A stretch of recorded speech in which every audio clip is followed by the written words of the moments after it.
Good morning, gang. We are live. Today is Tuesday, the 29th of March, 2022. Welcome to the Missouri Freedom Initiative. We don't have any viewers yet. Basically, we're just going to talk a little bit. We're waiting for Casey Rich to come in. But good morning.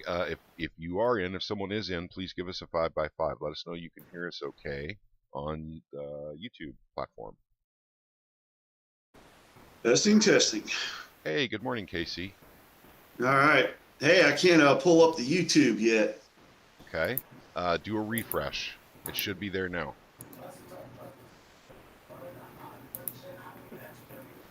Just do a refresh. We should be there. Aha. There we go.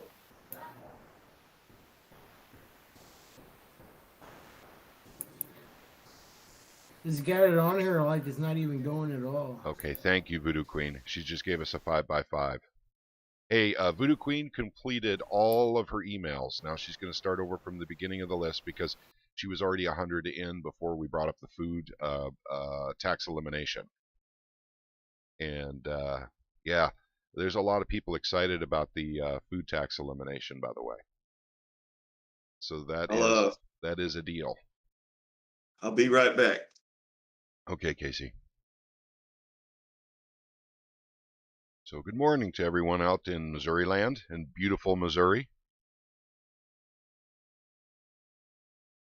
I'm still schlepping my coffee. I just got up a little bit ago.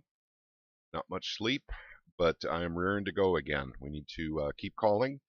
The house goes live. Session goes live at 10 o'clock this morning. That's an hour from now. So we're going to continue making phone calls as people join us. Let us know that you can hear us okay. We got a 5x5 by Voodoo Queen and from Casey Rich. We also have Rusty Shackelford with us. So he'll be joining us today, and I'm sure we'll have people joining and coming in the Discord periodically throughout the day. And it's time to get some good work done here in the state of Missouri. It's time to become freer. It's time to chip away at some of the shackles that we have as free people, and that's exactly what we're doing. But today we're also going to incorporate the bill that we made a standalone video of last night after our live stream, the elimination of the grocery store tax. This is a very, very big one, a very important one. A lot of people may not see it as something that's big because they never heard of it. Why didn't they never heard of it? Well, gosh darn it. This is what I do in my spare time, gang, and I missed this one. A special thank you again to our good friend Goatfoot Grant in our organization who brought this bill to my attention right after the live stream last night. So, guys, that's the importance here of having an organization like this and bringing people together that have the Constitution, their rights, and basically freedom on the brain. We all help each other, and together we're stronger and we can make a difference. So we're incorporating today with our phone calls the grocery store tax elimination bill. So that is something that's important to us. I think everyone thinks that, and we should. So we do, getting rid of a tax is always an exciting thing. On that video, there are people saying they're just going to get the tax from somewhere else. There is no getting the tax from somewhere else on that bill. Bonnie 2A, good morning to you. Good morning. Let us know if you can hear us okay. If you can give us a 5x5 if you're hearing okay on YouTube. That would be awesome. It's always good to know when people come in if they're hearing okay. That way we know our audio systems are working okay.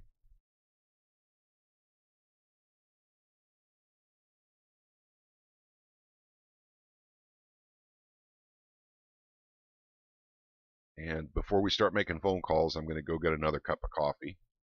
And our scribe, our faithful scribe, Casey Rich, has just returned.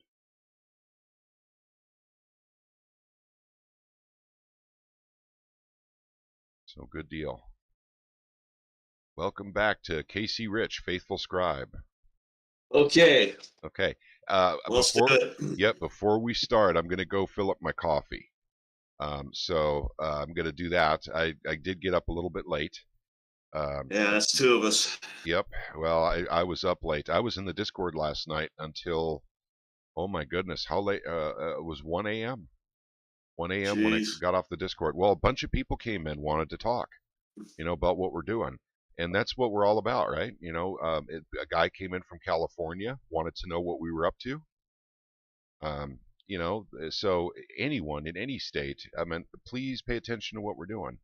And we'll show you the way. This is the way we do it here. It's been successful. And just give me a heads up, Casey. I'll bring up the list here real quick. Where did I leave off with my phone calls yesterday? Brad Next Hudson? guy, Dan Ho, H-O-U-X is the last guy. He was a yes. The next guy we have is Barry Hovis. I'm getting ready to pull all that up here. Okay, gotcha. Okay, so that's where we start. That's where we resume. And guys, I'm incorporating into the phone calls today the grocery store tax elimination bill. That's what I'm calling it right now. So we're going to call about that one as well. And I'm going to ask for all of you who are making phone calls and sending emails today to also include HB 1992, the elimination of the grocery store tax. With inflation getting a little bit out of hand right now, it sure would be nice. And by the way, I read the bill, and if it goes through, it's January 1st of 2023 is when the sales tax, if it goes through, that's when the grocery store sales tax would be gone. So it wouldn't be immediate, but at the same time, shoot, it's a tax reduction. I mean, how often? In fact, I'm trying. I was talking with Caleb last night, trying to remember the last time we actually had an elimination of a tax in Missouri, and I can't remember. At least not since I started paying attention to this. In the last 20 years, I can't remember a tax that went away. So this is an exciting bill. Okay, gang, I'm going to get up for a second and go get a refill on my coffee, and then KC and I are going to resume the phone calls. So just hang tight, and I'll be back in about 2 minutes.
Okay, show me the truth. 1611.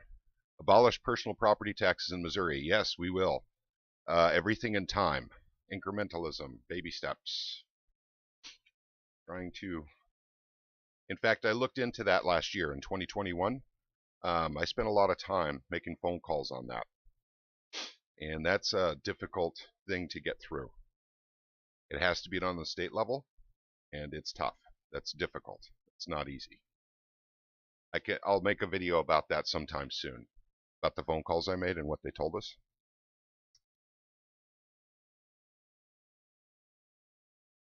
All right, that's a quick two. I'm ready. Hang on. I gotta turn Bluetooth off on my phone. Okay. Okay, you said Barry Hovis, is that correct? Barry Hovis. That Okay, is gotcha. correct. Okay, guys, we're calling Barry Hovis, representative, and he is District 146. He is in Whitewater, and his number, for those of you who are listening in but cannot watch a screen, his number is 573-751 6662. That's right, 3 6s. He must be the representative of the beast. Okay. Well, we will be calling him now. 573-151-6662.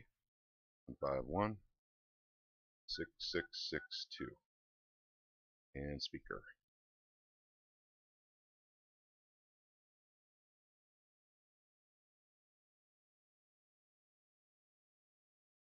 Representative Office's office. Hey, good morning, Cheryl. This is Patrick Holland. Is the representative available for a quick phone call this morning? He is not. Is there a message I can give him? You bet. I sure would appreciate that. Thank you for offering. I'm calling about the actual House Bill 2118, the Stand Your Ground Enhancement Act is what I'm calling it.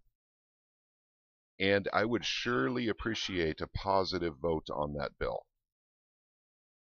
And that one should be coming up today on the House for perfection and a possible vote from everything I can see online. And there's one, and by the way, I've got a lot of reasons, but what happened to the McCloskeys should never happen to people in Missouri, not in our beautiful state. People need to be innocent until proven guilty. And the second bill I'd like to ask him to vote yes on is HB 1992, what I call the grocery store elimination, or tax elimination. That one actually eliminates sales tax for food in the grocery store. And that one's very important, especially given what's going on today with inflation. But those are the two real important bills to me, and I would sure appreciate if he could give both of those a yes vote. Okay, I will let him know. And a number for you, Patrick? You bet. My number is 417.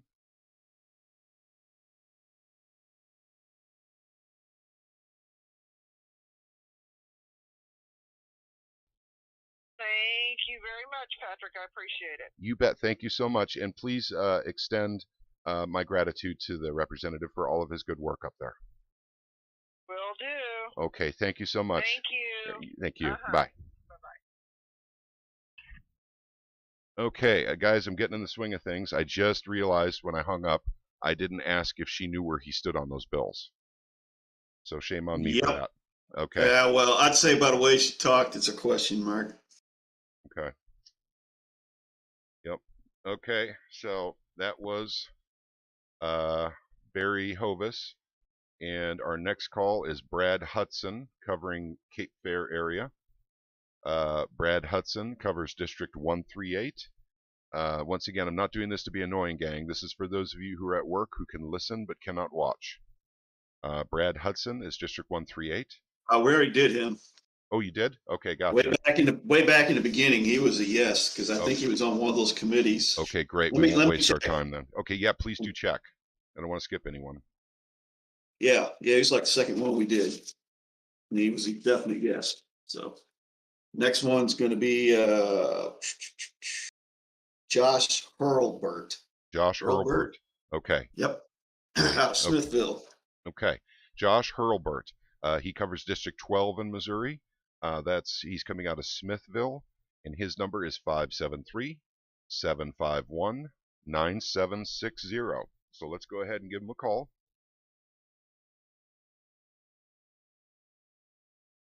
551-9760.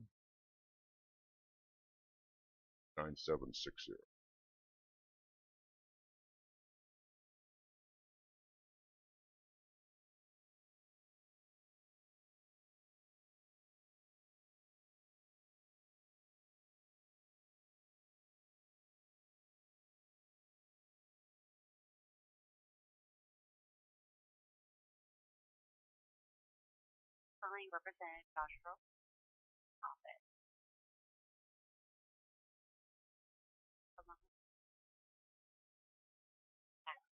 Have a good day.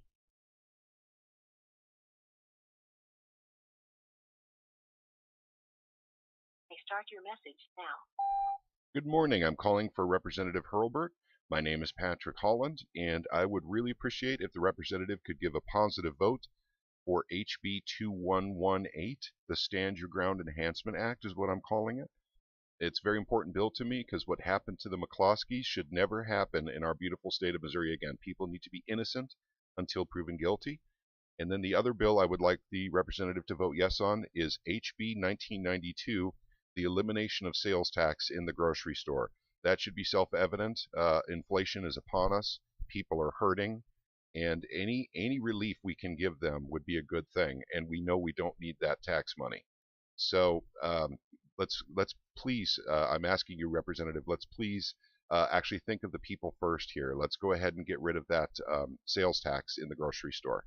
So thank you very much. Once again, my name is Patrick Holland, and I look forward to seeing how you vote. Have a wonderful, blessed day, sir. Bye. Okay. Another question mark, huh? Yep. That's a message we left. Next up, Jim Calberlo. Calberlo? Okay, gotcha. Let me check on YouTube real quick here before we continue on. Okay, we've had a lot of people chiming in here. So, M. Gabriel, do you need a tuba to be in the tubathon? I only have a trumpet. Gabriel, we'll take trumpets too. The Yuba Tubathon is for everybody. Good morning, Missouri Freedom Fighters from Madman Anom 2. Show Me the Truth says, here's a thought. If you don't have kids in public school, don't pay property taxes. Show Me the Truth, I agree with you. The elimination of property taxes is something that we need to do. I really do agree with that. However, that is something that we can't do that this year, and that would be a multi-year project, and I'll do a video on that explaining why. Trust me, I've done the research on this, and it's been tried before in the state of Missouri, so we have to come up with a really, really good strategy to do it. Freedom Inc. says, unfortunately, that's over with. We are all guilty until someone proves ourselves innocent, especially if you don't make $1 million a year. Freedom Inc., I understand that. We're just trying to make Missouri a better place to live. And SEPA, we've done a great job with that. How do we know? Because the Department of Justice will not get off our butts. They won't stop. Law enforcement is constantly lobbying our legislature to get things back to the way they were. They missed their civil asset forfeiture. And so the DOJ is constantly taking us to court. We're in the Supreme Court right now. It'll go on to the Federal Appeals Court. I mean, this really shook them up. So basically, any other state that doesn't have the DOJ taking their entire state to court over a law that they have done, like let's just say marijuana laws, let's say illegal immigration laws. If that's not happening, then you're not doing the right thing. You're doing the right thing when the federal government gets angry. James Weber says exactly, even though he says it's a little condescending. Well, that's okay. He's a pragmatist. Freedom Inc. and I are friends. Freedom says property taxes are completely unconstitutional. They go back to England and paying the king's annual fees. Yep, that's correct. And but guys, let's drop that one for right now. That is a massive project, and we need an organization that's literally about 10 times bigger than we have right now before we can actually even approach that. So we need a lot more people before we can actually, because that one's a big one, and we'll make a video on it later. Just shared the great work. I'll be in the server shortly from Madman. Okay, awesome. Let's see. It's okay to just remember, ask next call. Fantastic, y'all, because a lot of people don't know how to do these things, and it's great training for newcomers. Yes, I believe so too, and I've heard that a lot. When I go up to Jeff City, oftentimes people will, literally down these long hallways, they'll see me and they'll scream my name and run up to me and hug me and everything and say, I know how to talk to politicians because of you. And that is a compliment that I'll never forget, and that's happened more than once. And so, yes, people need to be involved. They need to be active, and if our videos can teach them how to do it, that's a great honor to us, and we're thankful that they're on board. Good morning to everyone from We the People. Good morning. Let's see, Casey Rich, are you guys doing a spreadsheet or just checking them off as you call? Casey, you want to answer the question of how the faithful scribe is doing the scribing? And Mama 9, if you're looking at the Discord, this is how we're doing it right now. I put it up there. Yep, I just put the Discord on the screen, so hold it there for just a moment. Basically, just making a list right now and checking it off. Yep, there we go.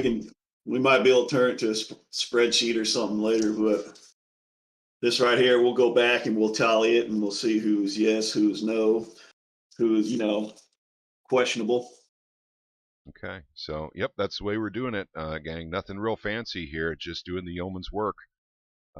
So we're doing the telephone shoe leather approach, and this is the way. In fact, when gas prices are this high, we understand when people aren't going to go to Jeff City. We get that. Yeah. So this is what you can do when you can't make it to your capital to do the good work. You can still do it on the phone, and Voodoo Queen among us as actually She's you guys. killing it, man. Yep, she's actually emailed every single representative now.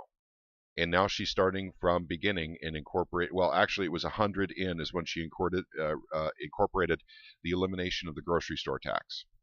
So she's doing the yeoman's work right now. God bless her. And actually, I'm not even doing any emailing right now at all. I'm just doing phone calls. Anything anyone can do is a help, And I know that I'm calling all of them. And a lot of people would be generally uncomfortable with that. They just want to call their own representative. Well, that's where it starts. You should be calling your own representative. And if you haven't called your own representative, today is a great day to get it done. Okay. Our representative's Rizzo. I call everyone else. Yeah, Rizzo. Well, he's your senator. Yeah, he's your senator. Whatever. Yeah, well, he'll be next. Yeah, He'll be next. I don't call. Yep. Okay, gang. Okay, we're going to move on here to our next call. And that is, let's see.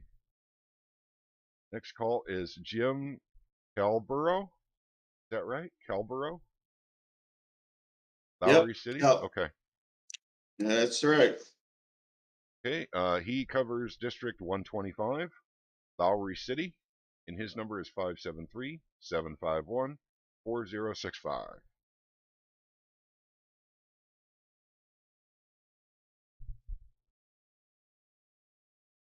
Okay.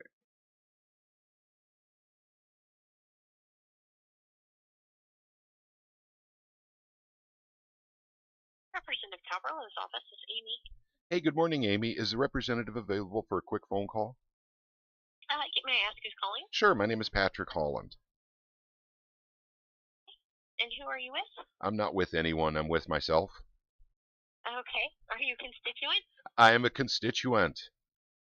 Okay, all right. Let me put you on hold for just a moment, Okay, gotcha. Thank you.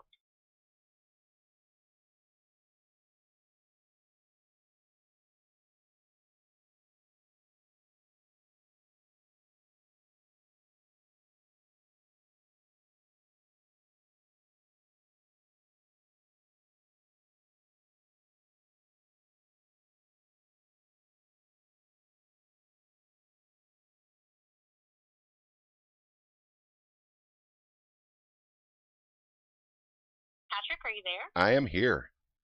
Okay, making sure I didn't cut you off. It's going to ring into his office in just a moment, okay? Okay, thank you so much. Uh-huh.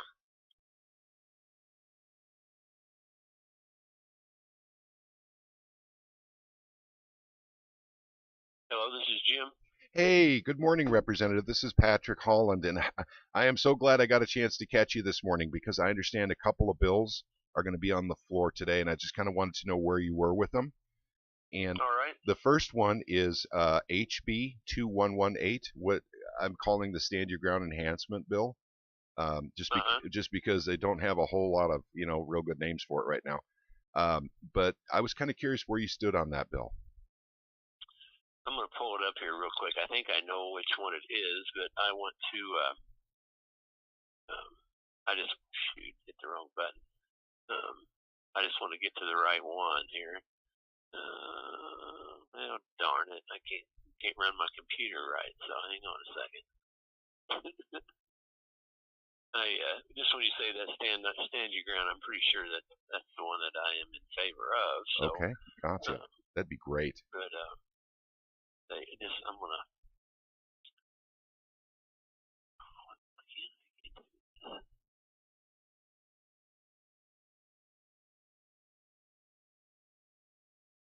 Sorry about that. No, you're okay. You're okay. I was in reading some. There we go. 2118 is what you said, right? Yes.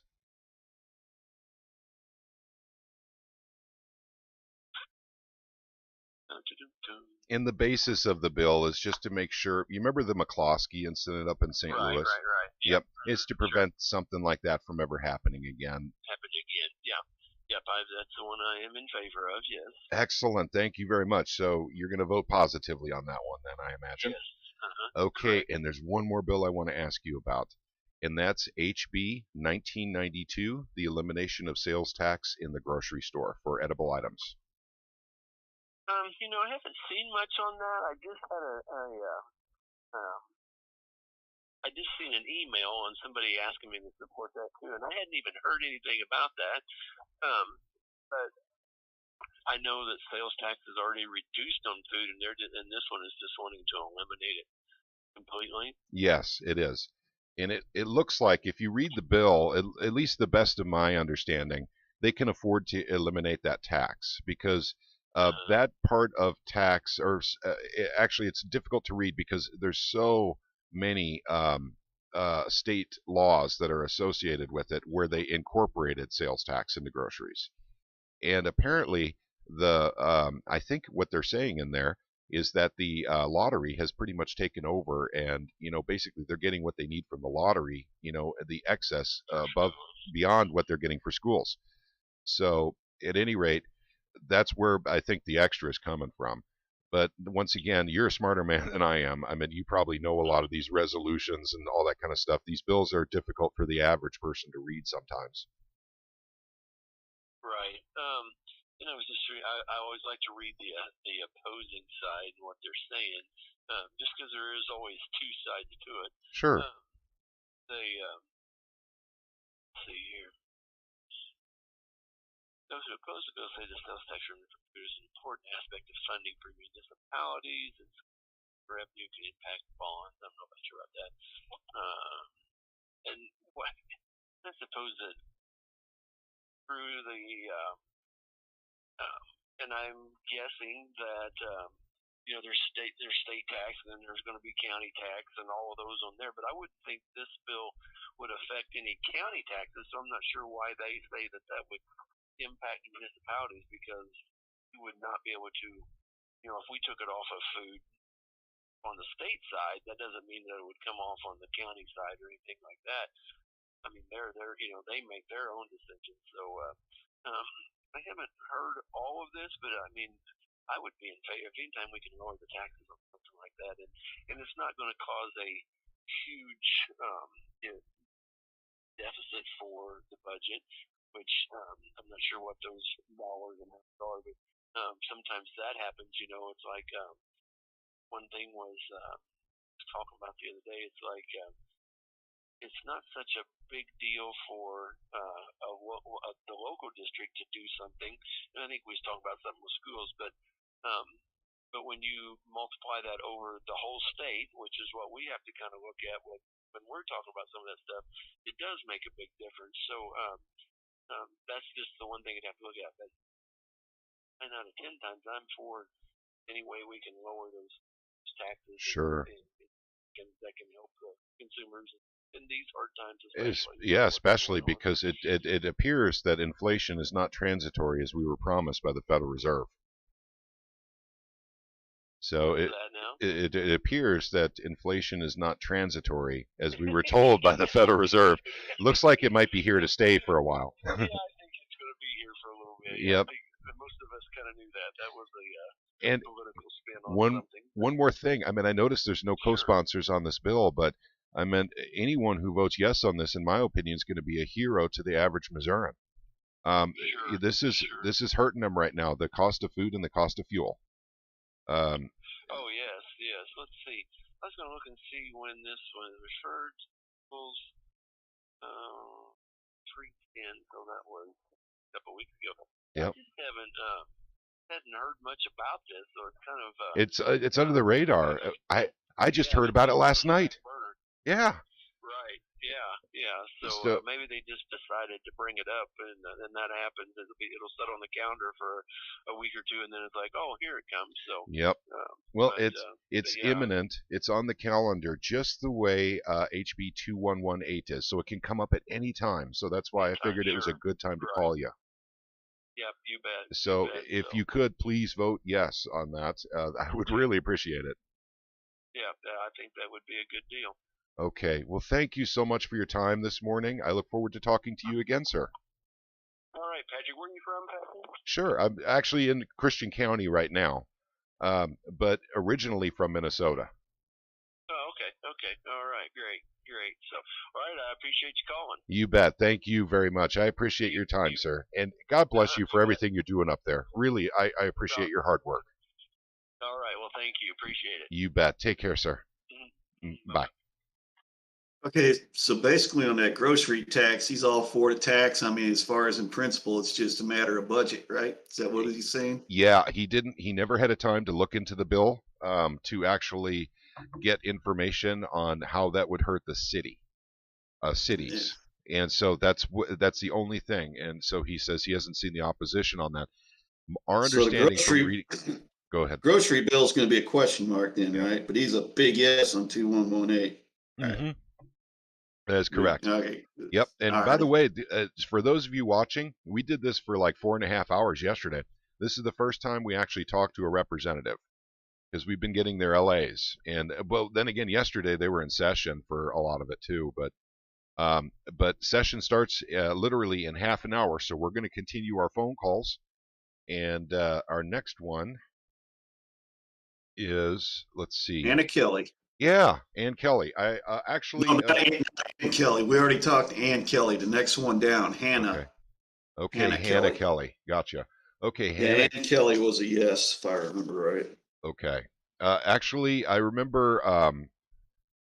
Think You Can. Actually, he's going by a different name on YouTube now. He mentioned that she was a definite maybe or something like that on the live stream yesterday. He had chimed in on YouTube. But then someone else chimed in and said she was a yes. So maybe those 2 phone calls. Guys, that's all it takes. We had her down as a question mark. So what's that? Ann Kelly, we had her down as a question mark. Yep. So I guess okay. So I think enough people called in favor of the bill. That's all it takes, guys. In many cases, 2 or 3 phone calls is all it takes for them to vote yes. And the reason being is because no one's calling them. No one's calling them. Remember yesterday, Casey, when that one guy said, "Hey, no one's called me on this. No one's called us on this." Yeah, it was Representative Dogan's office. Yep, that's right. So we got everyone else to call. So now we're going to see how he votes when this bill comes up after all those phone calls asking him to vote yes. And we'll see if he votes against his constituents. By the way, I did not fib when he asked if I was, or when she asked if I was a constituent, and I said yes. And he asked me where I live. Gosh darn it. I wish they would stop doing that. But I said, right now I'm in Christian County, but I originally come from Minnesota. So I just kind of deflect a little bit. And those are honest answers, by the way. I am in Christian County, and I did come from Minnesota. So that way they don't. You're a constituent of the state of Missouri. I am, but they're supposed to represent people in their districts. So I get when they're asking those questions. I just feel uncomfortable when they do, when I'm doing the phone work. Okay, guys, we have literally half an hour left before they go into session, so we're going to continue on here. We're going to Kelly Hanna now. She covers District 141, which is the Mountain Grove area, and her number is 573-751-2205. Let's see if we can get her on the phone. 22. Speaker. Okay.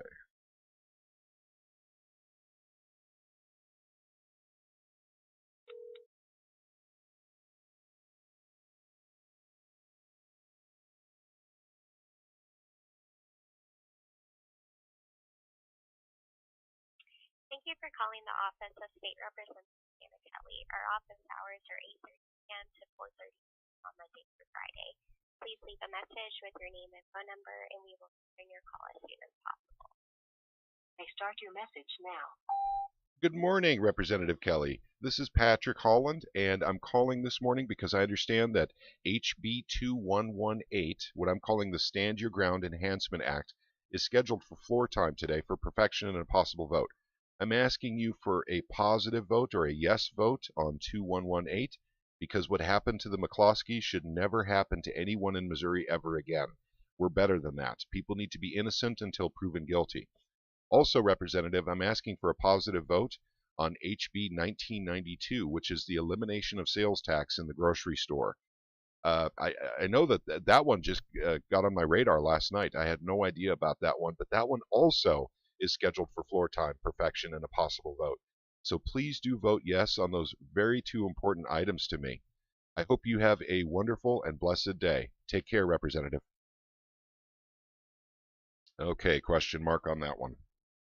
Yep. Okay. Okay, we're going to go back to YouTube real quick. And let's see. Mad Mom, I'm sorry, I have a hard time saying that for some reason. I'm legally stupid. Said, let's see, sorry about the chat, comment removal last night. Oh, glitching. Oh, no problem. Those things do happen. Hard copies, start in your district and call them all if you can. Yes, that's exactly what I do. And you guys see that. I get called out on it. It does happen, and it happened during SEPA too, but it's not stopping me. I'm going forward because I feel that basically I can make a difference. There's some of them that don't know who I am, that don't remember me, so I go forward. Let's see what happened with the redistricting of the Senate. Okay, show me the truth. Good question. Apparently that got resolved yesterday, but we're not watching the Missouri Senate right now. We're concentrating on the House. So I don't have an answer for you on what happened with it, but it is resolved now. Whatever the resolution is, we don't know yet. We'll look into that. Gary Ride, hey, good morning, buddy. Bruce Sassman contacted me via email and said he supports HB 2118 and supports anything Second Amendment. Awesome. Bruce Sassman, we'll go ahead and, we'll get to him eventually too, but that is good news. He's out of Maurice County. Okay, gotcha. Fantastic. Thank you for calling Bruce Sassman, by the way. So is he your county, by the way, Gary? Or your area? Is he your rep? Are you calling outside of your district like some of us bad boys do? And cheers to you, sir, if you're doing so. Yes, this is a public platform, and yes, they do watch, and yes, they know who I am, but I do it anyway. I mean, I can't sit by and do nothing. Guys, it's up to us to make our state a better place. It really is. Okay, so no, that's not your county. Gotcha. Gary Ride, God bless you, sir. God bless you. In your family's area. Gotcha. Literally, God bless all of you that are calling beyond your representative. Thank you very much for doing that. That is very much appreciated. Guys, I'm not kidding, and we're going to get back to phone calls here literally in a second. I'm not kidding when I say that very few phone calls can actually sway a representative. You guys heard it yesterday. Some of these reps have not been called at all. So 1 or 2 or 3 positive calls for one bill can make all the difference in the world on voting in the House. And by the way, this is just the beginning of our journey with this bill. We have the Senate to go through yet. You guys, we have more battles, and they're going to be very similar to this, except it doesn't involve as many phone calls or emails. Okay. Yeah. Can I bring up something real quick too? You betcha, Casey. Go ahead. I mentioned it yesterday, but being that we're on the topic, I'll say it again. You know, a couple of years ago, when we were calling all the sheriffs, see where they stood on SEPA. Here in Jackson County, where I live, we have a population of over 700,000 people. Think of that number, 700,000. And when I talked to him, he asked me if I was with some kind of gun group or something. I said, no, I'm calling on my own. Why? He goes, I've had 7 phone calls on this SEPA. Think of that, just 7 phone calls in a county with over 700,000 people. That's a phone call per 100,000 people. And that had that dude's attention big time. So don't think a phone call or an email don't make a difference, or you get a chance to talk to a representative. It makes all the difference in the world. A lot of times I know they sit there and ask, well, are you in our district? I mean, come on, somebody in the state of Missouri, even if they're not in someone's district, you got people talking about it, I guarantee you there's people in your district that's also thinking the same thing. It's not like we all live in little county bubbles or something, you know? Yep. So it always makes a difference. And yeah, call them all. Yep. And exactly what we do, gang. Once again, we're doing it live in real time. You guys can see what I do. This is no different from before I had the YouTube channel. This is exactly what I did before too. The difference is, since we've had the YouTube channel, I am getting called out by some of them. Are you the guy who's calling everyone? I'm getting that. However, I'd like to echo what KC said. It's incredibly important. These guys don't get very many phone calls. And one more thing I'd like to point out. Who are you with? That's the question I'm starting to get from some of them. There's a reason why you're getting that question, gang. You may not know it, but oftentimes your representative, the only calls he's getting is from lobbyists, from organizations that are lobbyists. That's the only phone calls they get. And I'm not kidding you on this. I talk to these guys. I know that for a fact that happens a lot. That's why they ask who you are with. My gosh, it can't be that a Missouri citizen is interested, because we never get phone calls from just Missouri citizens. It's always someone who's with an organization, that has an agenda. So our agenda is clear. There's no money in this. Those of you who do what we do, there's no money in this. What we get out of this is freedom. Zero. Yep, that's right. We get, liberty, and we get to pass on the freedoms to our kids. That's what we get out of this. So, and like I said, Jimmy D used to say it all the time. I'm doing this for my granddaughter. And he I want meant my it. country back like it used to be. Yeah, one state at a time. And so, okay, all right, gang, we need to continue on with the list here. Daylight's a burning, and they're going into session here real soon. Our next call is going to be Billy the Kid. Billy the Kid. Yep, District 20, which covers Buckner, Missouri, and his number is 573-751-3674. So now I got to pick up my phone and give Billy the Kid a call.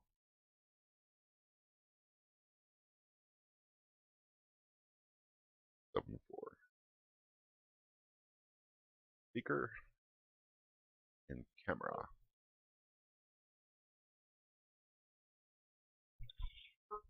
That's office. This is June. May I help you? Hi there, June. Is the representative available for a quick phone call, or is he busy right now? Well, he's got someone in his office right now. Okay. If you could take a message. Oh. I can. Okay, gotcha. Message would be great if you can. I'm calling actually to ask the representative to support two bills that I recently found out about that are very important to me. And the first one is House Bill 2118. House Bill 2118, okay. Yep. And I'm calling it the Stand Your Ground Enhancement Act. It's about preventing what happened to the McCloskeys from ever happening in our state again, that people will be innocent until proven guilty.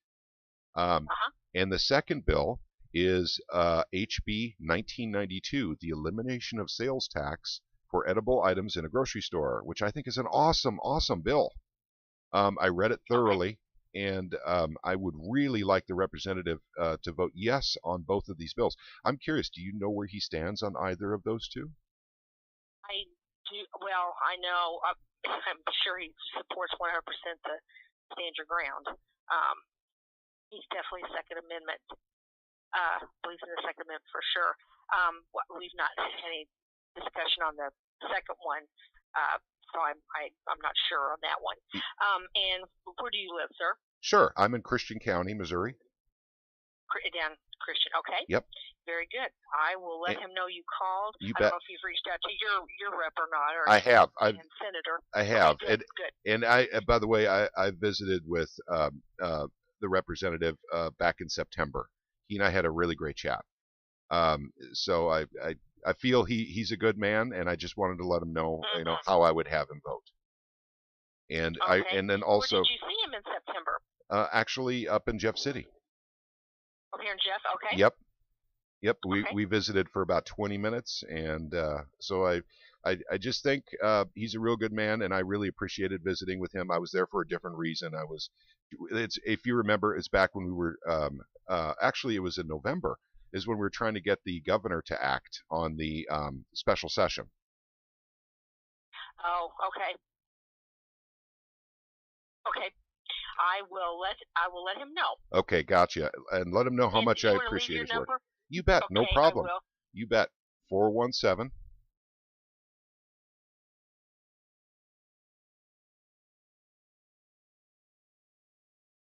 Very good. Very good. Okay. I will let him know. Okay, thank you so much. Have a blessed day. You're welcome. You have a blessed day as well. All right, bye. Bye-bye. All right, so we got a big yes on 2118. Yep. I guess you're probably gonna get nothing but question marks on that other bill because I doubt if anybody even knows it's out there. Yep, I'm thinking they don't even know. But it's 1,700 bills this year. We've never seen that many before. Yeah, that's a lot to keep track of. Yes, it is. And so, and obviously, he's not going to be talking to his LAs about each and every one of them. Yeah. Okay. Mad Mom says I can call her Sarah. Okay, I'll try and commit that to memory. Gary Ride says, I spent the entire evening last night contacting every Republican on the list concerning HB 2118 and HB 1992. God bless you, sir. My email inbox is full, mainly of automated replies, but they got the message on the bills. Thank you so much, Gary. Appreciate it, buddy. You see, you're ahead of me. I haven't done much in the way of emailing on any of this. As you can see, I'm just making the phone calls. But the emails matter too. They're important. So thank you very much. God bless you, sir. Okay. All right. We need to move on the list here. And our next on the list would be Jeff Knight. Jeff Knight is District 129, covering Lebanon, Missouri. And his number is 573-751-1167. So let's give the rep a call. See what we can do here. 551-1167. Okay, speaker.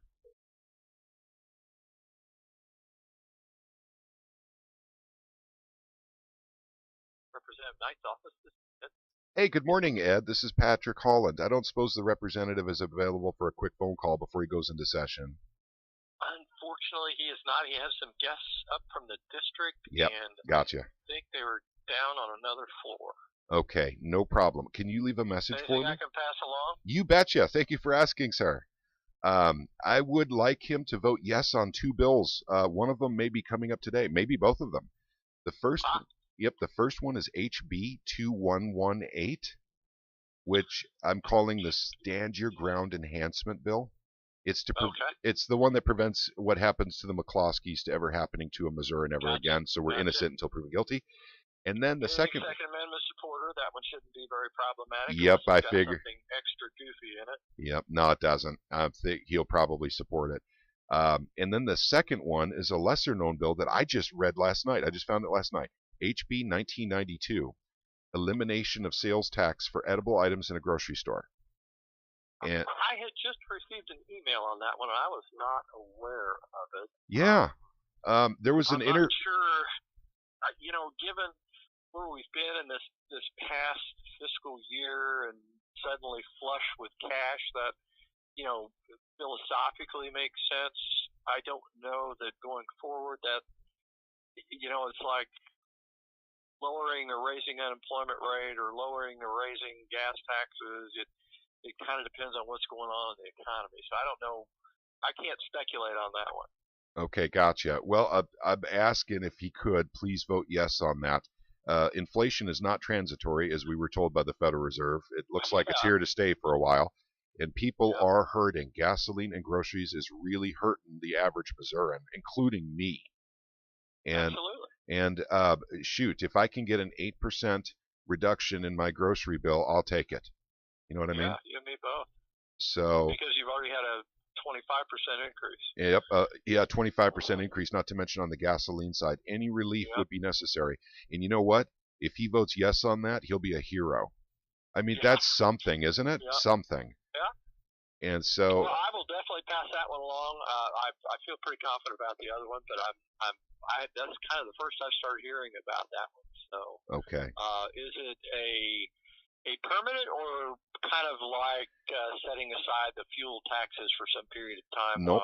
This is a repeal, the way I read it, and I'll have to reread it, but it looked like a repeal of the actual laws that were put in place back in the 60s and in the 90s that put in grocery store taxes to begin with. Okay. So, but at the same time, I come from Minnesota originally. And when I moved to Missouri, and that was 25 years ago, we were shocked, my wife and I. There's taxes on food and on clothing here. And we just came from a blue state, moved to a red state, and then they have taxes on, of course, the food and the clothing here. whereas Minnesota didn't, which is a blue state. You know, we need to compete with the blue states at least, don't we? Well, you can bet that the county and local and state governments aren't just reducing their budgets and their revenues. And that's covered. They are making it up somewhere else. Yep, that's correct. And they are covering it by the excess they're getting from the lottery. So that's in the bill as well. So they have additional coming into the lottery above and beyond what they were giving the schools. Yep. So that's where they I think in our instance, we have dedicated the majority of those funds that flow through that to education. I do know that there is a sports gaming bill that's rolling through, but again, it'll probably be dedicated to education as well for the large part. So, but anytime you can do a swap, you know, that's a good thing. Something that is voluntary as opposed to mandatory. Yep. So I think this is a great idea, and frankly, we Missourians can use a little bit of a break at the grocery store. Yep. We really could. Every little bit will help, and I think Missourians are going to remember if their representative voted yes to get rid of that grocery store tax. Yeah. Well, I will pass that along. Great. Thank you so much. I appreciate you taking the time to talk to me. Have a blessed day, man. And you do the same. Thank you. All right. Take care, man. Bye. Okay, yes on HB 2118, question mark on the food bill. Yeah, I think they're all looking at how it's going to affect their budget. They can cancel that tax. Yep. That's why they're all, because anybody can sit there and say yes in principle, but then if they ended up having to vote the other way based on that, they don't want to get themselves in a tight spot. I think you're going to get a lot of question marks on it. But at least they're all agreeing in principle, so, you know, that's a good start. Okay, next on our list is Ed Lewis. And Ed is out of Moberly, Missouri. He's District 6. And his number is 573-751-6566. So let's go ahead and give him a ringy-dingy. 1167. And speaker, Jeff Knight.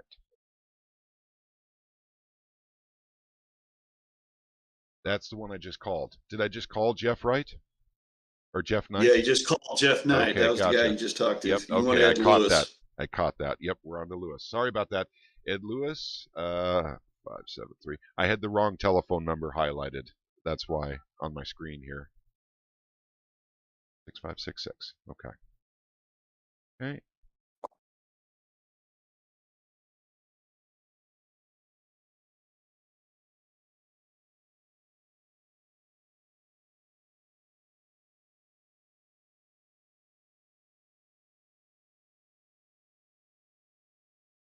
Hello. Thank you for calling the office of State Representative Ed Lewis for District 6.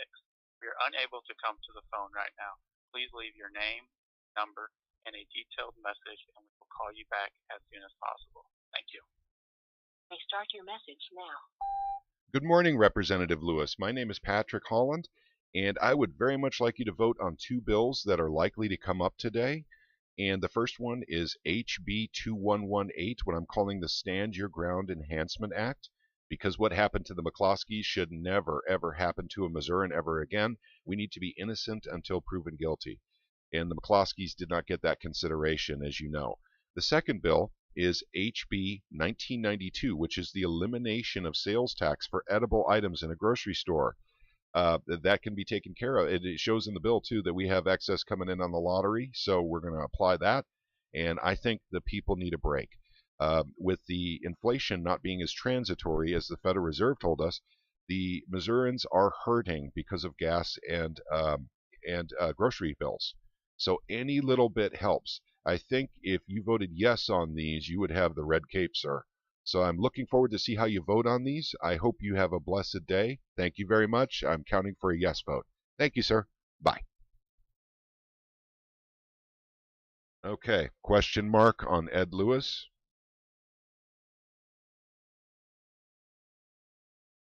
Ooh, Lavasco is next. That boy better vote yes. Yep. I'll be paying him a visit. Okay. Tony Lavasco is the Speaker of the House. He is District 64, covering parts including O'Fallon, Missouri. His number is 573-751-1484. So I think he's a yes on both of these, by the way, but we're going to make the call anyway. 484. Hey, don't be surprised if you get a question mark on that second one. Yep. They're all going to go, yeah, cut taxes. Oh, wait, budget. Every one of them are going to do it. But yeah, he'll be a yes on 2118.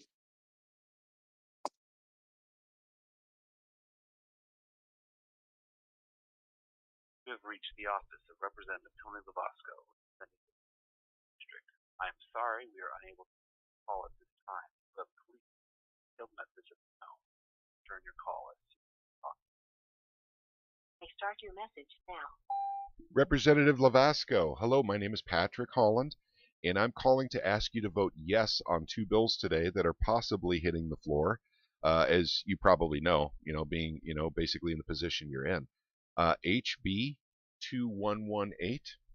I really, really, really would like you to vote yes on this. I think you are anyway, but I just wanted to call and cover the base on that. And also HB 1992, the elimination of sales tax for edible items in a grocery store. That would be awesome if you could vote yes on that. The Missourians need a financial break. We're getting hit real hard with this inflation. And, anywhere between 8 and 12%, depending on where you live, reduction in your grocery bill would surely help. And we don't think inflation's over yet. So, and they're covering that shortfall with the excess they're getting from the lottery. So we can do this. You'd certainly wear the red cape if you voted yes for both of those, as far as I'm concerned. Thank you very much, Representative. I look forward to seeing how you voted. Have a blessed day. Hey, you know something I noticed? What's that? I've been reading in the chat, man. People already contacting people and getting yeses from them that we haven't even got to yet. Okay, gotcha. Everybody's killing it, dude. Hey, thank you, everyone. Is this in the YouTube chat? I'm sorry. Yeah, the YouTube chat. Okay, man. gotcha. I've not been looking at it, so thank you for watching that for me. In fact, I am going to disappear for a second here. I need to reload on coffee, but I'll be back here in about 1 minute or so. So I'll be right back, and then we'll continue on with our phone calls. I know they're going into well, actually, no. Let's get one more phone call. They're going into session in 2 minutes. All right, Andrew Mcdaniel. We already got Mayhew. Remember, Mayhew. He was the big yes right off the bat. Yep, Andrew Mcdaniel is District 150, covering parts of Missouri, including Deering, Missouri. His number is 573-751-3629. Let's give him a call. 629.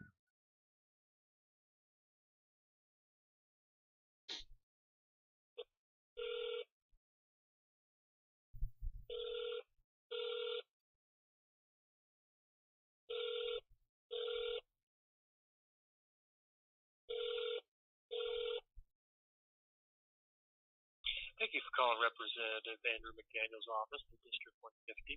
I'm sorry we're not available right now. Please leave your name and number, and I will get back to you shortly. Thank you. You may start your message now. Good morning, Representative McDaniel. My name is Patrick Holland, and I'm calling to ask you to vote yes on two bills that are imminent, probably coming up today. The first one is HB 2118, the Stand Your Ground Enhancement Act. That one will prevent what happened to the McCloskeys to ever happening to a Missourian ever again. We need to be innocent until proven guilty. We need to be better than we currently are, and this bill will help us get on that path. The second bill is HB 1992, which is the elimination of sales tax on edible items in grocery stores in Missouri. The shortfall, or the overflow from the lottery will take care of that. So I think that's a very positive bill. Missourians are hurting. Inflation is on the rise, and even just an 8 to 12% reduction in their grocery bill will help. So please do vote yes on both of those. You'll have the red cape as far as I'm concerned if you vote that yes on both of these bills. I'm very much appreciative of all the hard work you do up in Jeff City. Thank you very much. Have a blessed day, sir. Okay. All right, I'm going to get some coffee now. I'll be right back, and then we'll talk a little bit more about why I do the calls the way I do them. And it has to do with a book called Win Friends and Influence People by Dale Carnegie. You got to throw a compliment in there. So that's why I do what I do. Okay, Casey, you think you got it for just a little bit? Sure. No Okay. problem. I'll be right back, gang. I just got to get some coffee. All right, man. Hey, let's check out the chats. What we got going on here? Voodoo Queen, just got my paragraph written for HB 1992. Gonna feed chickens and start my first 100. Be right back. Man, you guys are on it. So this, I'm telling you, man, it's gonna make all the difference in the world here. Do we know for sure these two will be on the floor today from Gun Eye? Man, ain't nothing 100%. I mean, they were supposed to be on there yesterday. I mean, eventually they're gonna get to them. You know, all that list on there. I can't put it on YouTube. That Patrick has the controls on that, but they're on the calendar. It's just a matter of do they get to them. Yeah, you got to remember yesterday was 4 o'clock in the afternoon, so they just did a little bit. Now they're starting at 10. Maybe they'll, give them 6 or 8 hours. So hopefully we'll get it on there. Hey, what's up, Tim? I see you right there. We the people coffee. Yeah, everybody's getting coffee. As soon as Patrick gets back, I'm gonna give him my tea. Let's see. Yep, good job, Voodoo Queen. Yes, definitely. Thanks, Gary. Yeah, they're definitely on the calendar today. Whether they get to it or not, who knows? All right, my turn. Okay, you're making a call? Or no, you're disappearing. Okay. Okay, gang. Let's see. Gary Ride says Democratic snakes.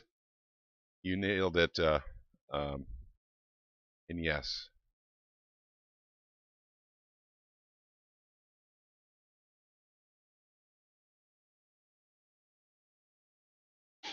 Just now got an email reply. This is Gary Ride. Just now got an email reply from Travis Smith, District 155, concerning HB 1992.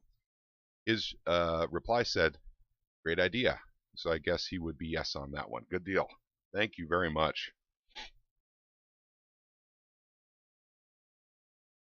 Lou Riggs just contacted me via email, and his reply is, I already voted for this in committee. So he's a yes on HB 1992. Thank you very much, Gary.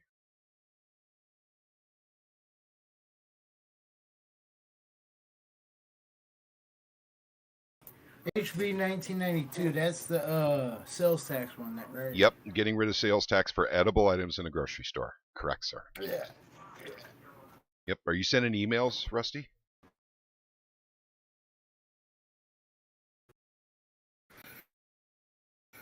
Oh, I suppose that's one thing I could do to help you guys out.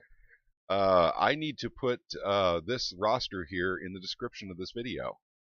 So give me just a moment. I'm sorry, gang. I'll put it in the description. Oh, hang on. I'm getting a call from Jefferson City. Hang on one second, gang.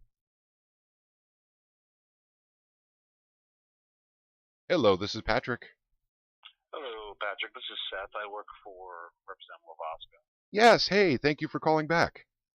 Absolutely. Sorry, I was literally talking to another rep, and I came back to my desk and saw your voicemail. Okay. I had it marked down to call you back from yesterday. So I'm not exactly sure how Tony's planning on voting on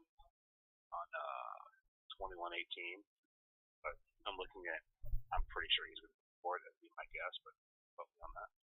Okay, gotcha. And because I could see from those sponsor lists are pretty similar to Tony a lot of times. Well, also too, I haven't talked about that specifically. So. The representative was a SEPA hero, so I suspect that Yes, exactly. So and as for the HB 1919, we'll definitely vote for that because I work for Representative Rivers Coleman as well. Okay. I work for both of them, and she's the sponsor of HB 1992, the tax bill. Okay. And Tony helped get that through committee, so yeah, I'm 99% sure we'll do it. Gotcha. I was shocked to see no co-sponsors on the bill, but then again, I didn't know about that bill until last night, literally last night. Yeah, it's there's been a lot of stories about it online, but yeah, it's kind of been under the radar here. So okay. But we've been putting out press releases. Gotcha. Yeah, but believe it or not, the Missouri Independent actually did a story on it a couple weeks ago. Yep, I missed that completely. There was an interview. Gosh darn, I can't remember his name. He does a radio show every morning, and it's 3 hours long, and it's by Jeff City, and it's also on Facebook. He had the representative that created the bill on there. Yeah, Austin Peterson. Austin Peterson, thank you. And then Yeah. a friend of mine sent me a link to that, and I was like, wow, how did this escape my attention? I try to pay attention. Yeah. Well, but yeah, basically, and so it got through the committees now. I think it's let's see, I don't know if it's been referred off the calendar yet. Check here. I mean, out of rules, I should say. Check here. Yeah, it's been reported to pass out of rules, but I don't think it's been put on the calendar yet. Okay. So, and when he went to committee, and another representative surprised everyone with an amendment that he didn't talk to the bill sponsor about, and it actually got on the bill, but then it went to rules back in February, and then the rules sent it back so they could strip it off the bill and then pass it, the way it should be passed. Because with the original amendment, the guy ended up on there, did something. It actually ended up raising taxes instead of lowering them. So it's just like, no, we're going to redo that. Yep, gotcha. Okay, well, once again, I would really appreciate it. He'll have a red cape, man, if he votes yes on both of those bills for me. Yeah, absolutely. Got to get rid of all that red tape. Gotcha. All right, sir. All right. And is this the question you had on your last email? I have it marked down to it again from yesterday. Was this about the same thing? Yes, it is. Yep. Okay, perfect. Okay, Patrick. Okay, thank you so much, and thank you for the return call. That means a lot to me, actually. All part of the job, man. Gotcha. Well, yeah, man. God bless you, and God bless the representative. Let him know how much I love and respect him. I appreciate that. All right, thank you. Bye. Okay, that's a yes on both for Vescovo, by the way. Oh, so he's going yes on the tax too, huh? All right. Okay, first of all, Mad Mom Anon 2 put in something very interesting here. I want to read it. Reach out. They know you guys help with SEPA and are close with Missouri First. Yes, we are. Ron was who trained all of our activists a few years back, and we are a partisan grassroots just like y'all. Okay, what organization are you, Mad Mom? Because actually, Ron is the one that helped me get to what I'm doing today. In fact, not only helped, I mean, he was instrumental. Let's put it that way. I mean, I already had the drive and everything. I just needed to know some things, and Ron helped me out with that. So please do let me know what organization you're talking about. If it's Missouri First, I mean, that much we know. Most of us are part of Missouri First. We actually are on the email list, and Ron gives actionable items, and then, of course, the witness forms. I mean, he does a lot of wonderful services for the state of Missouri. Show Me Integrity. Okay, KC, have you heard of Show Me Integrity? Nope, have not. Mad Mom, have now. We need to know more about that organization. We definitely need to know more about it. Is it similar to what we're doing here with the Missouri Freedom Initiative? Basically just activists, making the phone calls, making the visits, sending the emails, that sort of thing, and keeping track of our own government kind of thing.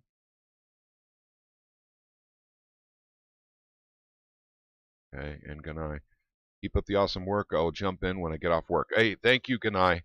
Thank you. And I know you're working today. I'm supposed to be working today too, but I'm gonna get this done here, especially since this bill is imminent. I sent the Slack, and yes, it is. Okay. Oh, hang on. The Slack. Okay, that's that link you put in. Okay, let me take a look at that real quick.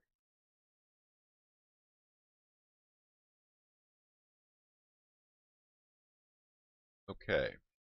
See what the Missouri Reformers Action Hub is up to. So this is, so basically I'll have to get into this later here. Continue with Google, Apple, or continue with email. Okay, awesome. That is great. That is great to know you guys are out there. I'm not saying that we felt we were alone all the time, because there's always been Ron with Missouri First and everything, and there's lots of groups on Facebook that are freedom oriented.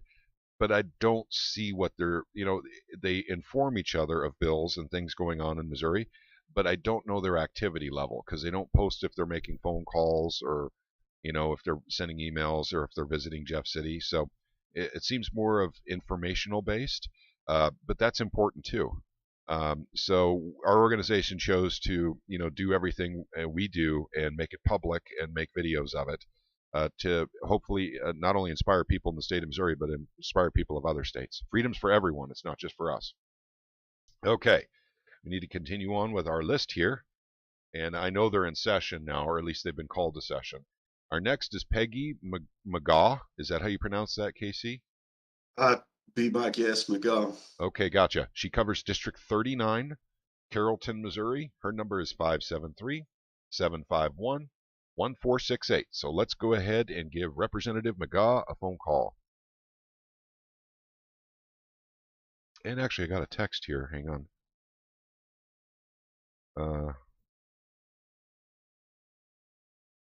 Okay, yeah, that's from Goatfoot Grant. Goatfoot, if you're listening in on YouTube, thank you very much. I got your text, man. It was about Vescovo versus Lescovo.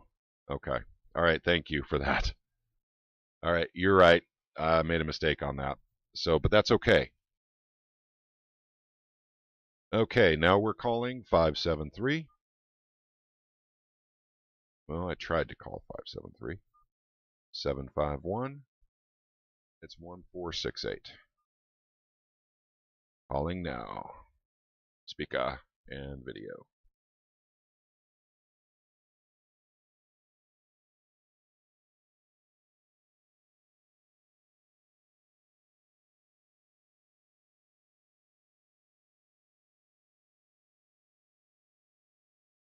Hello, you have reached the Office of State Representative Peggy McGaw of the 39th District. This is her legislator assistant, Mary.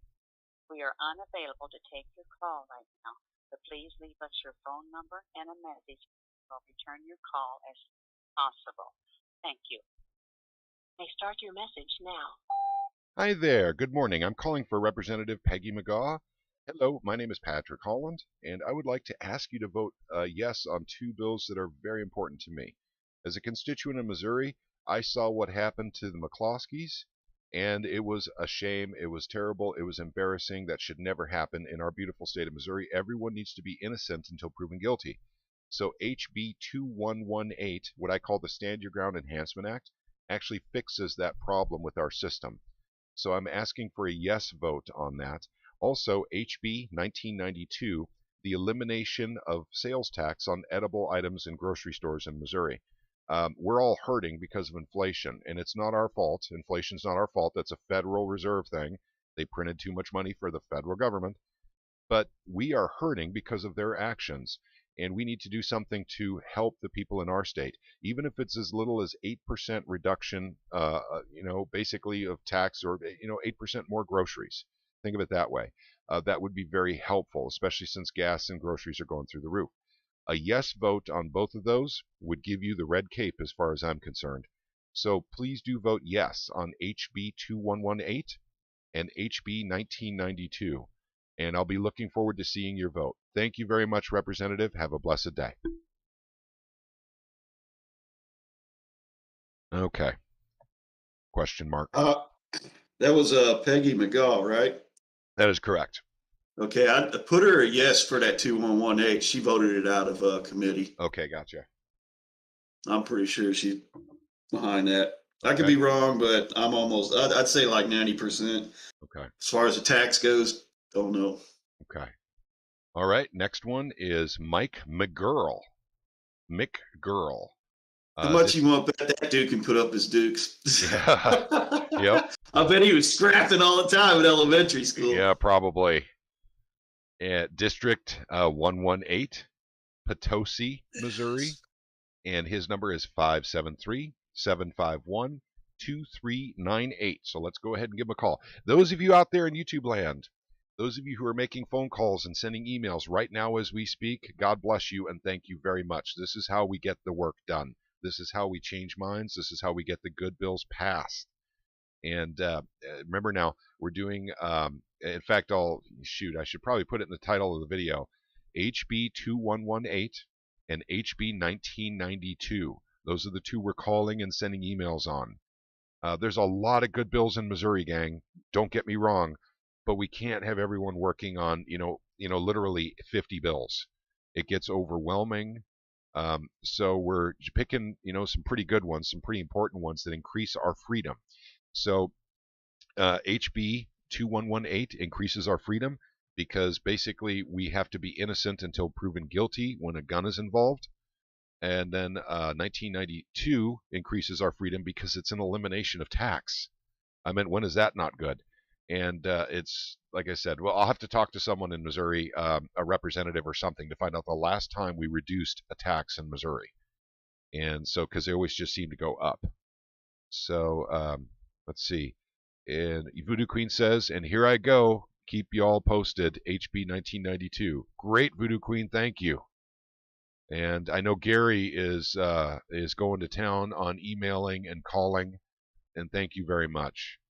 And we have Ganai, let's see, and Mad Mom. Okay, guys, next phone call coming up.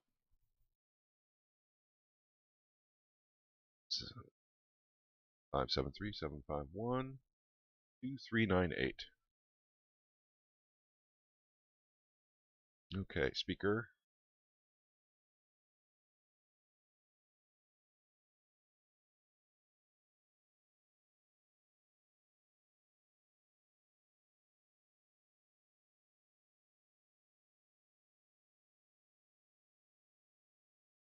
You have reached the office of State Representative Mike McGurl. Please leave a message after the tone. You may start your message now. Good morning, Representative. My name is Patrick Holland, and I'm calling to ask you to vote yes on two bills that are imminent, one more imminent than the other. HB 2118, what I'm calling the Stand Your Ground Enhancement Act, which will prevent what happened to the McCloskeys, to, basically prevent that from happening to anyone else in Missouri ever again. We need to be better than that in the state. We need everyone to be innocent until proven guilty. This bill will help rectify that problem.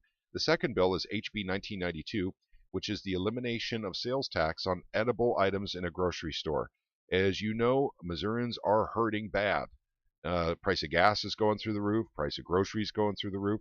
Any reduction will be helpful. And as far as I'm concerned,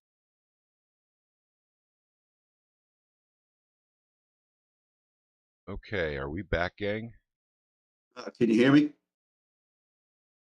I'm here. You there? Hey, are you there? Yeah, I'm here. What about you, Patrick? Yep, I am. I lost internet for a little while there. Son of a gun. Okay. Yeah. It seems to be back up and running. YouTube was buffering also. Yep. Okay, gang. Hopefully, we've resumed the stream now. And I am sorry about that. That was unexpected, but my internet went down for a little bit. That's exactly what happened. And so, all right. Yeah, okay. Yeah, everybody else mentioned YouTube buffering too, so. Okay. Well, it should be back on now. I'm showing that I'm still connected to the same stream, which has been going for an hour and 20 minutes. Okay. 5x5 from Voodoo Queen. Thank you very much, Voodoo. Okay. All right, gang. Well, we deal with that. So that stuff comes up once in a while. And in the last 2 weeks, actually maybe 2.5 weeks, we have been having some internet problems here. Okay. Here the deal we're dealing with is massive solar events. I heard about that. So, that may be buffering, or not buffering, but that may be playing havoc with communication systems for satellites that are geosynchronous orbit. Because those are really kind of beyond the Van Allen belts.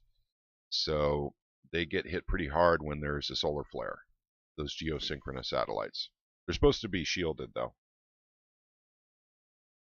Well, they also wind up getting damaged, even if communications equipment on the ground will even get damaged as a result of it. Yep. Okay. All right. Hey, Herman Morse. I know Herman, and I know how he'll vote too, but we need to call him up. By the way, I want to say Herman Morse is, if you ever go up to Jeff City, Herman Morse actually has Ziploc bags with cookies that he gives anyone who visits him in his office. And he and his wife are just the sweetest couple you'll ever meet. I would say they're in their 70s. Herman is a really good man that's driven by his view of the Constitution, which for him is tied very much into basically his Christian beliefs.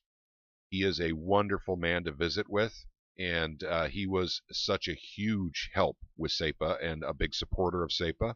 But it's time to give Herman Morse a call.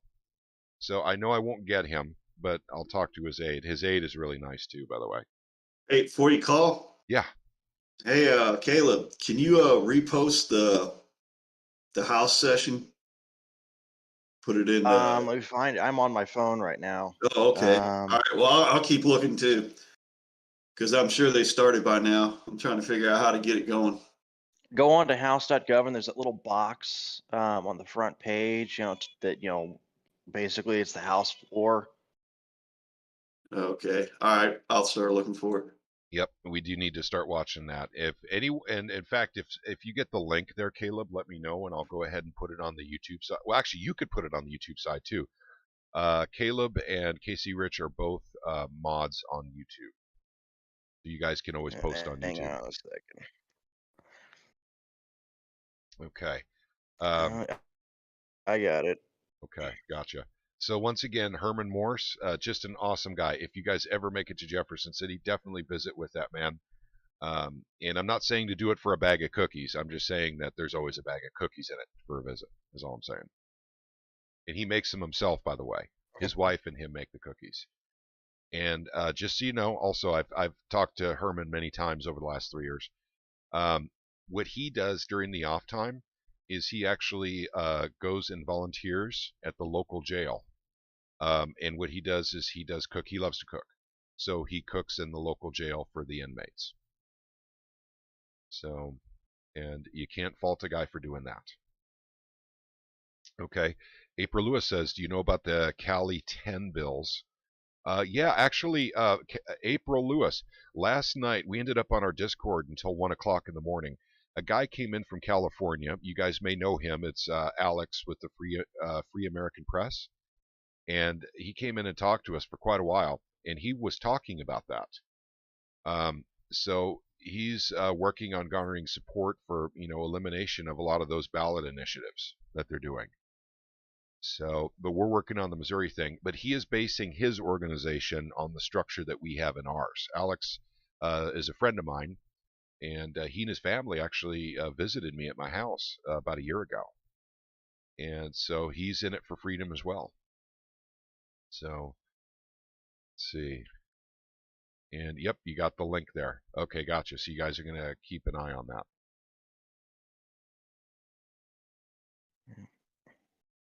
Okay, let's see. Okay. I was just getting ready. Yep, Casey Rich just got it in. So, yeah, it was a race to the finish there. Here. There's the one. Oh, I guess, yeah, this is the one that takes you straight to the video.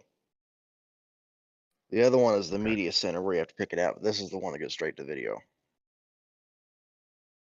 And a shout out to everyone. We have several mods in our group, but the ones we have with us right now are Voodoo Queen, Casey Rich, and Liberty Revolutionary. Love you all, and thank you very much for helping out. Okay. All right. Are we? Let's see. Is anyone watching that right now to see what they're up to? If those of you in YouTube land, if you want to take a look at that link, especially the one Liberty put in, which goes right to the video, you want to inform us or let us know what bill they're on that they're talking about. That would be great, just by typing it into YouTube. That way we can. And I know there's a delay. No, I'm trying to listen. I'm trying to keep track of your calls. Yeah. And yep. I'll start to get a little scatterbrained now. Yep. If someone in YouTube can help us out with that and kind of pay attention, have one ear on that hearing room, and let us know the bill numbers they're working on, that would be awesome. All right, I can do that. It's one. Let's see here. What did they just? Okay, they're voting on something.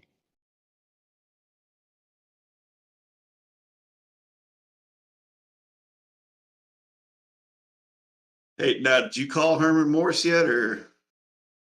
Doing it now. Okay.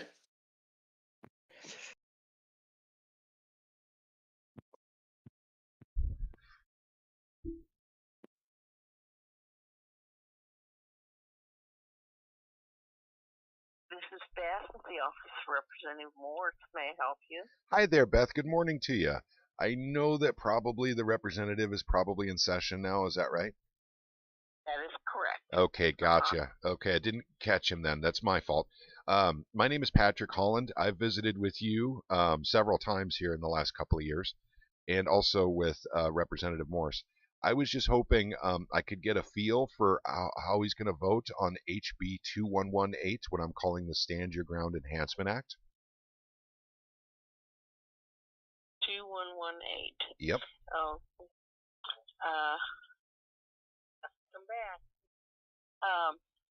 Actually, I don't know. Is that I should look and see if that's on the calendar for today. Is it on the calendar? I think it is. Yep, it is actually. That should be at the very least going up for perfection. Possible vote.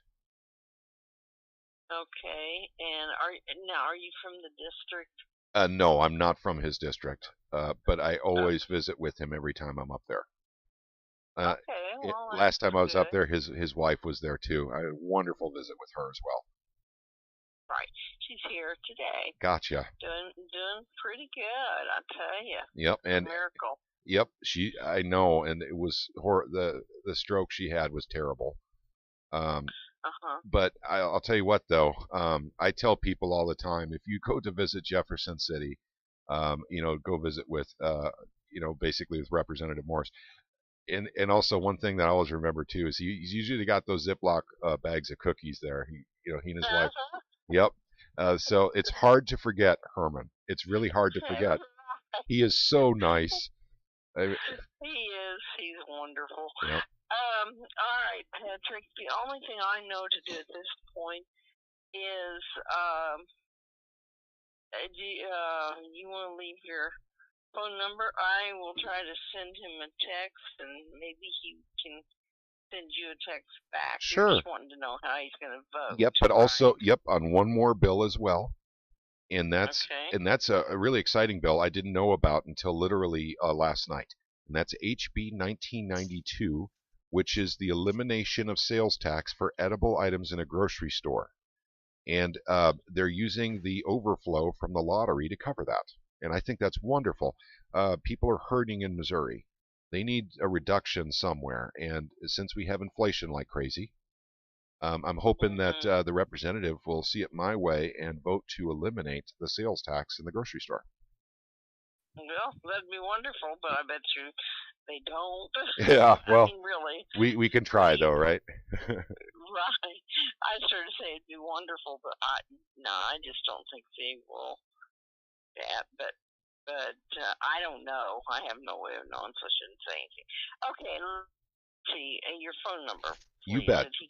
You bet. It's 417.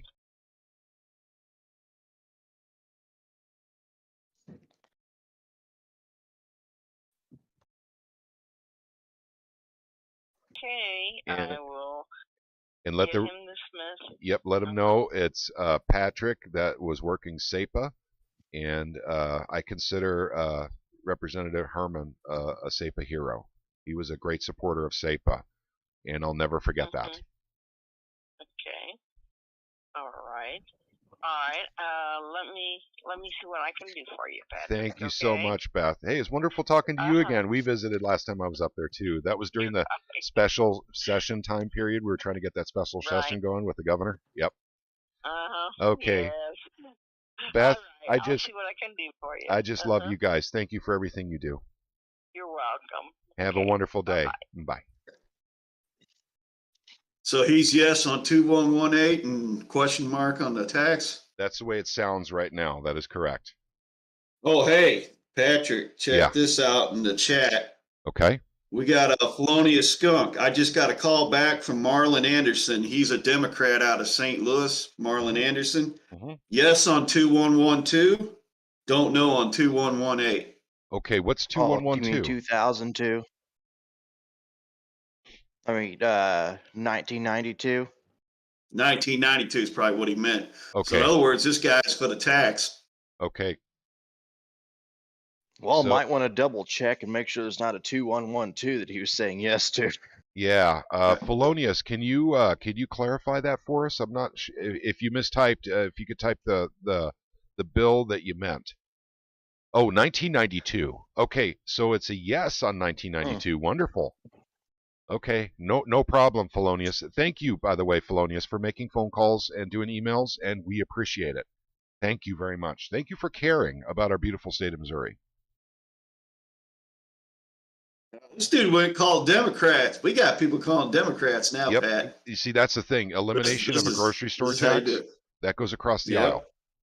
aisle. The gun bill we're calling about does not extend across the aisle, trust me. It's a waste of time to call the Democrats on that, unless we've called all the Republicans and we have spare time. The grocery store tax, you're right. If you guys... Yeah, what I'm saying is these guys are hitting them. So, I mean, they're taking up any slack we got, man. Yep. They're killing it today. Yep. You guys are awesome. All of you guys are awesome. Thank you so much. Guys, this is how we govern in the state of Missouri. You know, we literally tell our representatives what we want, and then usually they'll do it. Sometimes we have to fight a little harder, but this is the way it works. And thank you very much for participating in the process. All of you guys are heroes, each and every one of you. Thank you. Okay, next one is Jim Murphy. Jim Murphy is District 94, covering part of St. Louis, and his number is 573-751-3719. Let's give him a ringy-dingy. Can you tell him how old I am by saying that? I think ringy-dingy went out in the 80s, by the way, but that used to be what people said. I'll give you a call. I don't feel so old. Yep, I know. Back when I was a kid, that's what people would say. I'll give you a ringy-dingy on Saturday. You know, this is their way of saying I'll give you a call. Thing. Yep. Oh, God. Showing my age. Oh, we have Mad... hang on. Before we get started here, Mad Mom is in.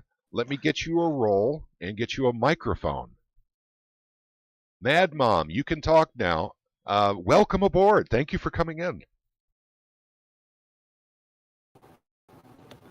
Hi, thanks, guys. Yeah, I had a little computer issue. I wasn't sure if I was going to have good enough connection to actually get in here or not, but I did make it in. I think that I got the link posted from the day that we did the testimony against Senate Joint Resolutions 31 and 37. I think it was Casey Rich, maybe, that was the first speaker that day. Yeah, that's probably me. But yeah, you guys raw.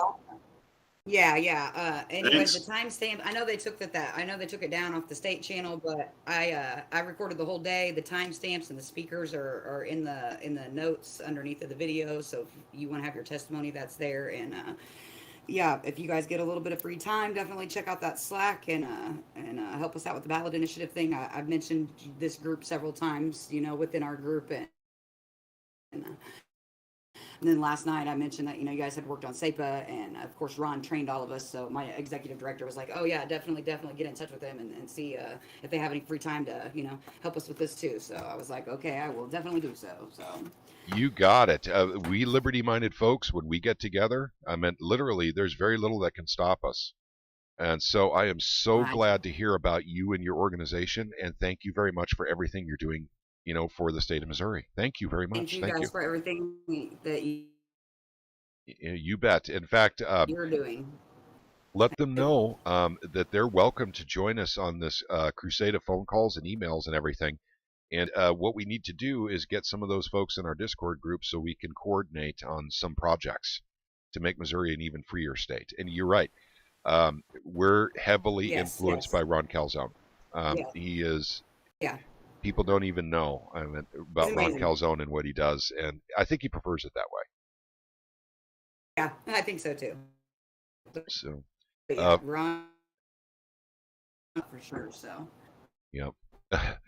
Felonious Skunk put in a funny comment. Hell, I was already divorced twice when ringy dingies went out of style. Yep, I know. That's all. I'm 50. God. I'm 50. So, I remember, like I said, that was a common phrase back then. If anyone ever asked, a phrase that went out of style, that was one of them, was ringy dingies. And that was just a way of saying you were going to make a phone call. Okay, guys, and it's time to make our next phone call as we continue down the list. And also, if anyone can let us know and give us an update what bill they're on in the House, that would be just great. And we're going to call Jim Murphy now. And thank you for joining us, Mad Mom. That's awesome. Thank you. Thank you, guys. Okay, calling Jim Murphy.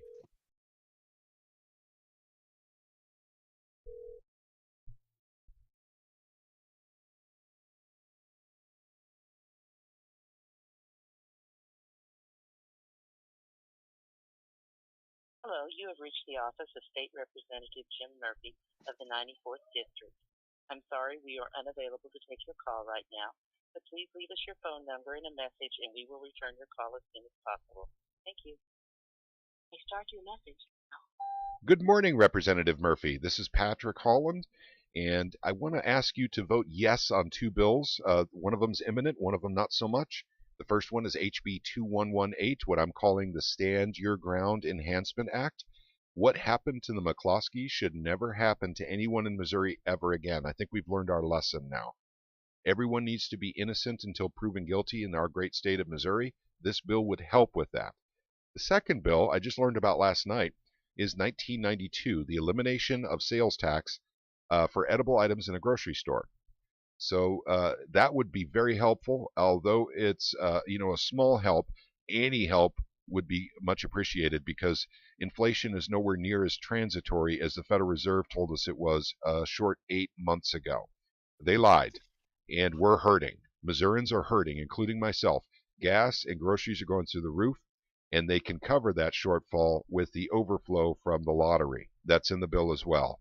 So please do vote yes on HB 2118 and HB 1992. You'll be wearing the red cape as far as I'm concerned if you vote yes on both of those bills.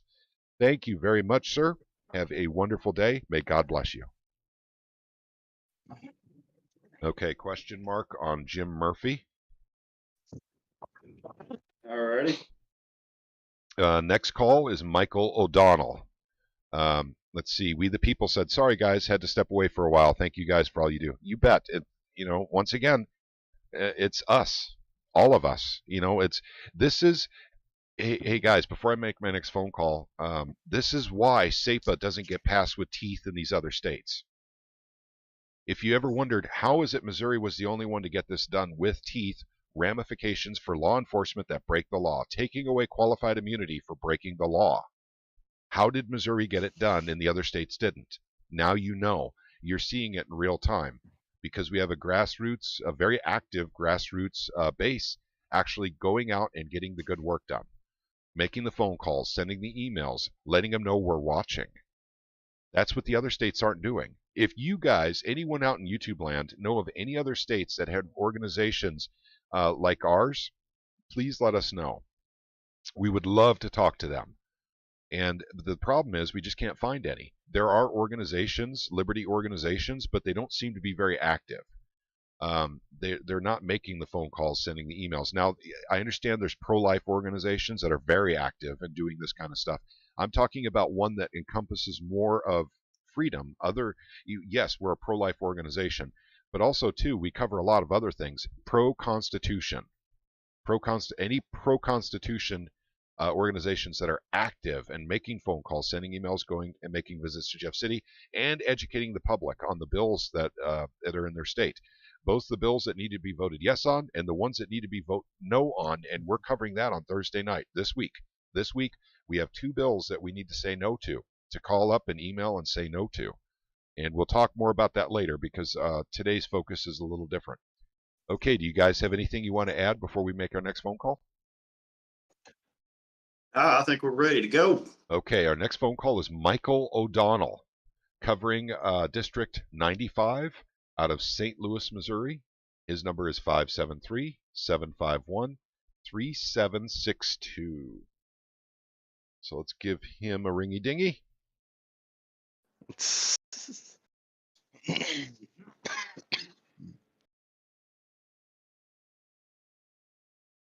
762. Okay, speaker, and back to camera.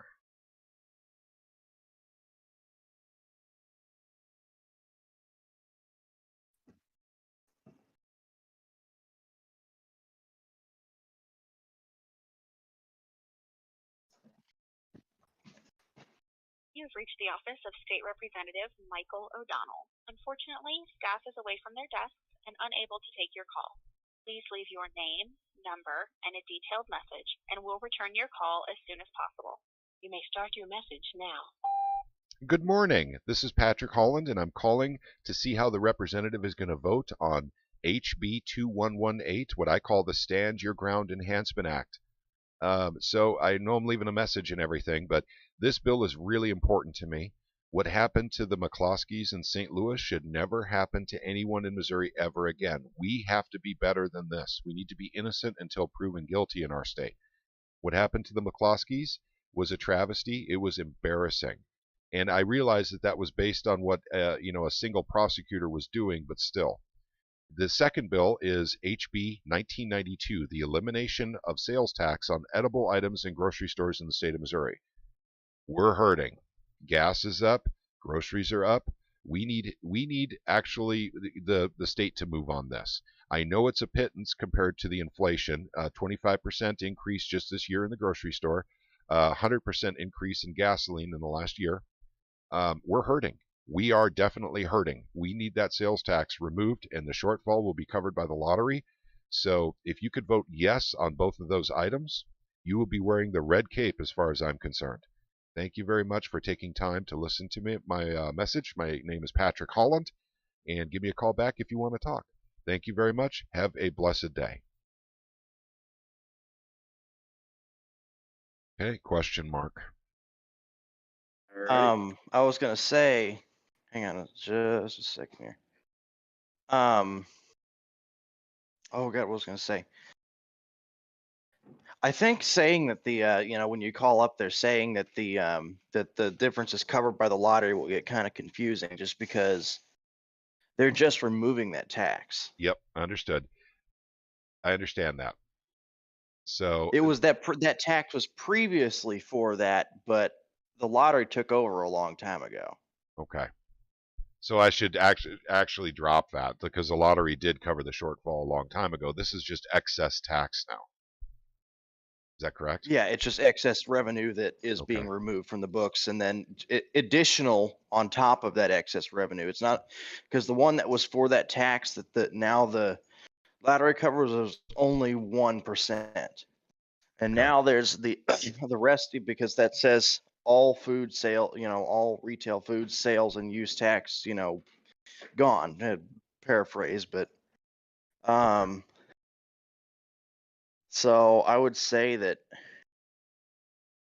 probably present it more like, just all, a. Well, before you got on, they were challenging me on it. That the cities probably still needed the money. So that's why I started saying that. It was after that one phone call is when I started saying that it's covered by the lottery tax. So my response in that would be, well, who cares about government here? We're talking about people's livelihoods in a hyperinflation situation. I understand that. So okay, gotcha. All right. Well, that and KC was here for it too. I did get challenged on where is the money going to. The counties can do without. We get that. What about the cities? So that's the challenge I got on it. So that's when I started saying, well, that's covered by the overflow from the lottery.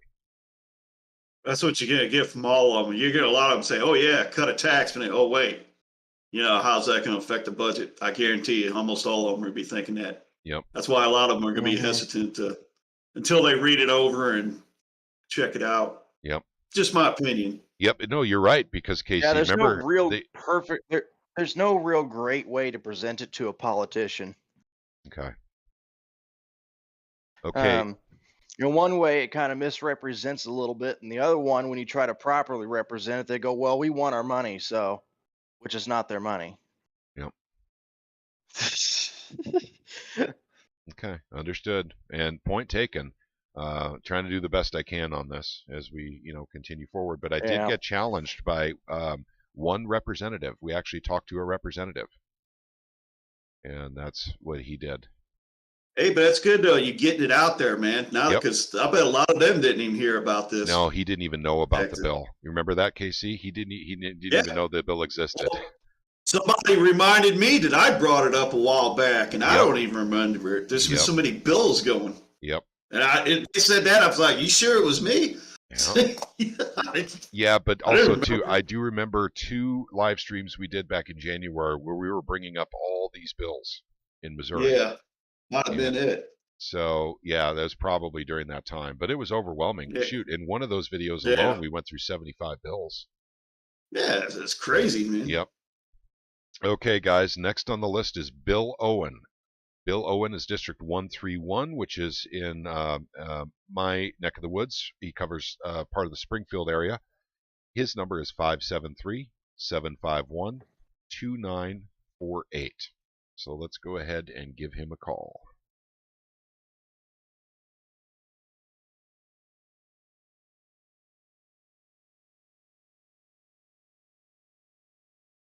Okay.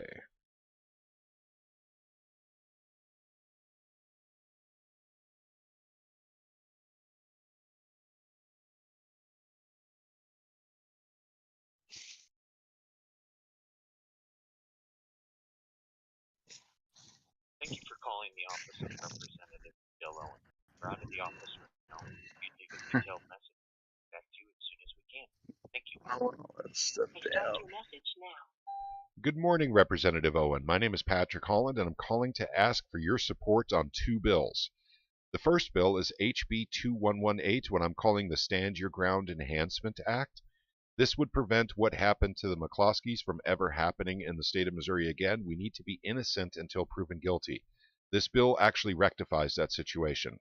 The second bill is HB 1992, which is the elimination of sales tax in grocery stores for edible items. Very, very important. We in Missouri are hurting right now, and an elimination of sales tax will help in the grocery store. We can compete with blue states. Most blue states do not have taxes on groceries or foods. I think it's time for us to do the same thing here in the state of Missouri. Please do give me a call if you have any questions or want to chat about this. Once again, my name is Patrick Holland. Please do vote yes on both bills. Thank you very much. I'll be looking forward to see how you vote. Have a blessed day. Question mark? Okay, I want to answer a question here. Felonius says, I went wading through the bills last night during emailing, which is how I found 1992. Is it normal to have so many bills on the docket at once? No, Felonius. This is an abnormal year. We have something like 1,740 is the last count I did, 1,740 bills in Missouri. What's normal is about 1,100 to 1,200 per year. So there's an abnormal amount, but also too. Yeah, like that ain't enough. Yeah. Well, wait. You counted them all? I did. Yep, I sure did. And I even talked to Ron Calzone about it, because to see if he's seen this, kind of thing before, and he goes, I don't think so. He goes, this one's, kind of unusual. Let's see. Grant just got a yes from Basie's office on 2118 and 1992. God bless you, Grant. I know you're at work right now. Thank you very, very much. Felonius says 1,200 is still crazy. Yes, it is, but that's kind of normal for us. Now, what I found was a lot of people that are running for office put in a lot of higher office. Are putting in a lot of bills. Bill Eigel is not running for another office. He's got another 2 years on his, before he terms out. And my God, all by himself, I think he's like 25 bills that he submitted for Bill Eigel in the Senate. Just one man. And so, yeah, a lot of people went a little overboard, I think. So to answer your question, no, this is not normal to have this many bills on the docket. But 1,200 is still pretty crazy, correct. But when you think about the size of Missouri and the population, having an additional 500 bills on the docket as opposed to what's considered normal on a normal year is pretty nuts. Okay. getting on to. Oh, by the way, Liberty, if you were looking for something to do, if you want to put our live stream on socials, I did not get a chance to do that earlier. Twitter, Yeah, hang on a second. anything like that. If that is if you have the ability. If you don't, I know you're out working right now. I can. I'm grabbing myself some coffee real quick. Yep. Hang on a second. In fact, I'm going to grab coffee before our next call. Next call is Jonathan Patterson from Lee Summit. Okay, gang, I'll be right back. I'm going to get some coffee.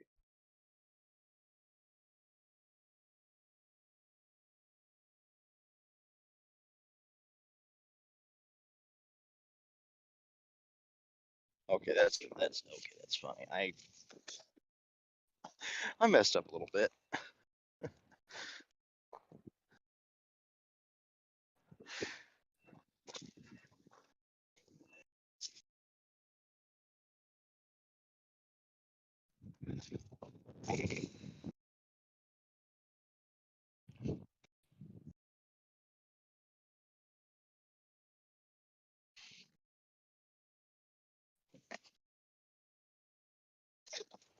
Oh God. All right.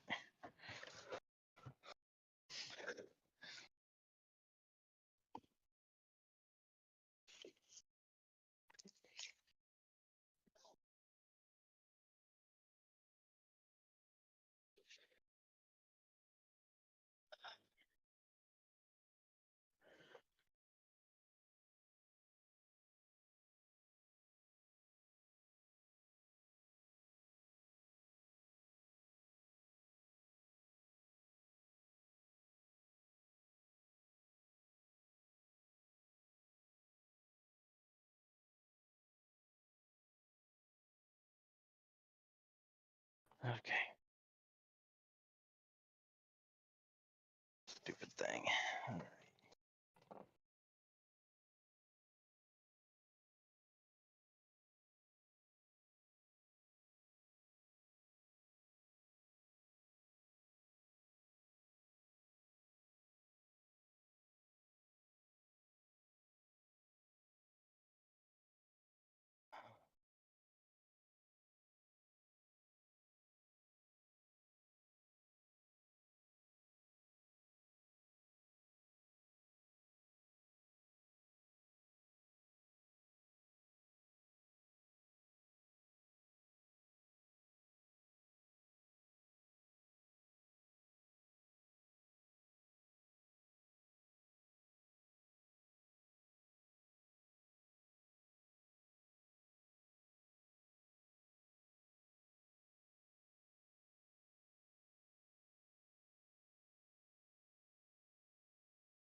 Okay, gang. Sorry about that. That was a little bit longer than I thought.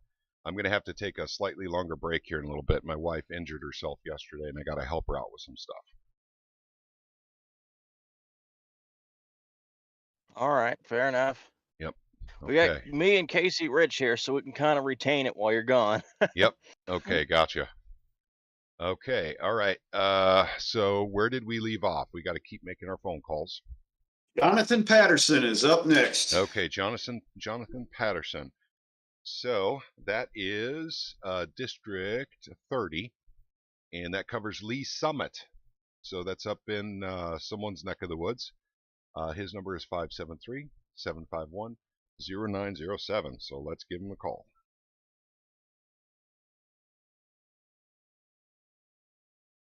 (751-0907)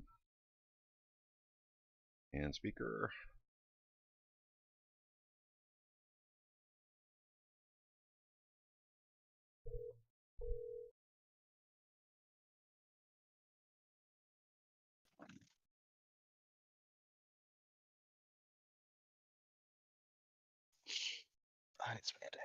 You've reached the office of Representative Jonathan Patterson, District 30.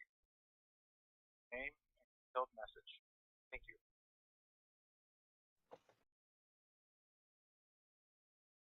May start your message now. Good morning, Representative Patterson. My name is Patrick Holland. I'm calling to ask you to vote yes on two bills.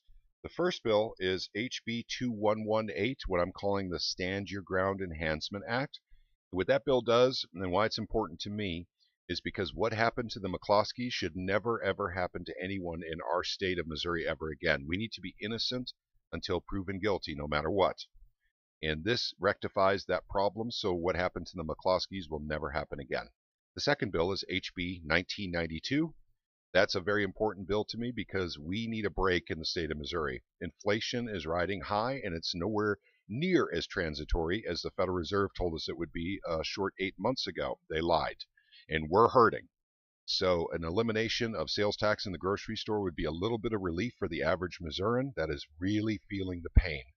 Please vote yes on HB 2118 and HB 1992. And as far as I'm concerned, if you do, you'll be wearing the red cape. I'll be looking forward to seeing your vote.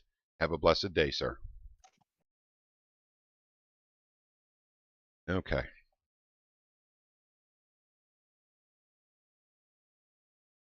There we go.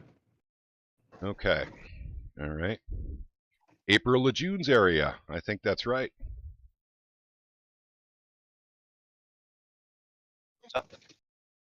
She's more independence, touching into Kansas City and touching into. It's basically, I mean, in her neck of the woods, though. Yeah, because I said someone lives, in that area, so that's why he was saying that. Okay, Felonia Skunk says Kimberly Ann Collins, STL077LA, called back. My message got garbled. Collins is a probable yes on 1992 and isn't familiar with 2118, but he's going to ask her to call me back.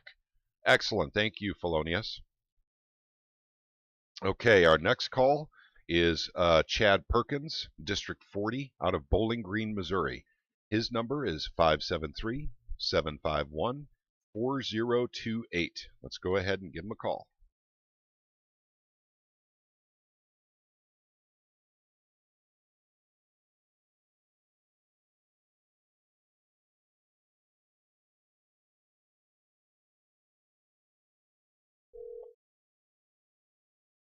Representative Perkins in Simmons' office. Hi there, my name is Patrick Holland. I don't suppose the representative's available. He's probably on the floor right now, isn't he? Correct, yeah. Okay, gotcha. Can I leave a message with you? Second. Okay.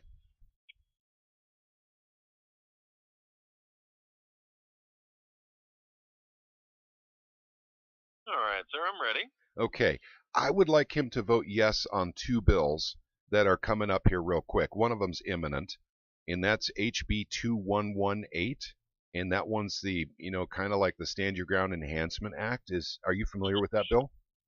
Yeah. Okay. Do you know how he's going to vote on that? Has he talked to you about that? Which representative are you referring to? Who are you calling about? Chad Perkins.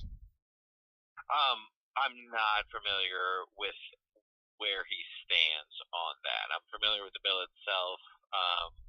Let me look real quick. Has Okay. it come to the floor? Is it just in committee? Yep, it's actually scheduled for perfection literally any time now. In fact, it's probably today. It'll go up for perfection and a possible vote. Yeah, it's on the informal calendar, so I can bring it up whenever. Yep. Yeah, I mean, I can definitely pass along that you want them to vote yes on that. No Okay, problem. that'd be great. I think that we in Missouri here need to we need the presumption of innocence before basically someone's proven guilty. What happened to the McCloskeys should never happen to anyone ever again. Okay, Yeah, no problem. the second bill is let's see if you're familiar with it. HB 1992. Are you familiar with the elimination of sales tax for edible items in grocery stores? Yeah, of course. Mary Elizabeth Coleman's bill. Yes, yes. Do you know where the representative stands on that bill? I think the representative supports that one.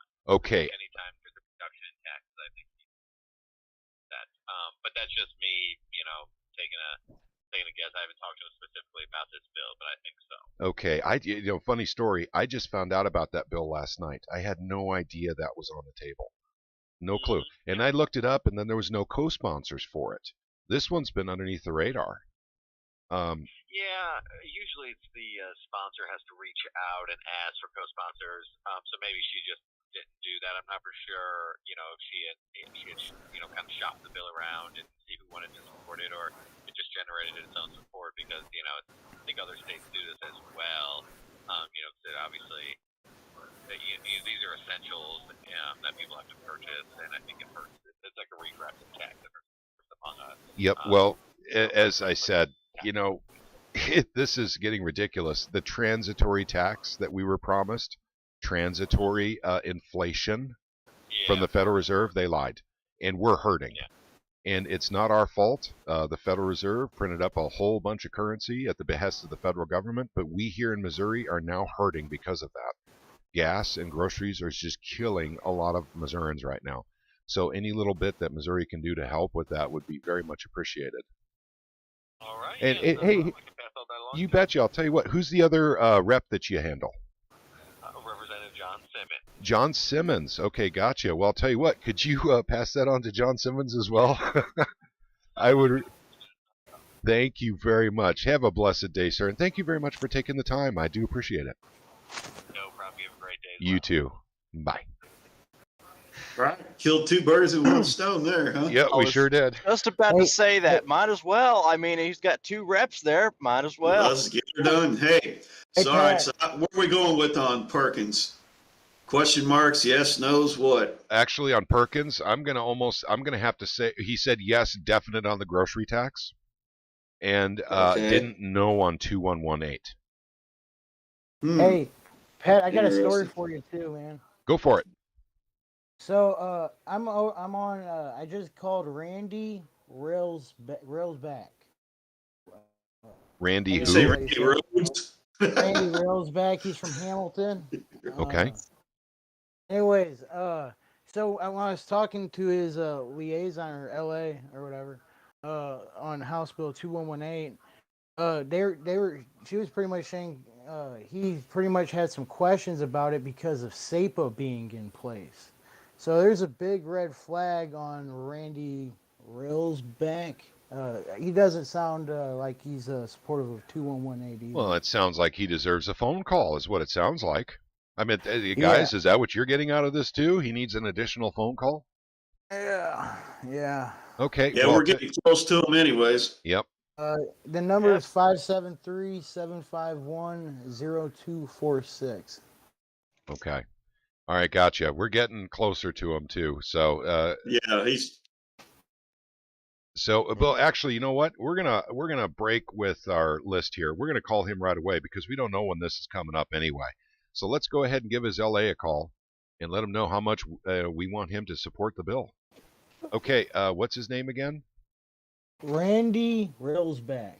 Railsback. Okay. RAILSBAC. Yep. Just found him.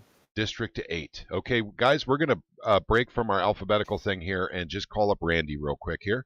Randy covers District 8, which is Hamilton, Missouri. and Yeah. it's time to give him a ringy-dingy. And I know we're just going to get his LA. Well, So it is perfectly all right to break from the alphabetical thing because the alphabet soup isn't real great anyway. yeah, there is that. 6. Okay.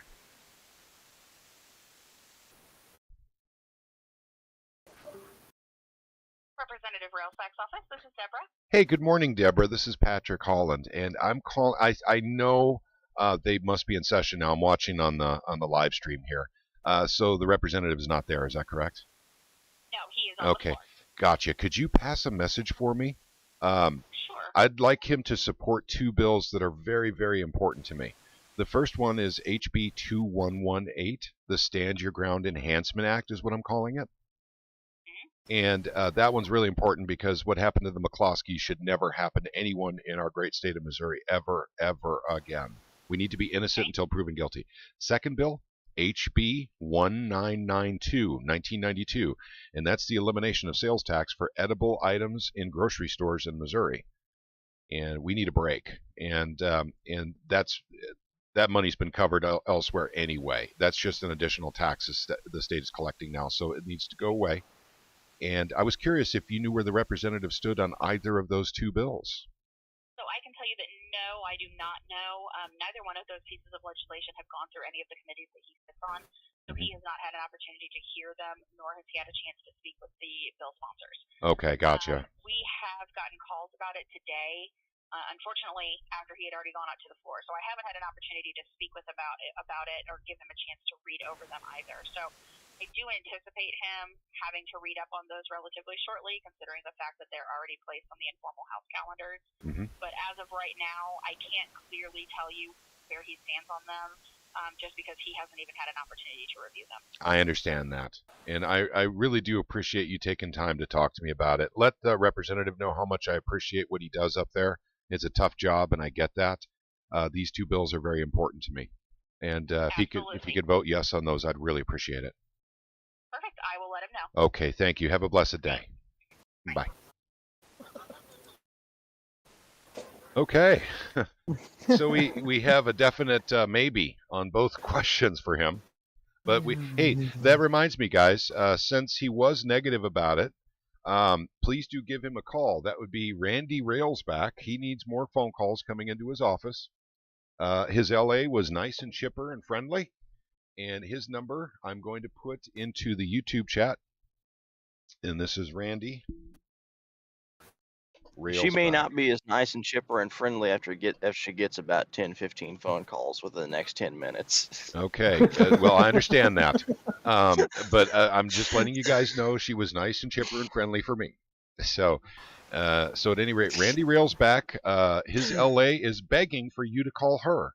And her number is 573-751-0246.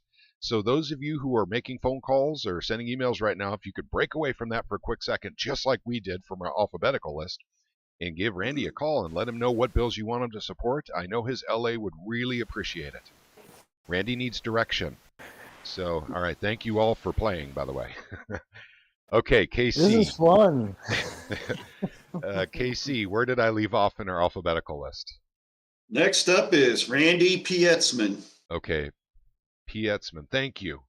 Randy Pietzman. Faithful Scribe, KC Rich, everybody. Okay, he covers District 41. That's Troy, Missouri. His number is 573-751-9459. So let's give Randy a ringy-dingy. Yay.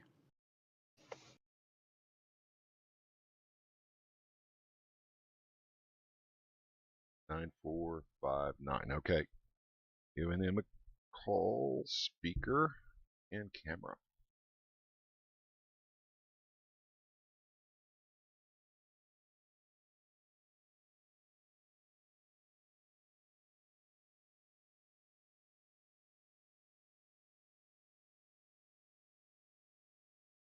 You have reached the office of Representative Randy Pietzman, serving the 41st District. Pietzman. We are unavailable to take your call at this time, but please leave us a message and we'll get back to you as soon as possible.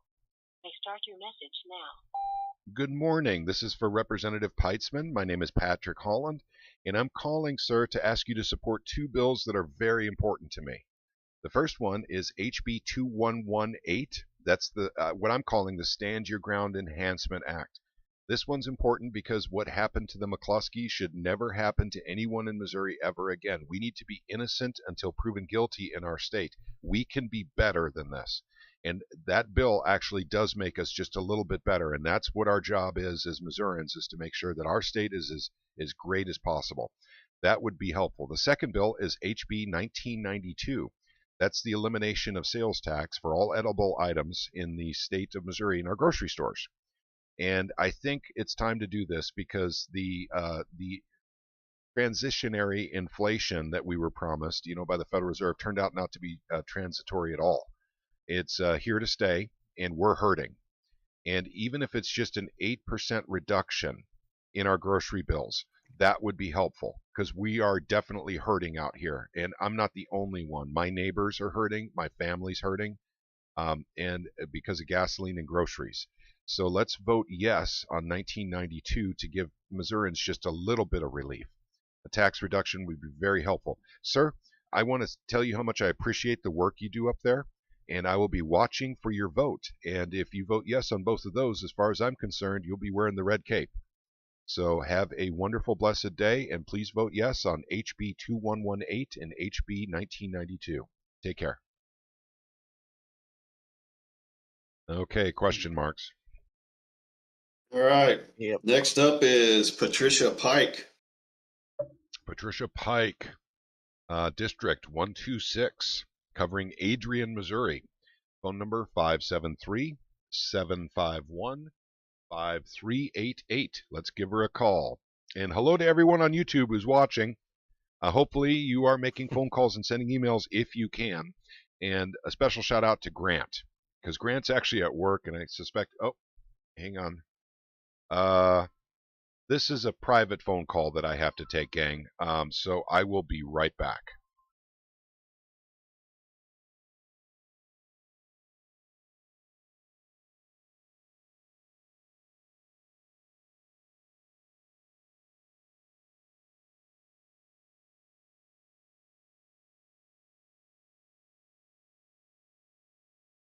No, you're still on. You're still on, Patrick.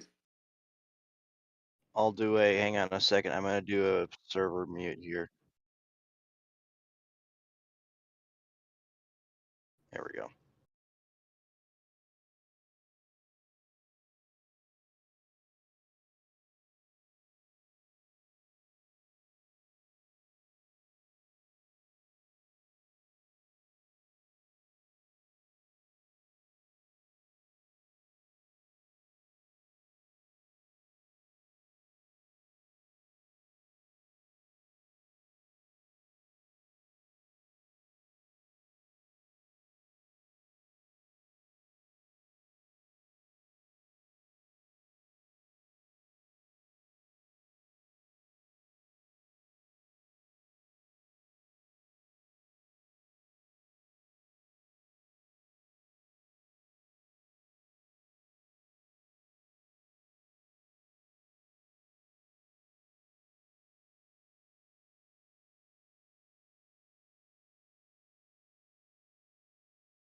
Okay, gang. Can you guys hear me now?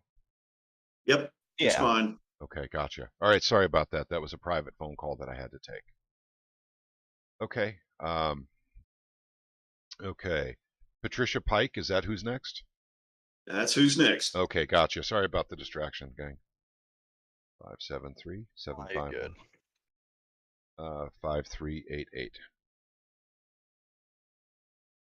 Speaker. Yeah. Oh shit. All right. Well, that's nice.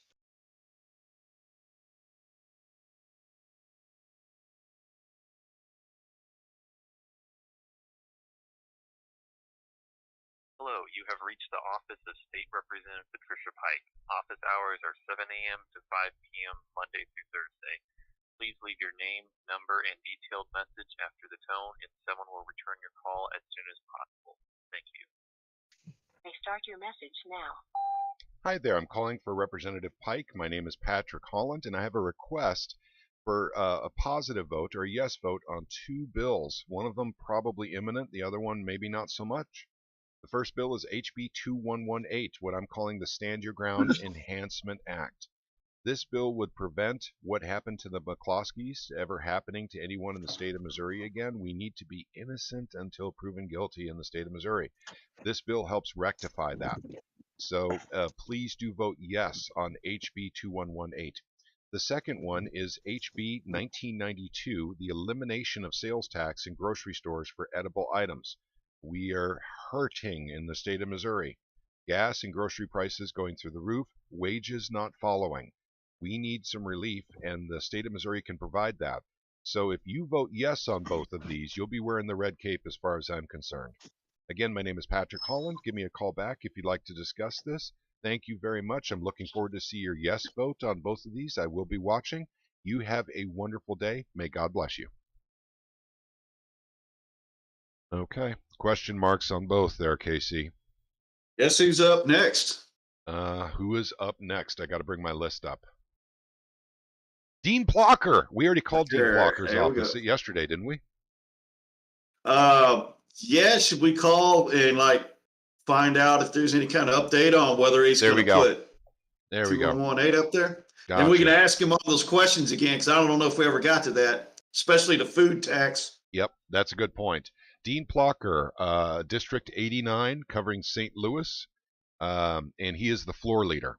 He's the majority floor leader. So he decides what goes on the calendar and when. So that's the guy we're calling right now. His number is 573-751-1544.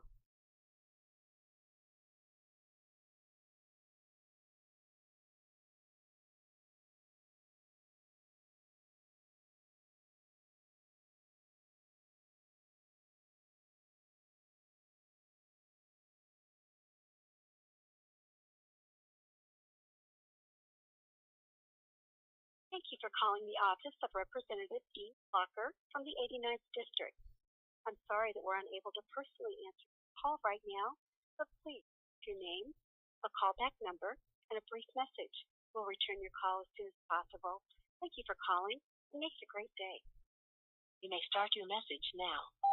Hi there. I'm calling again. My name is Patrick Holland. I'm calling for Representative Plocker to see if we know when the Castle Doctrine Bill, HB 2118, is going to show up on the House floor. Looking forward to seeing that come out, and also just make sure there's a positive vote from Representative Plocker on that. Also, I wanted to bring up another bill that I didn't bring up yesterday when I called, and that's HB 1992, the elimination of sales tax for edible items in grocery stores. I think it's a great idea. Missourians are hurting. We're all hurting right now because of gas and groceries. So an elimination, just a little bit of relief would be very, very helpful for us in Missouri. So please do vote yes on HB 1992. Thank you very much. My name is Patrick Holland. Feel free to call me back if you'd like to chat about this. Thank you. Have a blessed day. Okay. Sorry about that. Even Grant was saying, call Plocker's office. I did what I could, man. But actually, Plocker's office did call me back yesterday while we were still on the air. Yeah, she's actually pretty good about that stuff. Yep. Getting messages. I mean, you got to think he's the floor leader, man. You don't want to be blowing everybody off. Yep. So let's get to a few things here in YouTube. Let's see. Voodoo Queen says he's 40 minutes south of me. Nothing like a little push in the keister. Let's see. It's what he signed up for. Randy Railsback, by the way. So those of you who are calling Randy Railsback's office, very much appreciated. Yep, he needs a little bit of push. Just like Voodoo said, a little push in the keister. Let's see. Gary Ride said can't hear in the live chat. Penguin pot pie for lunch today. Oh, penguin pot pie. That sounds good. There's some sort of inside joke going on here. It's. I suppose if I said bald eagle pot pie, that would, be someone else's inside joke as well. Hey now. No, so sorry, man. Sorry. Okay. Mad Mom says, Casey Rich, honestly, it's my pleasure. Love to bring together like-minded activists in our state. You betcha. We all need to support each other and get the good work done. And she is thanking him for the testimony he did for HB 2118. Or I'm sorry, no, actually, that was on a different bill. He did a testimony on. But Casey, our very own Casey Rich, that you guys see here on our channel, is very active in Missouri politics, and he's doing a great job. And don't forget, he's got his own YouTube channel called SEPA Central, where he's covering SEPA nationwide, not just in the state of Missouri. He covers Missouri, but also nationwide. So please check out his YouTube channel, SEPA Central. Felonius says, FYI, the phrase stand your ground is heavily charged. Yep, I understand that. The bill strengthens Castle Doctrine, and Castle Doctrine doesn't have the same negative connotation. Very good point. And I saw that before the last call, and that's why I said Castle Doctrine. And then Grant says, please call Blocker's office, which we just did, but unfortunately we did not get the LA. We got voicemail. I really think using the term stand your ground is akin to shooting ourselves in the foot. Okay, Felonius, point taken. I am going to go ahead and do that. However, we're getting a lot of positive stuff on that one. Let's see. Gary Ride, Penguin Pot Pie. Let's see. Casey Rich. She was super kind. Yep. Okay. All right. Let's see. All right. Next one on the list, we'll get to in just a moment, is Brad Pollitt. And Brad was, I remember talking to Brad extensively during SEPA. So I don't know why I remember talking to him quite so. Gosh, that's a blur. Holy crap, the thousands of phone calls I made, in 2020 and 2021 for SEPA. I just don't remember anymore all the individual conversations. I used to take notes on them, and then I stopped doing that because I was doing a lot of phone calls while I was driving. And then we'll be getting to Susie Pollock after that, but Susie really doesn't need a call, I don't think, but I'd like to know where she stands on the grocery one. Okay, Casey, anything you'd like to mention before we go forward? Let's do it. Okay. I got another little interesting story for you. Sure, go ahead. So Shane Roden, he supports 2118. That's good. Now, in 1992, they're worried that the taxes. They don't want people. They're worried about the taxes they get from people. The food that people would buy at the gas station and would warm up, pretty much. And so he's pretty much wanting it to be taxed for food, warmed food, not that food that's already cooked. Is there? Right. So that's pretty much. So he's wanting to see it amended. I'm sitting here like, look, didn't Missourians just lose their job? A lot of Missourians pretty much just lose their job because of the mandates, and you're here worrying about them taxes. I'm like, people are homeless right now because of they're losing their jobs, and you're worried about that. It's like, I think Missourians should be able to have access to food no matter what, at least, especially if they're paying cash. I mean, come on. Yep. Well, but that's interesting. Another point about, counter economics. People need to be establishing separate second systems on everything too, on top of all this. Yep. Right. That was Shane Roden, but he's in support of 2118 as it stands. Yep. And in fact, I will be giving him a call. That was Jimmy D's rep, by the way, for those of you who remember Jimmy D. So because of Jimmy D's excellent relationship with his rep, I developed a relationship with his rep, more specifically John Levin, his LA. So we'll be calling shortly, and we're getting up to the R's here real quick. So I will talk to him, and we'll see if we can get him to change his mind. Not just that. This isn't like food stamps. This is people's cash. I mean, what the hell? So as long as it's not cooked food, I mean, why are they putting limitations on cash money? Yep. Oh, I just got done hearing about a bill. They're talking about getting when people go and get EBT. They're now talking about, because all the homeless people don't have. You can't even buy warm food with EBT, so they're talking about making it to where people can use that to buy fast food. But now this guy's complaining about that. I mean, this is cash. I thought cash was king. What is EBT king? Is welfare king? I don't know. I don't get it. Makes no sense. Makes no damn fucking sense, man. I'm sorry for the language. Yep, I understand. Yep. Okay. Well, that's the thing. We'll be calling up that office here. Maybe we can change his mind with a quick phone call. That's John Levin I'll be talking to. In fact, John Levin will call me back. So I'll just leave a message. John, give me a call. It's Pat. And he'll call me back, and then we can talk about that. Did you talk to the representative directly, Joe Mama? Rusty? No, that was his LA. Okay, you talked to John Levin. Okay. Yeah, and right. Supposedly he's in committee right now. So. Yep. Okay. Oh, so you just made this phone call. Yeah. Okay, let's skip up. And since we have such an excellent scribe, I'm going to call John Levin right now. So Shane Roden. I'm calling Shane Roden's office, and I'll be talking to John Levin. 573-751. And thank you for that, by the way, Rusty. 4567. No, I just feel, people are struggling because of everything going on right now. That's the least they can do. Hey, Patrick, how you doing? Hey, I'm doing good. How are you doing, John? Oh, not too bad. Just busier than a one-armed wallpaper hanger today, I tell you. Yeah, let me guess. You're getting a few calls today. A few calls.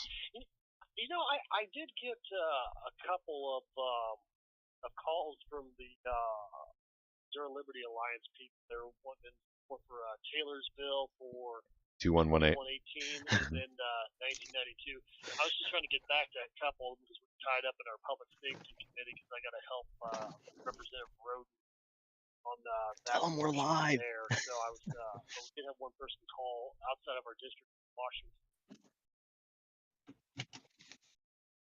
Gotcha. Well, I'm actually calling about those two bills as well. Yeah, I know people in our organization are making phone calls. We're live on YouTube right now. So we're definitely hitting it. And HB 1992 was one I just learned about last night. I didn't know, so we're hitting that one a little bit late. So I was hoping that we could get Shane Roden to vote yes on that. And I know you can't answer for him, but yeah, and Patrick, I know that particular one, there's some weird definitions within what classifies as food, and there's some weird stipulations for a lot of things for the government portion.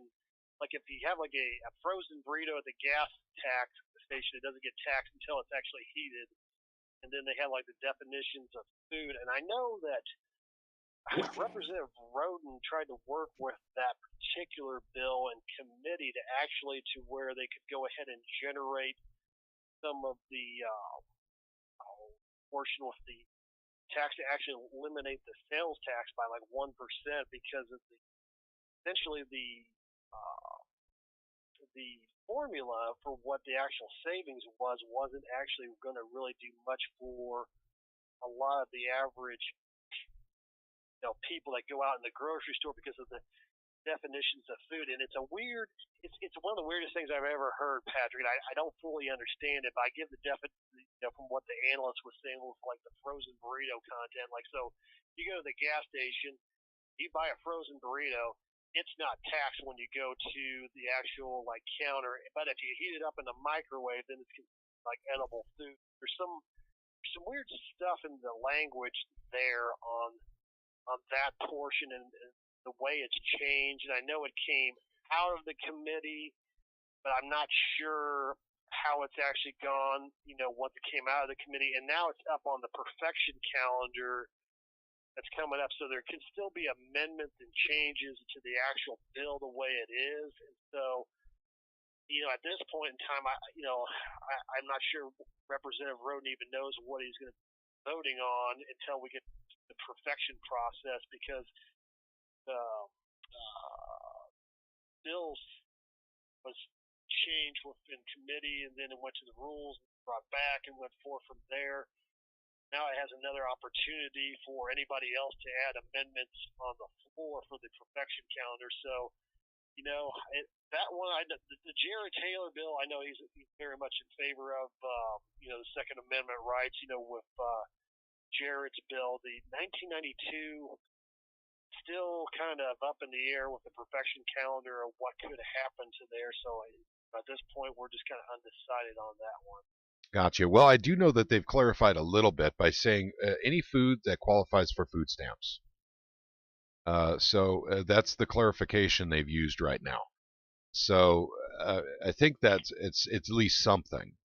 So clarification about whether or not your burrito is warmed up in a microwave. You're right. That's ambiguous, and actually that needs to be clarified, I guess. But I don't know that this would even cover food in a convenience store. This one talks about grocery stores.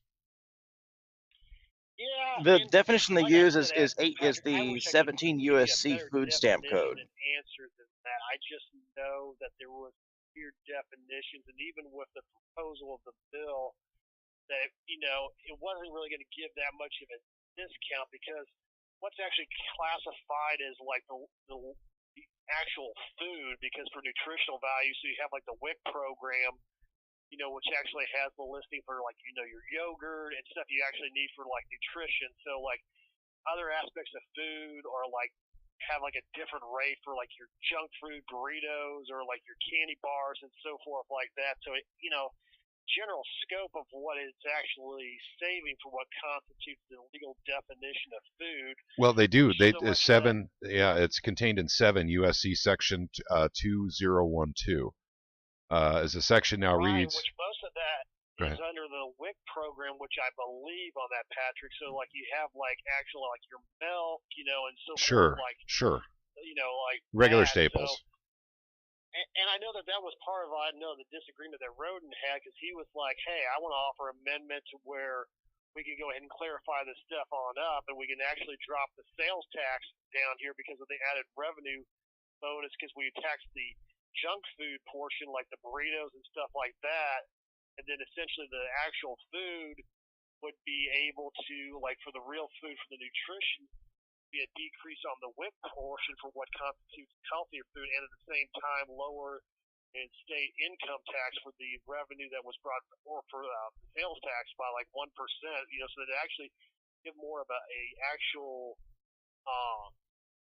discount, because I still believe some of that stuff is just ambiguous on what the definition of food is, so it's really not going to be offering as much of a discount people as what they are trying to bring forth on that. So Sure. Like I said, Patrick, I mean, it's some of that stuff, the complication of that I know is kind of tricky, but I know, he's still up for review on that portion. I imagine there's going to be some discussion on the floor when it's brought up even though it's on the perfection calendar today. I don't know if we'll actually hear it, but it's going to be, the time where the whole body as a whole can talk about it, and then different amendments. But I can try to look up and see.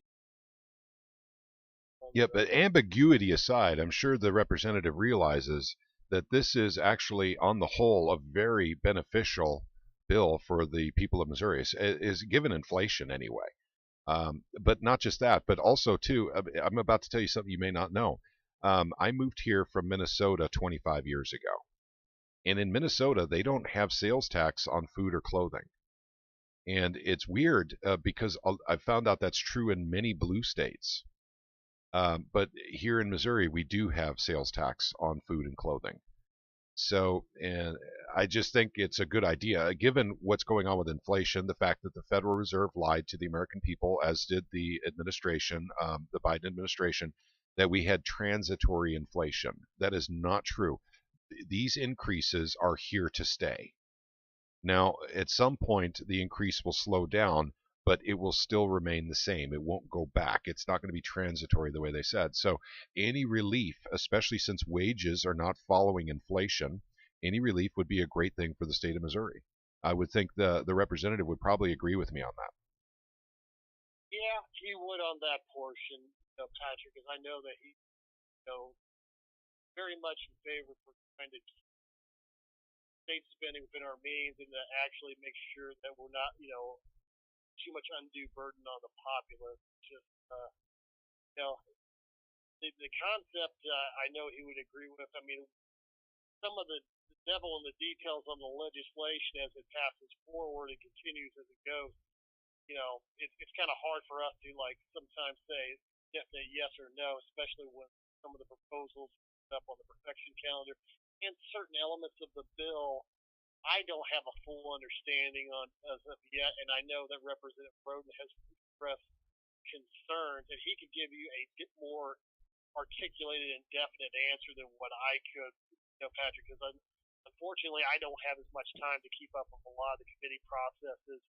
Sure, plus the 1,700 bills this year. Holy mackerel.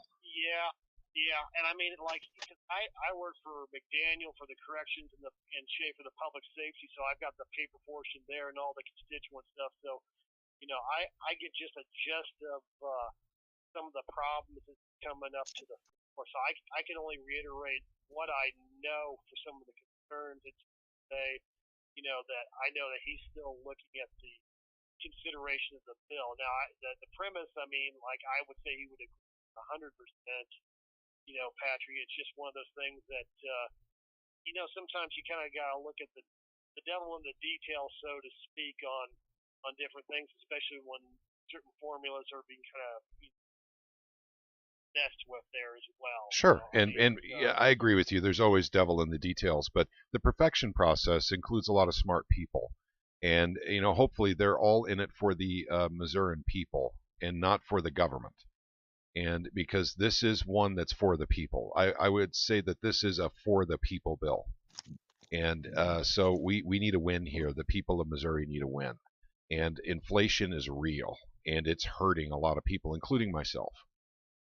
We need a break somewhere. Even if this only represents a 8 to 12% reduction in our grocery bill, that's something, because people spend a lot of money on groceries, Yeah, and of course, I don't know if that would be the full actual 8 to 12% because, like I said, definitions of food, so they could say that it's going to be around the board. But like I said, I mean, frozen peas, it's consideration, there's just weird things with the frozen there, and then even the peas, I mean, it wouldn't be considered actually real food until it's heated up because of how frozen is different because of the retail portion from the grocers association people, how the grocers their different portion on the funding versus the calculation with MIC formula and stuff like that. So there's weird stuff with that calculation there as well. So I mean, it's not going to be just a straight up cut on the food portion there.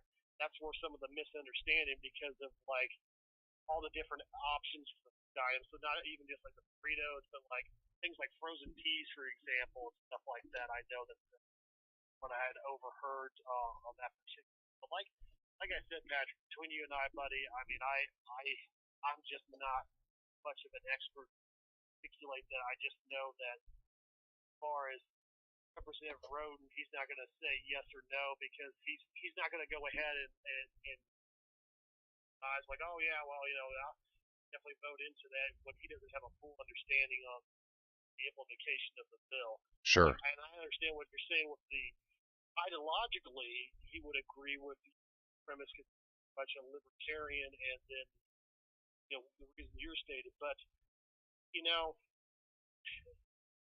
the question really comes along with how much of an actual percentage is really going to be coming up out on the discount that's, when there's so many different classifications of what food is, and if it's really going to be 8 to 12% across the board. The thing that by the time it's all said and done, but how the different taxes are working, it's really not amounting to much, general per year, and then they got other. Sure, but there, there's a looser argument. We got to start somewhere. I mean, when it comes to this, I mean, actually, this is the reason why we're rated 11 on the Freedom Index in the state of or in the United States, is because our taxes are so much higher than many other states. And so, even though we're considered a low tax state, when you look at we're 11 on the list. I mean, certainly New York, California, New Jersey, Minnesota are very low on that list. But we got to start somewhere, and this seems to be a really good place to start, because getting rid of taxes on gasoline is probably next, but that the state depends on heavily. And yes, but that's I can tell you for sure, as far as the gas tax that was proposed by Schatz, that Representative Roden was very much against that. Yes. The stipulation on the going around the Hancock Amendment, and how that, I mean, Representative Roden voted no and was not happy with that portion on how that was brought about. And it's, I guess what I'm ultimately saying, Patrick, is like,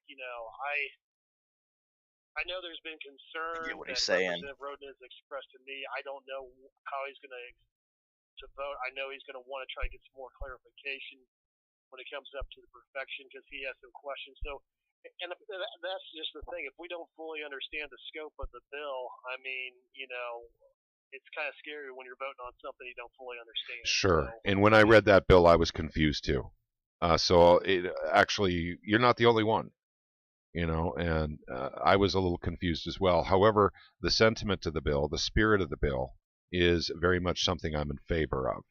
And so the perfection process hopefully will get to the bottom of this, and it won't be as ambiguous. There will be a lot of things cleared up, and we can give the American, or I'm sorry, not the American, but the Missourian folks a break in the grocery store.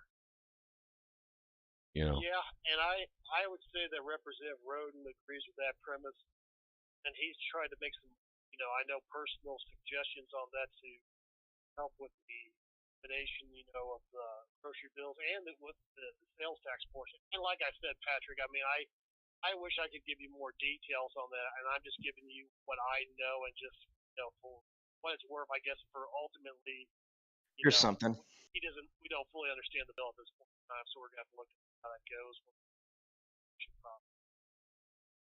Okay, gotcha. Well, here's a basic question. If it could be perfected to the point where it is can it be most perfected definitely to the 12% reduction, then hang on one second. Yep, hang on would he one second, vote John. for it? If it could be perfected to the point where it is guaranteed to be the 8 to 12% reduction, and there is a it's very clear and concise, would he Okay. vote on it? If Yes. we can actually clear this bill up to the point where Hypothetical. there is a reduction, and it can be very clear, basically, I mean, would he support the bill? I mean, actually, hypothetically.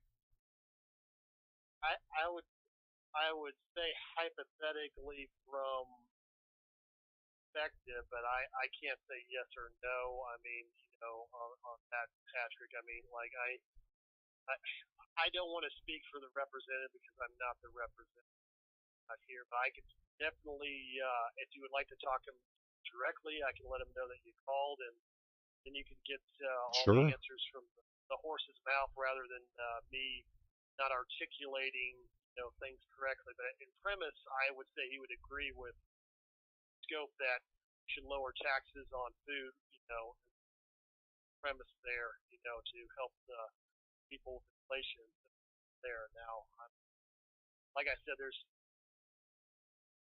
and I'll just leave it at that, Patrick, because I don't want to try. I mean, I lack the ability to, I guess, articulate the scope of the bill, and I apologize for that, but I can have the representative call you to get that, because he's more of an expert on than I am. Understood. And yes, I would very much Definitely like if he appreciate has him taking the time. Yeah, and I appreciate you taking the time. to talk about that. And go ahead. My pleasure, Patrick. Sometimes I don't think I have the ability to articulate things. I wish I had more general knowledge on this particular issue, but it's kind of outside my area of expertise. Yep, understood. And yeah, I would sure love to talk to Shane again. It's been a while, and that way he and I could talk about it a little bit. That one's not as imminent as 2118, but it's good to know where he stands on 2118. That one is imminent. Go ahead. I can tell you that he's definitely in favor of that on the 2118 portion for Patrick, because I know that Representative Roden is not a.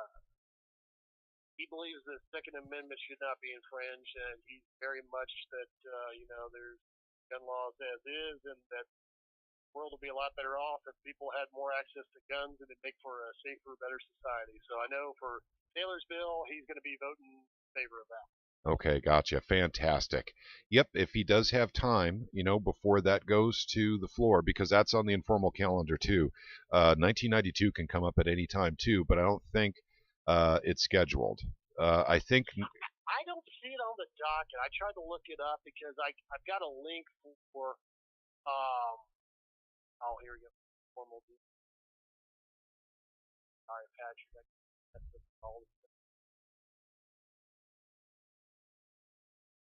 Check on.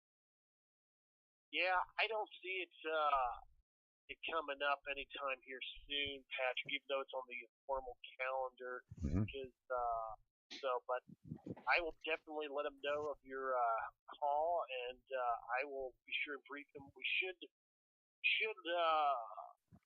hopefully adjourn here soon around the noon hour. I will leave him a note, but I will be out of the office because I've got to go to Mcdaniel's Corrections Committee upon adjournment. Expect out on the bills there, but I will be sure to leave a message for you, and we'll just go from there. Okay, great. Thank you so much, John. I do appreciate you, and let Shane know. I look forward to talking to him again. And next time I'm up there, I'll sit down and talk with Shane a little bit, and you guys, and we'll talk about Jimmy a little bit. How about that? Hey, I was sorry that I couldn't make the deal for that, Patrick. I wanted to, but just some of the stuff I had going, back home in Camden County, I couldn't quite swing. No, that's okay, man. Understood. I really thought a lot of Jim. I really did. One guy I got really connected to, and I really appreciated hearing his stories and learning about him as a person. I always enjoyed our conversations. Real solid guy, and he had a great passion for community, and I know for his life. I was deeply saddened to hear. Yep, you and me both, brother. But we continue on. Basically, Jim would have it no other way. So. Yeah, that's we only got what we got in this life to give. I mean, for good or bad, Patrick, and we all have our time written in the sand when we pass, and that's all we can really say. That we try to do the best with what was given to us. So. Yep. Okay. All right. Well, thanks again for your time, John. I look forward to hearing from Shane. You guys do great work up there. God bless you. I appreciate that, sir. And like I said, Patrick, anytime that you're up here, you're always welcome in our office. So come by anytime. You bet. Thank you very much. I appreciate it. You too, man. Bye. Hey, Patrick. Yeah. 2118 might be up next if they're going down the calendar. Okay, gotcha. I don't know how they're handling it. Okay, a little explanation for everyone who listened in. I know that was a long call. You'll notice one thing I did right away is I let them know we were live on YouTube. And the reason being is because I've talked to John Levin more times than I can remember, both in his office and on the phone, and I didn't want him to get personal. So that's why, because we talk about personal things, we've talked that much, John Levin. And once again, he is the legislative assistant for Shane Roden. And John Levin and Jimmy were very close friends. So at any rate, so that's why the conversation went on as long as it did, and that's why I gave him a heads up that we were live on YouTube, so that he didn't start talking about family stuff and stuff like that. So at any rate, okay. Well, we'll check out, what's going on the floor. Actually, we probably have time to make one more phone call. Yeah. Hey, I that's still. Oh, go ahead. I gotta say that, yeah, I can get what he's saying though. There may be some lucrative details that are in the federal definition in combination what's with Missouri's definitions surrounding that whole thing, which would wind up making problems with actually removing that tax. Okay. Well, and once again, the perfection process can take care of that. So they can actually get to the bottom of that, and if there were complications that they need to be, clarified, or complications that need to be removed completely, they can look into that. But at the same time, I think, like I said, in spirit and in function, I think that bill needs to be done. Yeah. And if you get that burrito at the gas station, buy it first. Then after you save on that tax, then you go heat it up in the microwave. There you go. There you go. Oh, all right. I didn't get to listen to most of that because I was tracking what was going on the floor. So are we yes? No. We're yes on 2118. And that's what I figured. And maybe on 1992. And that's for Shane Roden. Yeah, See, I told you, all of them are going to be sitting there. They're all going to be discussing a bunch of stuff with that tax, man. Yeah, someone just wrote here. Gary Ride says he got an email response from Bruce Assman, District 62, regarding HB 1992. His reply is, I look back at the history of the bill, and there is no opposition. It has been placed on the calendar for debate on the floor. So that's from Bruce Assman. Okay. So, at any rate, I mean, we never know. I mean, Bruce Assman may have an inside track on that particular bill, and he may just, basically hit on someone who had the inside track. So, okay, all right, gotcha. Hey, since they've not hit the bill yet on the floor, let's make another phone call. And Brad Pollitt. Brad Pollitt. Okay, gotcha. And he is for District 52, covering Sedalia, Missouri. And his number is 573-751-9774. Let's give him a ringy dingy.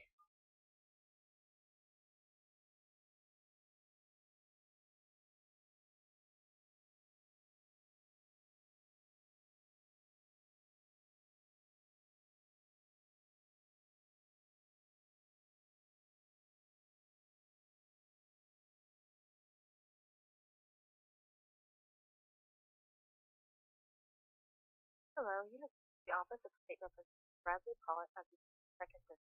You're unable to call right now. What's your phone number? Call as possible. May start your message now. Good afternoon. This is for Representative Pollitt. My name is Patrick Holland. I'm calling to ask you for a yes vote on two bills that are scheduled for floor time. The first one is HB 2118, which is basically an enhancement of existing castle doctrine. I definitely would like you to vote yes on that. That's very important because what happened to the McCloskeys should not be happening to anyone in the state of Missouri. We need to be innocent until proven guilty. The second one is HB 1992, a somewhat lesser known bill that would actually eliminate sales tax for edible items in grocery stores. So I would very much like a yes vote on that. Inflation is hurting us in Missouri. A lot of everyday families are being hurt by gasoline and grocery prices going up as fast as they are. It seems that the Federal Reserve may have lied to us when they said that inflation was transitory. It looks like this is here to stay. And we need some kind of relief, and the federal government, as you know, doesn't really care about giving us any relief. So we're going to have to ask the state to start pitching in on the relief side. So please vote yes on HB 1992 for the elimination of sales tax for foods and grocery stores, and also vote yes on HB 2118, enhancement to the castle doctrine. Thank you very much. Have a blessed day. Okay, where are we at in the House? They're still on. Hang on, let me pull up the calendar. Okay. Right now, they're on House Bill 2088, and on the calendar, we're next up. Now I don't know if they've been going alphabet or down the line or what. Okay, gotcha. I'll tell you what. I need to get that up and running. Did someone put a link? Oh, there we go. GoFoot grant. Let me get that up and running. Oh, hang on. Nope, that's not the right link. Caleb, did you put a link in Discord or was it in YouTube only? I put it in the YouTube chat. Okay, YouTube chat. I will repost the link though. Let me scroll go back. here and put it in the Discord. KC Rich. Put it in the I Discord. found it. I got it. Okay. Well, I'll stick it in the Discord anyway. Okay. Let's see if I can get that live feed up. I'll mute it. Actually, let's let it go for a little bit because I've got to take another break. In this one, I'm going to give you a time frame between 5 and 10 minutes. I got to go upstairs and help my wife with a few things. Like I said, she's injured right now. Let's see if we can get this live stream going here from the house. Play.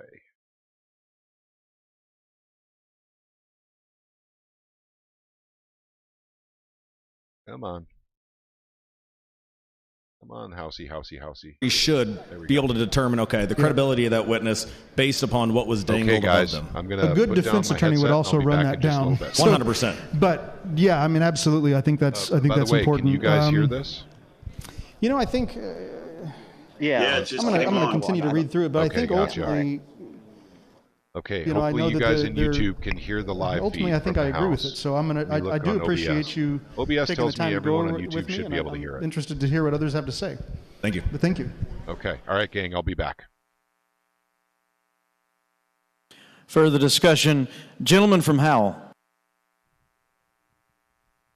Mr. Speaker, reluctantly to, at this time, speak against the amendment. Proceed, gentlemen. I'm really worried this amendment may eventually kill what I believe is an extremely good underlying bill. It makes significant changes to our criminal justice system, and I think really needs to be vetted through a committee. It's a great bill, but it needs some amendment and some serious thought. And to put it on here, I think it's got another going little to jeopardize interesting story for a bill Pat that when he I gets think out of will have here. a good luck of getting through the Senate. So Yeah. I'd appreciate Yeah, I just more called opportunity that to discuss Don this bill in Roan committee. guy, and his LA. Gentleman from wasn't St. Louis happy County. with- Well, it didn't sound Thank you, too Mr. happy Speaker, at to first inquire with the amendment 2118. maker. Like, he Does the was gentleman from St. Charles yield? And then I do. after I said Good morning, a few gentlemen. things about how Mark McCloskey Look, should have never it had seems to his me case like we've got politicized. some differences Then of she opinions started on what this changing bill her tune, does, so how I'm impactful it's going to iffy about be. that It guy. sounds to I'm me like very we need to do some more iffy vetting on about it. I know we've got some amendments to everything the his amendment LA that we may be said hearing makes here me in a very moment. iffy, I would simply and ask you, I since we smell haven't had an a opportunity to talk rhino. about this, and I'm going to be the one as the bill Yeah. sponsor that has to defend this amendment that gets put onto it, I would ask that you withdraw the amendment, and I would ask that we find another place for this and work through the process in a different way. Well, I appreciate that position. We've come to a time where Yeah, we it don't seems a know little what's going to sketchy. get across the finish line with the Definitely fighting seems in the other chamber. And I think, when we're dealing with I was a supporter freedom for until individuals that I have been wrongfully pushed on it a convicted or But, have been convicted they pursuent support, to House Bill testimony of somebody who has lied or has been given an incentive. I think that is very appropriate for this bill. I do apologize. I was working on an amendment on the nursing bill, which I know you and I will be agreeing on.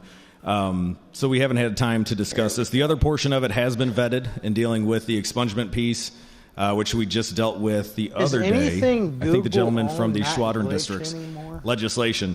But what are your concerns with the transparency when it comes to informant testimony? No, my concern is that I'm hearing differences of opinion here on the floor today with this amendment, and I'm concerned that this is going to, in fact, put in jeopardy the underlying bill, which is a tremendously positive reform that we can do to help incentivize work for people that are on parole. Right. And it's going to do a lot of good to reduce the recidivism rates in our state. We made some really, Although really you are good right progress about a few years ago with the Fresh Start Act. This continues that work. And if we put something on there now that I'm hearing the prosecutors across the state are opposed to, there's going to be some serious opposition to overcome. And I'm telling you right now, as the bill sponsor, I'm not sure that I can defend the position of the bill here.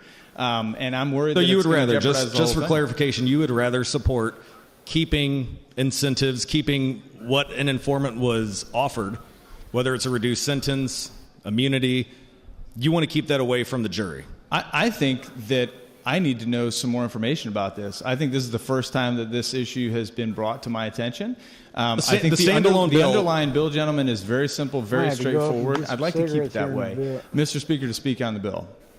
Proceed, gentlemen. Thank you. I would urge the body to vote against this amendment if, in fact, the amendment offerer does not withdraw the amendment. Thank you very much, Mr. Speaker. Further discussion on House Amendment 1. Gentleman from Cole. To question the maker of the amendment. Does the gentleman from St. Charles yield? I do. Proceed. Well, I am probably one of the few who has tried the murder cases and many criminal cases with informants, and I appreciate getting the proper information, but I have other concerns about your bill. For instance, this immunity. This requires all of the prosecutors that make deals to send them to a central position, right? A central area where they're supposed to be collected and kept, right? Correct. Now, if a prosecutor asks for that information and somehow some other prosecutor has intent that they are not, this bill, in my opinion, would probably make him still liable because they don't have qualified immunity. But, you know, if a prosecutor intentionally or recklessly, he doesn't call to get the information. Just a second. But if he calls calls the Highway Patrol and goes to their central repository and gets the information, it's not accurate. He has no immunity. Something that just doesn't add up for me. I mean, I believe prosecutors should divulge, and I believe they have to. You know, if it prevents intentional act, it's one thing. You know, if they intentionally don't, or even if they're reckless, I can see responsibility. But just saying your failure to disclose, even if you gave it your best shot, or if they're not, you have no defense. I find that kind of troubling. Well, I think, you know, just like with the medical malpractice laws, which I think you're very well informed on, they're so strict in such a way because we know if somebody does screw up, if they don't abide by those strict standards, that could cost somebody their life. Well, here, that could cost somebody their life and liberty if somebody intentionally doesn't disclose or the jury's not able to hear that somebody was given a sweetheart deal or immunity. Well, of course, that's going to weigh on their credibility, and I think the jury should take that into account.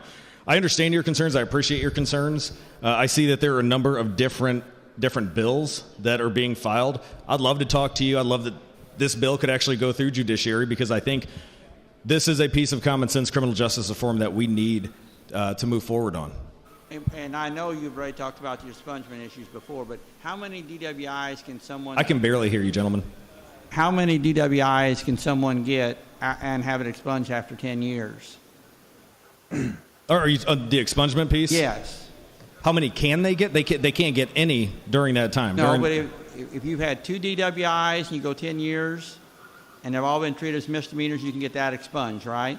Correct. As long as they don't reoffend during that 10-year period. So if they have 3 DWIs and they were filed as misdemeanors or Class D felonies, which would be 10 years, that person could also get expunged. Is that correct? I'm not following you, John. I can barely hear you. I'm sorry. Maybe I need to speak closer. If someone has 3 DWIs and they go 10 years, does that mean they get those records expunged also? If it's a Class D and they have not reoffended during that time, yes. And Class D felonies can also include DWIs where someone was hurt. I believe back then, 10 years ago, that was the lowest level. Right. That was now basically the Class E, and I'm not familiar with anyone being hurt 10 years ago on the Class D. I thought it would have been a C. I could be mistaken. Well, I know we had revisions to the criminal code. That section you referred to, and I thought that someone could actually be injured in an accident on someone's 3rd DWI, and they go 10 years without another one, they could get the records expunged. I'm just curious, I'm trying to make sure what that does. Well, when it was the Class D 10 years ago, we were talking about prior to the revisions of the criminal code, which I think were in 15 or 16. But to your point, yes, as long as they go 10 years without reoffending, without having any other violations, then they could apply to have that expunged. Is there any, when you were talking about amendments to your bill, is there any standard that you would agree, other than they waive qualified immunity, that would be required before we can hold a prosecutor liable? No, I'm 100% open to amending this, to revising it. I've seen several different bills that have come before me. I haven't had a chance to look at them, but if anybody wants to amend the amendment, I'm 100% open. I do believe that in order to prevent wrongful convictions, this is a step in the right direction. Well, I agree it's a step in the right direction, but we have a lot of counties out here who have part-time prosecutors, and they're getting harder and harder to get because they're not paid very much. And so I don't Gentlemen, want if you'd like to amend that portion, I'd welcome it. Thank you. Further discussion. Gentleman from Boone. To inquire of the amendment handler. Does the gentleman from St. Charles yield? Yes. Proceed. So there's always a lot of talk about this type of legislation. I know in Boone County where I practice, as far as informant issues and dealing with rats and all of that. And there's generally support for it amongst the criminal defense community, but I have a few questions that I'm not entirely clear. And I thought I saw something there, but maybe I heard something. Does it differentiate between, say, an informant who's, someone they're in jail with, as opposed to like a co-defendant? Isn't there does the state still have to disclose a co-defendant deal along, as opposed to just some random person the person's like in the cell with that overhears them talk about something?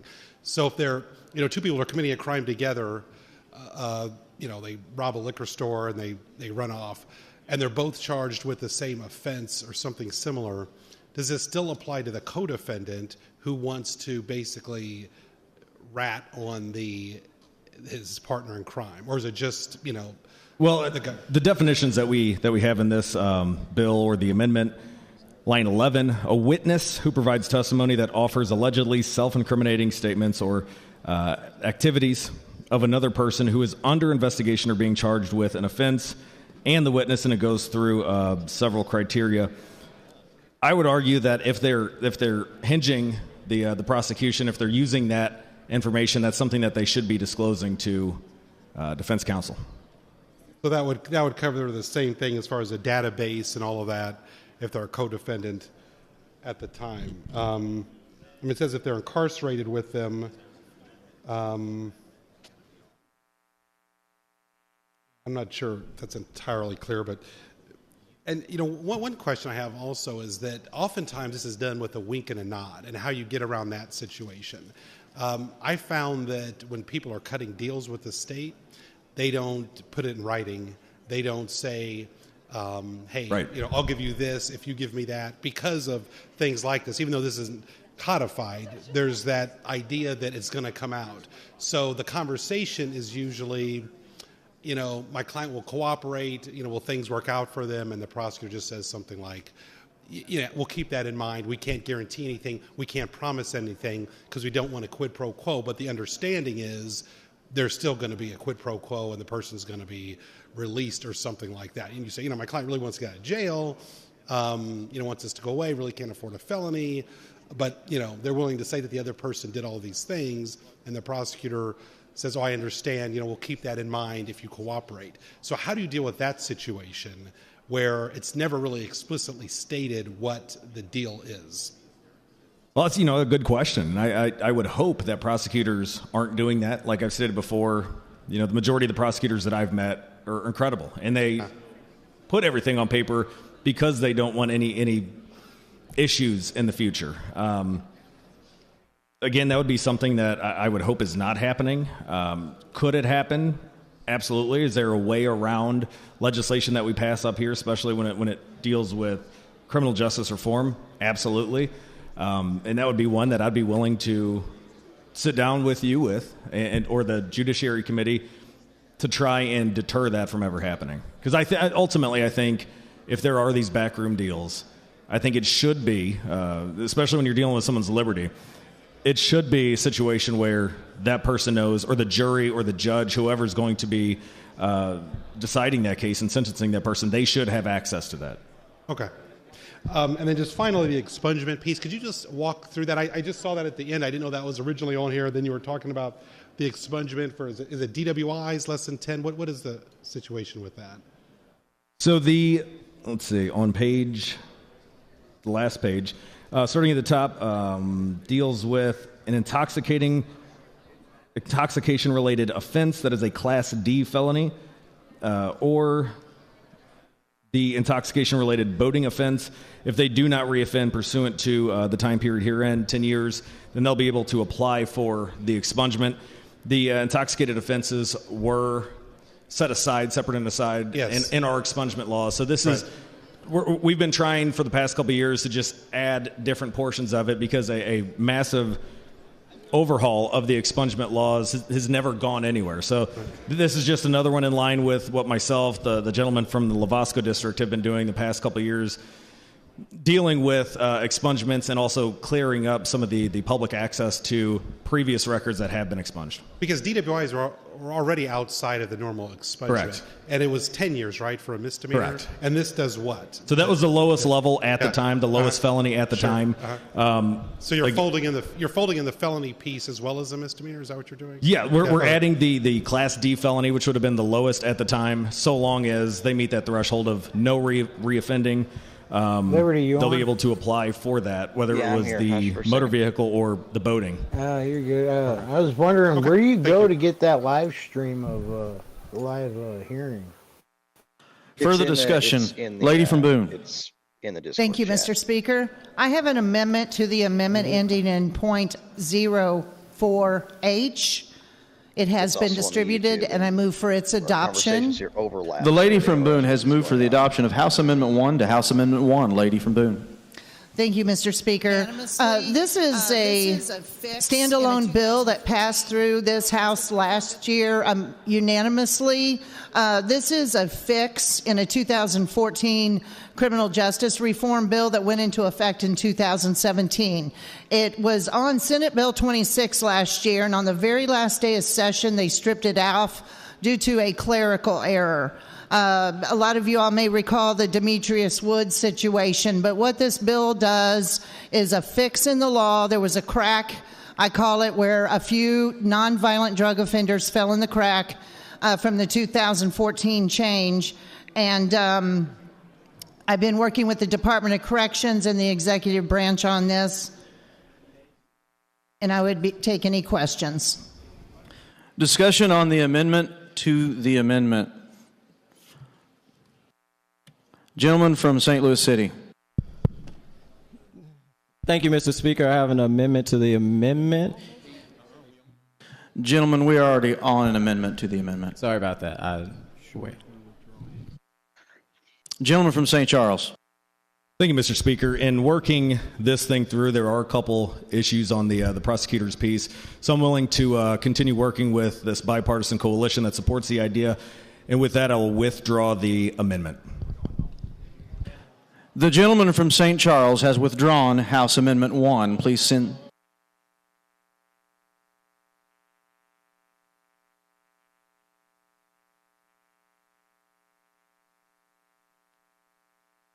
Because an amendment to the amendment was on the floor, we'll have to take a vote on that.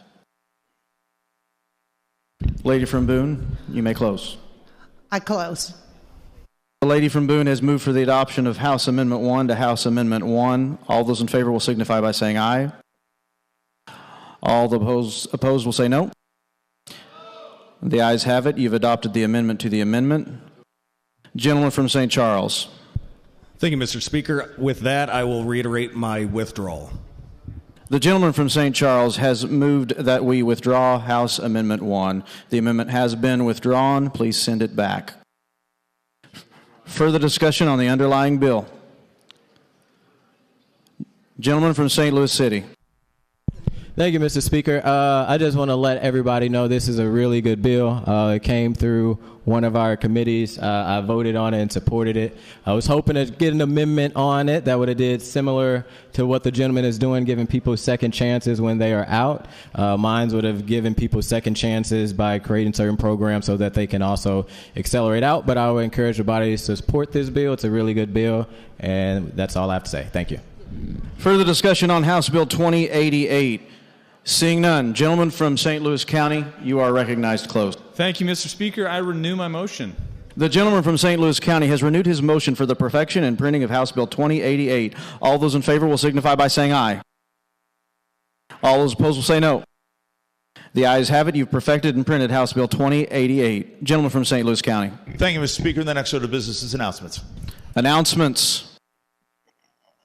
Gentleman from Christian. Thank you, Mr. Speaker. Your Committee on Government Oversight will be meeting in Hearing Room 7 immediately upon adjournment. Further announcements. Gentleman from Platte. Mr. Speaker, your Committee on Consent will meet immediately after adjournment in Hearing Room 4. Gentleman from Jackson. Quick introduction of special guests, Mr. Speaker. Proceed, gentlemen. Thank you, Mr. Speaker. To your left and to my right, between the third and fourth columns, I have Mrs. Michelle Shanahan Dumas. She is the mother of Blair Shanahan Lane, for which we have tried to get Blair's Law passed for the last few years. If the body can please make her feel welcome.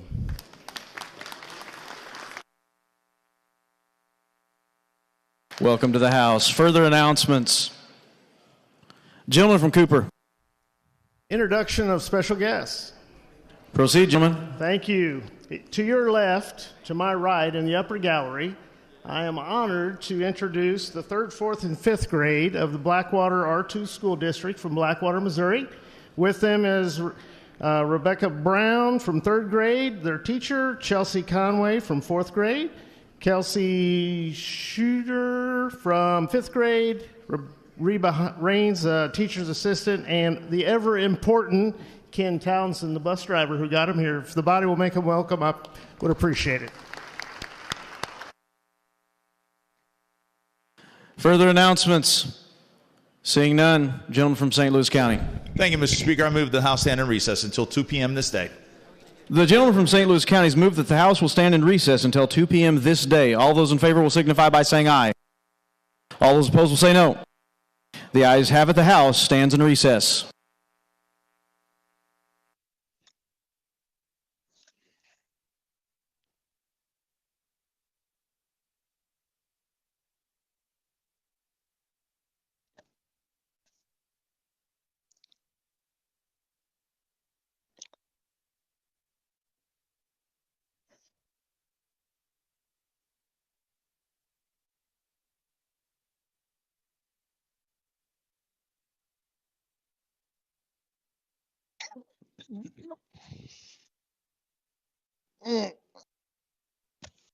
So they stand in recess, not in adjournment, which means they will be back today. All right.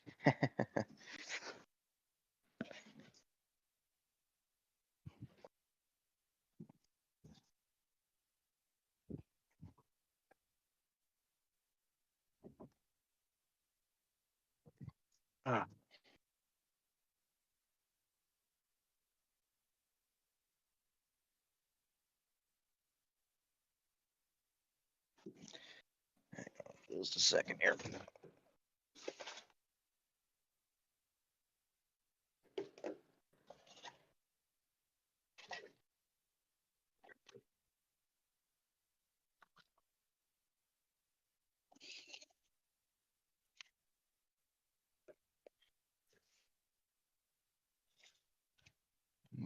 Switch things around here.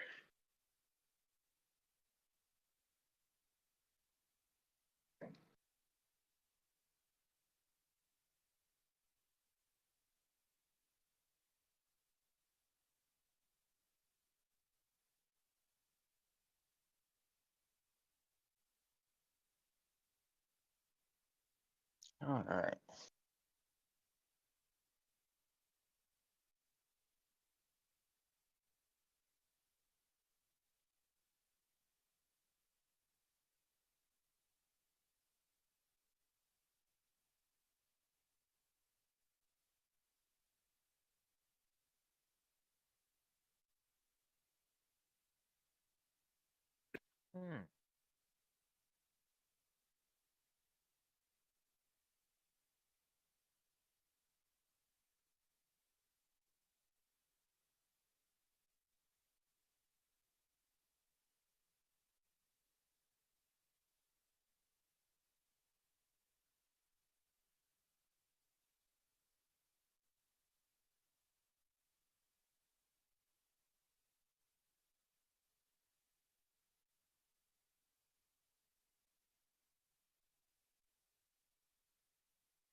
right, how's everybody doing out there, eh? Okay, gang, I'm back. Sorry about the long delay. I'm not sure yet. My wife is trying to make an appointment to go see a doctor about her knee. I may have to leave to take her to the doctor, but I won't know that for a little while yet. So just a heads up on that. All right, and it looks like they did go to recess, but they will be back at 2. Okay, 2 o'clock? Okay. Mm-hmm. Okay, thank you for keeping it alive while I'm gone here. Okay, and then Casey Rich looks like he is taking a break. All right. And let's go back to our list. And it looks like Brad Pollitt was our last call, so we're going to call Susie Pollock's office now. And we can update Casey when he comes back so we can continue making our calls. I want to thank you all for being with us here on YouTube and following what we're doing here. And I want to especially thank all of you on YouTube that are helping us out by making phone calls and sending emails. It is very much appreciated. We all have to work on this together. Casey's back. Hey, Casey. I'm gonna go take some allergy pills real quick. Okay, understood. Okay. Hey, Casey, just a heads up. I may have to leave here in a little while to take my wife to the doctor for her knee. Okay. And I'll let you know. I'll give you plenty of heads up notice, and I'll keep the stream alive on my side, even if I have to leave. Hopefully, I won't lose internet again. But I'm ready to start making phone calls again. I know they're breaking right now, but it's a perfect time to make phone calls. We might actually get the reps on the phone. Exactly.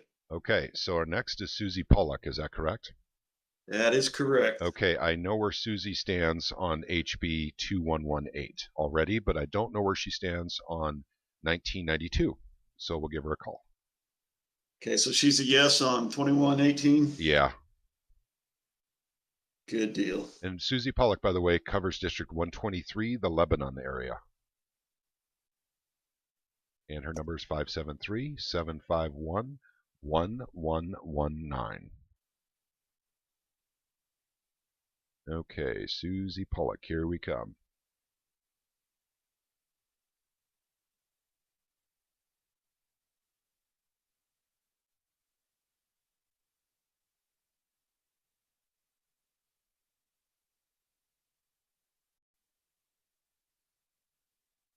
Hello, this is Melissa with State Representative Pollock's office, District 123.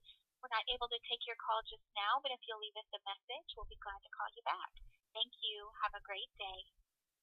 May start your message now. Representative Pollock, hello, this is Patrick Holland. I'm sure you remember visiting with me quite a bit during the SEPA days of 2020 and 2021. And I just want to ask you to support HB 2118, the Castle Doctrine Enhancement. I'm pretty sure you're for that bill, but I just want to let you know that's how I'd like you to vote. And then also HB 1992, which is the one that eliminates sales tax on edible items in grocery stores.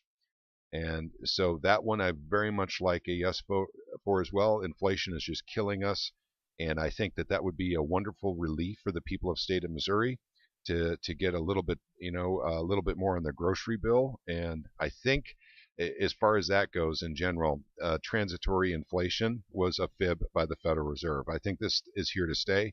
Wages are not following.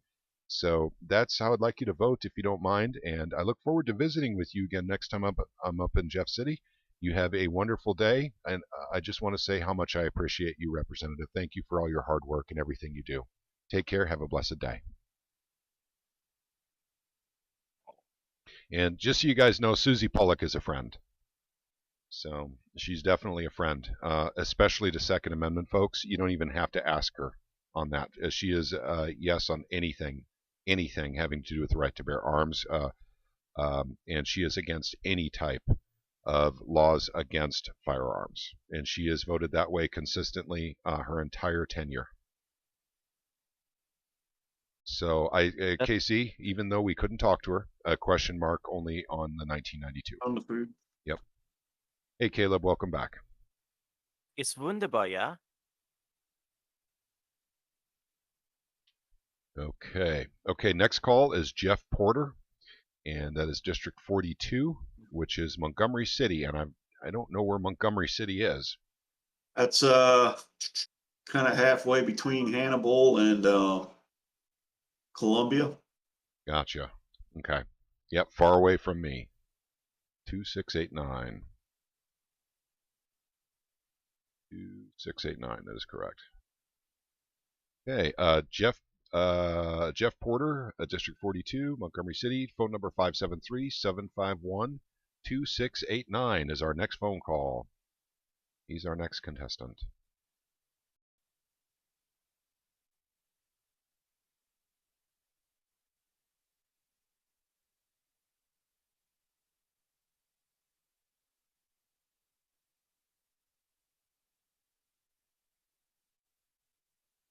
Hello, you have reached of Missouri State Representative Jeff Porter of the 42nd House District.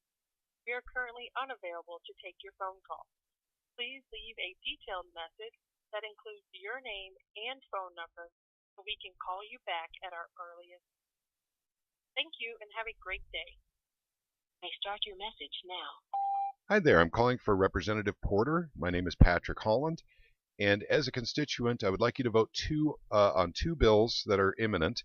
The first one is HB 2118, which is Castle Doctrine Enhancement. What happened to the McCloskeys should never happen to anyone in Missouri ever again. We need to be innocent until proven guilty. This bill will help rectify that problem in the state of Missouri, and we deserve it. We Missourians need to be innocent until proven guilty from this point forward. The second bill is HB 1992, which would eliminate sales tax for edible items in grocery stores across the beautiful state of Missouri. This is very important because inflation is here, and it's not transitory like we were told by the Federal Reserve and the White House. They lied to us. Our wages are not going up, but our bills are going up.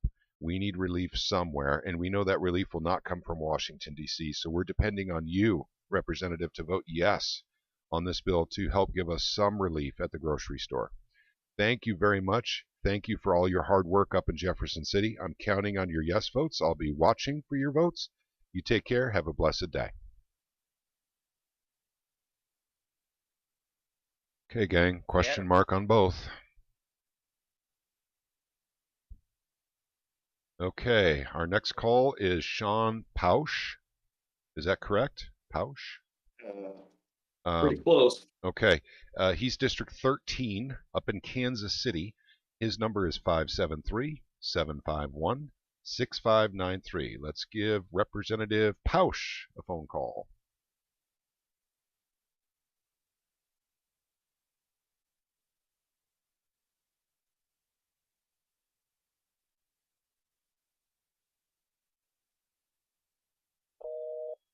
Ah! Oh, so close. Yep.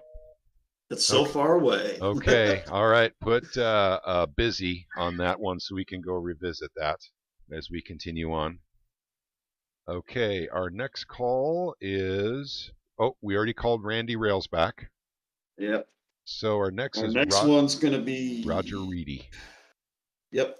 Okay. Roger Reedy, District 57, serving the fine folks of Windsor, Missouri. His number is 573-751-3971. Let's give him a ringy-dingy.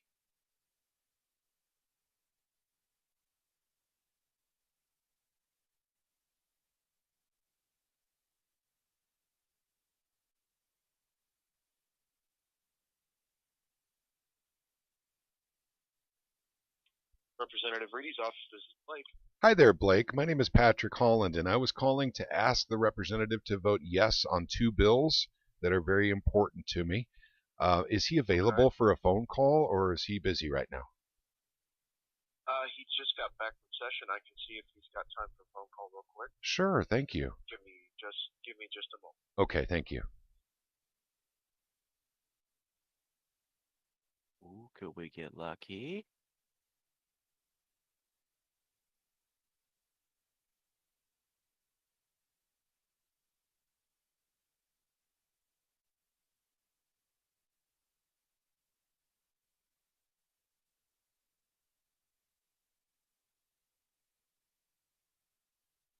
Still there, sir? Yes, I sure am. Okay, just a a moment, and I'll transfer you over. Okay, thank you. Awesome.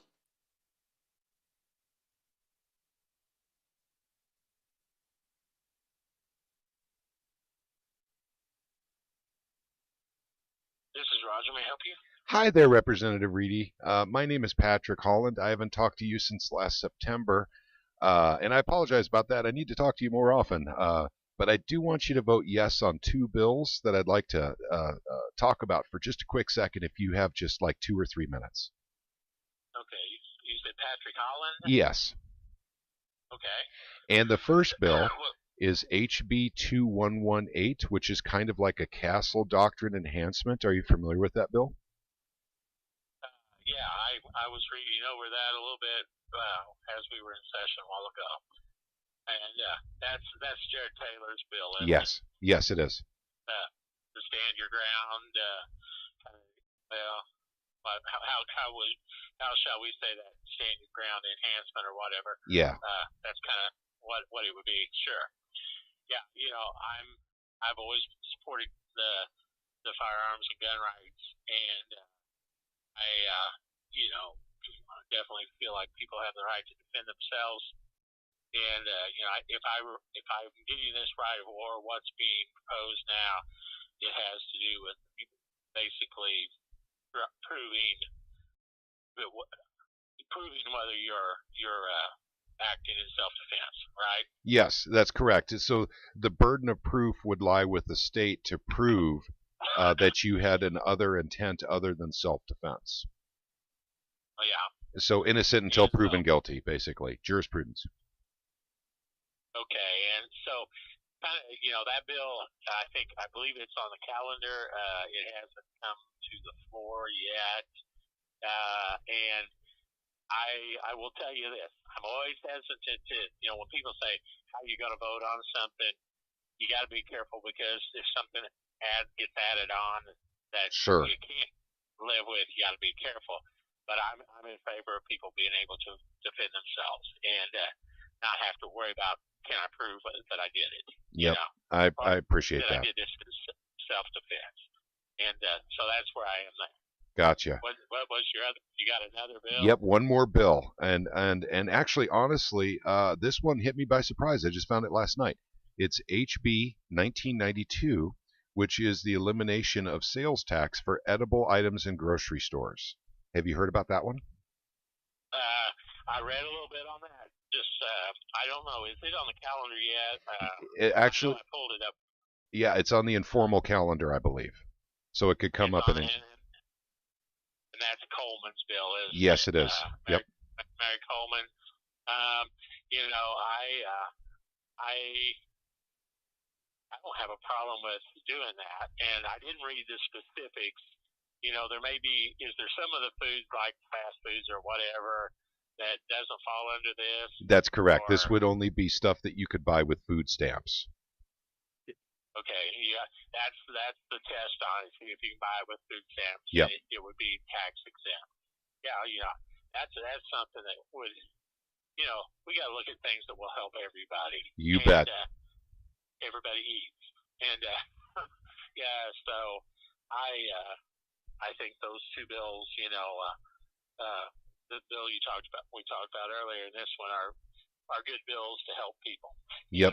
That's exactly what I was thinking too. The fact is that it's not transitory inflation. This is here to stay. These increases are here to stay, and people's incomes are not going up with the inflation. And I'm hurting, and my family's hurting because of gas and groceries. Basically our income didn't go up with this inflation, unfortunately. So it's all of our expenditure or expendable money that we would normally have for other things is now for gas and groceries. If it goes up much more, we'll really be hurting. And so I think Missourians need a break. And unfortunately, the federal government is not interested in giving us a break. So we're going to be relying heavily on our state to start looking out for us folks here in Missouri. So I'm hoping that, and I realize that both of these bills need perfection. I get that, but the whole idea of them I approve definitely of, and I hope you do too. Yeah, and basically the concept, I always, like I said, always hate to say, yes, I'm for this because somebody drops something on there that just that is, you can't live with. Then I don't want to be going back on my word. But the concept of both of them are very good. And I believe that there's other items too. I think we would see the tax exempt. I believe I think I've heard some about diapers and necessary products. I'll say it that way. Those may be included into it. Yep. You know what I mean? And I can understand that as well because we always think of diapers as for young, babies, but there's also people that have older people who have I hate to use the word diaper, but it's maybe they have an incontinence issue that they have to have necessary sanitary products. That's Yep. the way to say it. But Right. yep. But and that's this the cost of goods is something that and the supply of goods too is something that concerns me a lot. Whether these stores are going to be able to get the items people need. Yep. Does that make sense? It does. I mean, it does. And I'm realistic about this. A perfection process is coming for both bills, and there will be clarification because there's a little bit of ambiguity. Particularly in the elimination of sales tax for the food, and I get that. But we need to do something that's a good start. It's a real good start, particularly when it comes to the grocery store. I'd like to see the elimination of Dave Schatz's gas tax, but that won't help people as much as eliminating the sales tax from the grocery store. That will be a much bigger help to people, I think. Right, you're exactly right on that because the 2.5 cents on the gas tax, if you pull that back, people are I think when I came through town in my town it was $3.79 a gallon. We're not going to notice much on that as we would when you go and you buy $100 worth of groceries. That's right. That's right. And you're doing that. You're doing that every probably week. My wife and I, if we get by on $100, she's done really good. Yeah. Oh boy. I'm sure you remember, just like I do, 20, 30 years ago, you could fill a shopping cart for like 30 or 40 bucks. It's just not possible anymore. Put it in layman's terms. I remember, when my mother would go to the store and spend $30 on groceries, it was huge. I mean, sacks and sacks and sacks. And now, you can grab them all in them little Walmart bags for what you just spent $150 for. And I will say I'm fortunate because we live on a farm, we raise our own beef and all that. It's very expensive to produce it. It's expensive to have it processed, but having it in the freezers, it's really nice. What I mean? But it costs us something to get there. I think the last time I had processing done on a fat beef, it was like $600 just for the processing, and that still is probably worth $1,500, $1,600. So there was $2,200 there that I brought home, and put it in my freezer. So it's not like I didn't pay for it, it was there. But I think about people that do not have that ability to either to grow some food or produce some animals that can be processed. That's my farmer background coming out. Yep, I got you. And I appreciate that too. I do the same thing, by the way. I purchase a beef much the same way. I get half a cow, generally going on it with my brother. He gets the other half. And so that's what we do too, because we definitely cannot afford beef at the grocery store. So we'll save up for it, and then about every 6 to 9 months we'll both go in on a cow together, and that just makes sense for us and our budgets and everything. But I just want to let you know how much I appreciate you, and not just what you're doing up there, but just taking the time to talk to me right now, because these are issues extremely important to me. We have to give Missourians a break somewhere. We got to do something, and I don't understand fully to this day how Dave Schatz's gas tax got through last year, but my interpretation of it is he was holding SEPA hostage until he got his gas tax. I will tell you there was a big push for it, and and I will tell you also. I'll be real honest with you. I represent a district that has a lot of lettered roads, and it has a lot of bridges that are in bad repair. And I voted for it because I wanted to see some work done on my roads and bridges, and people in my district were asking me to. Okay. Because I had a bridge that was between the city of Windsor and the sale barn that they lowered the tonnage limit down to 25 ton, which is 50,000 pounds. When those big pot trucks go across the bridge out of town empty, they can scale that bridge. When they load 50,000 pounds of cattle on it, and they legally cannot cross that bridge back into town.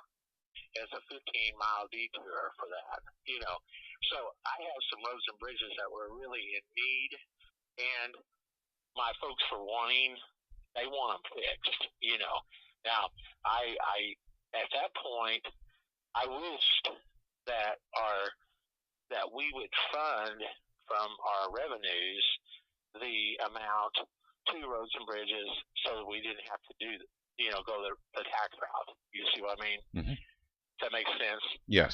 But so far, I haven't found anybody that's really willing to take out of Missouri's general revenue, even though we've had this influx of money through all the federal stuff and for all the things going.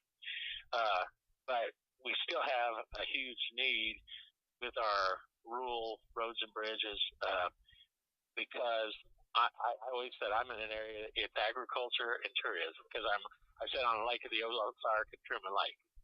Well, people's got to be able to get up and down those roads safely, And so it was a real dilemma to where to go on that. I will say that, it was one of those hard things to decide what to do. But, there was, like you said, there was stuff being held up, and I don't like that about the process here, but it's kind of what happens, Yeah, I understand. But as I said, and by the way, I'm not holding that against you because actually, if we get that grocery store tax eliminated, that's a bigger score than that gas tax that went through. For the people of Missouri is what I mean. That'll be a bigger relief. And the thing with the food tax, I always believe when you help people, you need to help the wealthy. You need to help the people that are not so wealthy, or the people that are poor. And that is a way to help everybody pretty well equally. You know what I mean? Yeah, I do. I think that's important to me. So. Yeah. Okay. Anyway, I hope you did. I've answered some of your questions. You did. And once again, I just want to say how much I appreciate that you actually took some time out to take my phone call. Actually, I do appreciate that. And I appreciate all the hard work you're doing up there. And I know it's not easy up there. I come up there and visit quite a bit. And so I really appreciate you, sir. Well, thank you. I appreciate that. And call me anytime. I'll be glad to talk to you. You bet. Thank you very much. We'll talk to you soon. God bless you, sir. Right. Bye. We can put him down for yes on both, unless I think radical changes. Yep. So basically, like anyone else, he brought up the perfection process. I clarified that so people could understand what he meant by that. What he said was he'd love to say yes, but the bills are going to change before the final vote during the perfection process, and so he can't answer that right now. And that was an honest answer. That wasn't a politician dodging things. So, at the same time, that prevents him to having to answer for things later, because he said, yes, I would vote for it, and all of a sudden it gets perfected in a way that bothers him. That's completely unacceptable, as was his terms there. What's that? I'm sorry? He used the terms, if something happened that got put in there, it was completely unacceptable. Yep. Yeah. Yep. But see, we can count on him to vote for it as long as there's no radical change to it. So. Yep, I would suspect that's the case. Jay Sparks. He said it on both of those. Yep. Jay Sparks asked, did those bridges get fixed? I didn't ask him any questions along those lines because I didn't want to focus on that. And my bad on that, but we're, trying to make a bunch of phone calls. But actually that did cross my mind. How much did his people benefit from that tax? Especially That'd since... be a good thing to... That'd be a good thing to ask him when we go up there at some point. Yep, I think so too. He said That's a call good back question. anytime. Yeah, that's a good question because basically, I don't think anything has happened yet. That tax has gone through; it's a done deal. We're paying it now, but how much work is starting to get done based on that tax is a valid question. Hey, Pat. Yes, sir. Quick question: Did you call Don Roan? I went up to the liquor store and you were doing something, so I figured I'd get back to you when I got back. You ever heard of Don Roan? Yeah, Not yet. they're We're getting there. They're very anti 2112, or I think House Bill 2118 or House Bill 2118. My bad. Okay, nope, we haven't gotten there yet. He's about 5 or 6 calls away. He's gonna be anti 2118. Okay. He's another one of them. I wonder if that's ideology or if that's what people in his district are calling for. Did you talk to him yourself, Joe Mama? I talked to his LA. Okay. And did his LA say that he was getting a lot of calls on it? I don't recall. I don't think I asked that question at all. And I don't think it came up, but sounds like they're not supportive of 2118. Okay. All right. Well, and by the way, you guys forgive me when we get a representative on the phone. I tend to spend some time with them. That way, people can you're good. find out, how they're talking, and they can see me interacting with them. So people who are less likely to call up because they may have to talk to them and they're nervous about it. There's nothing to be nervous about. They're regular folks. Remember now, I practice win friends and influence people. I always find a way to compliment them every time I talk to them because they'll remember that. They'll have a positive, basically memory associated to talking to me. So it's always important, when you're talking to politicians, because many of them have egos, is to give them a compliment. So don't think I'm kissing butt. Jimmy used to give me a hard time about that, but he knew what was going on. So at any rate, I pretty much always thank them for being representatives. Sure. In the state of Missouri. It is a tough job, and it doesn't matter what side they're on. It is a tough job. Okay, hang on. M. Gabriel said something. Rick Bratton's SB, let's see, 1048 on prohibiting banks that discriminate against firearms is up for committee hearing in Senate Insurance and Banking at 1 o'clock. Wow, I didn't even know about that bill. Banks discriminate against firearms. So you're talking about like you can't wear your concealed carry weapon in a bank? Is that pretty much what you're talking about? No. This is purchasing. Oh. I know what they're talking about. Texas did something similar where they ban basically interaction by the state with banks. Basically, it bans the state from being, doing business with certain banks that firearms-related corporations and stuff like that. Yeah, well, basically they discriminate against, firearm purchases at gun shops and whatnot. Like, for example, how credit card companies were declining, credit. No, anybody that goes into one of these places that has a gun-free zone crap, if anything happens, they're liable. Make sure you sue them motherfuckers. Oh, my bad. Shouldn't put Hey, M. Gabriel says smoochy. Yeah, I get what you're thinking, man. But once again, when he goes out to vote, he's going to remember that guy that he talked to that was nice to him and complimented him and gave a good, rational reason for him to vote yes on both bills. So that's what's going to happen with that phone call. And by the way, our next phone call is Lewis Riggs.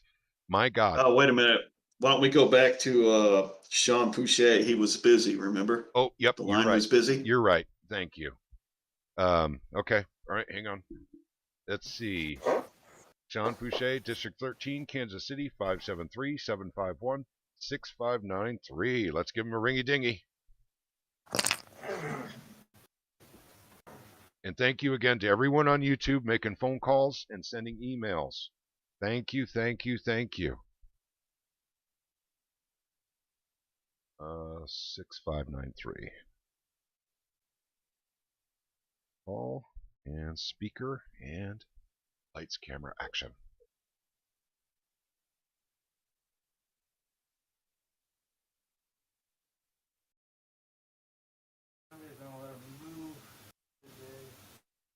Thank you for calling Representative Pouchet's office. How help you? Hi there. My name is Patrick Holland. I was just kind of wondering if Representative Pouchet was available for a quick phone call. I will have to double check, but can I get your name? Sure. My name is Patrick Holland, and there's two bills that I would very much like him to support. And so I was hoping to talk with him real quick about those two. I promise not to take up too much of his time. I know they're busy today. Okay. And where are you from?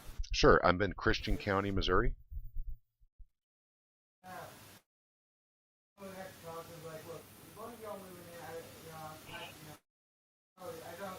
your phone number? Sure.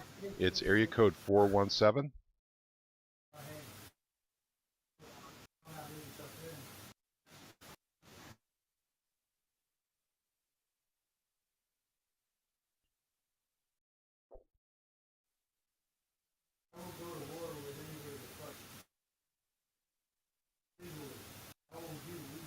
Hey, mute Rusty's mic. Not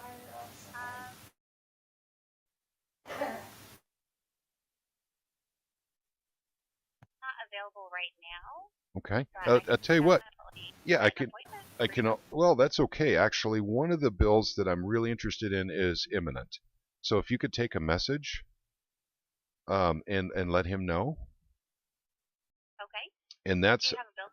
You betcha. I sure do. It's HB 2118, which is a Castle Doctrine Enhancement bill. So remember the McCloskeys in St. Louis?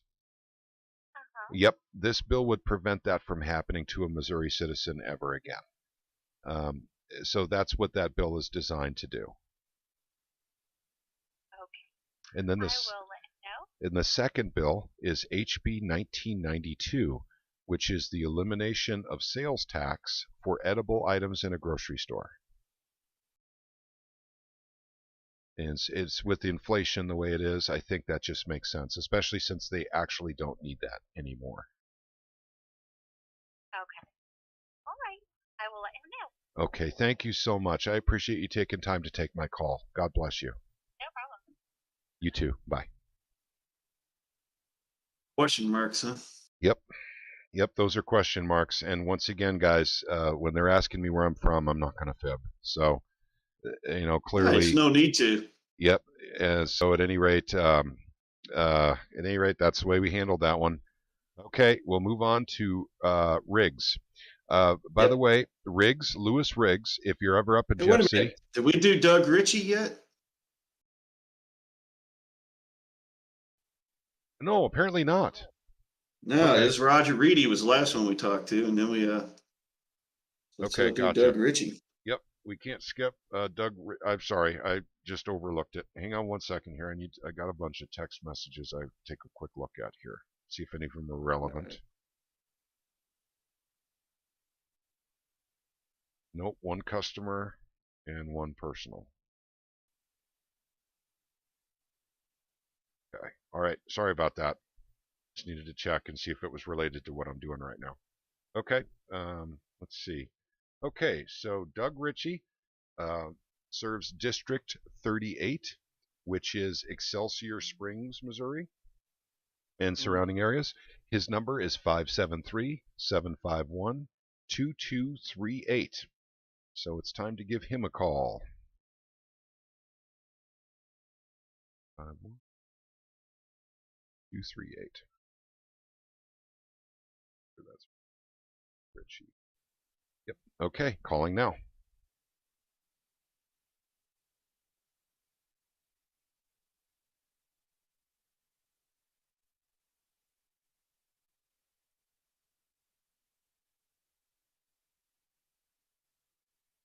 Representative Hudson's office. This is Amy.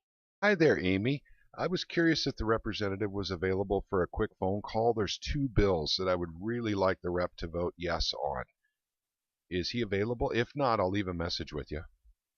Yeah, it might be best just to go ahead and leave a message. Sure, you betcha. And like I said, thank you so much for taking my call. The first one is HB 2118, which is kind of like a Castle Doctrine Enhancement bill. Are you familiar with it? No. Okay. So basically, you remember the McCloskeys in St. Louis and what happened to them? this would prevent that from happening to a Missouri citizen again.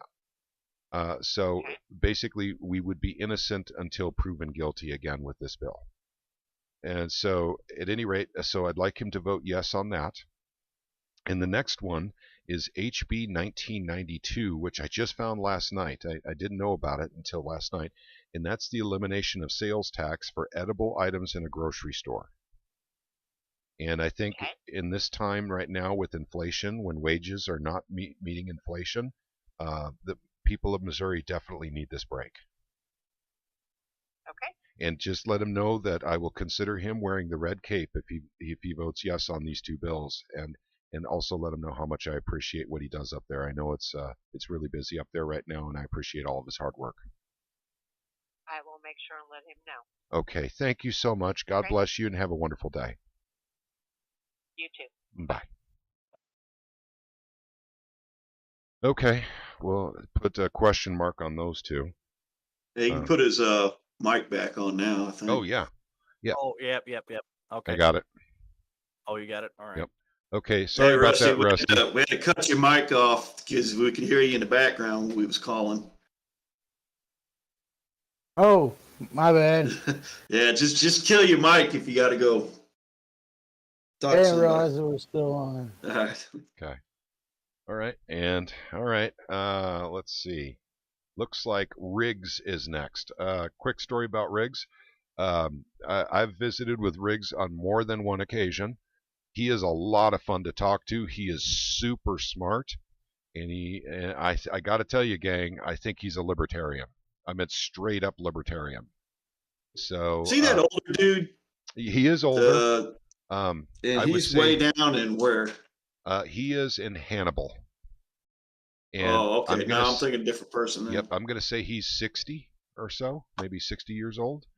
And I enjoy the heck out of visiting with him. He is so knowledgeable. He knows history. He loves the Constitution. He talks about that. Lewis Riggs is, just a really cool guy. So if you ever make it up to Jeff City, be sure to visit Lewis Riggs, especially if you're a constitutionalist. You'll enjoy your visit with him, I promise you. Okay. Start our. Oh, by the way, he is District 5, Hannibal, Missouri. His number is 573-751-3613. Let's give him a ringy dingy. 3613.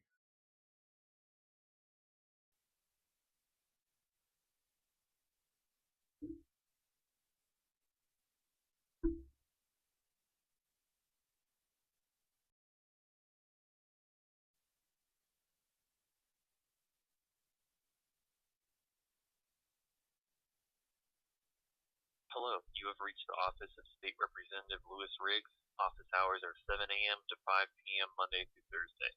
Please leave your name, number, and detailed message after the tone, and someone will return your call as soon as possible. Thank you. May start your message now. Representative Riggs, hello, this is Patrick Holland.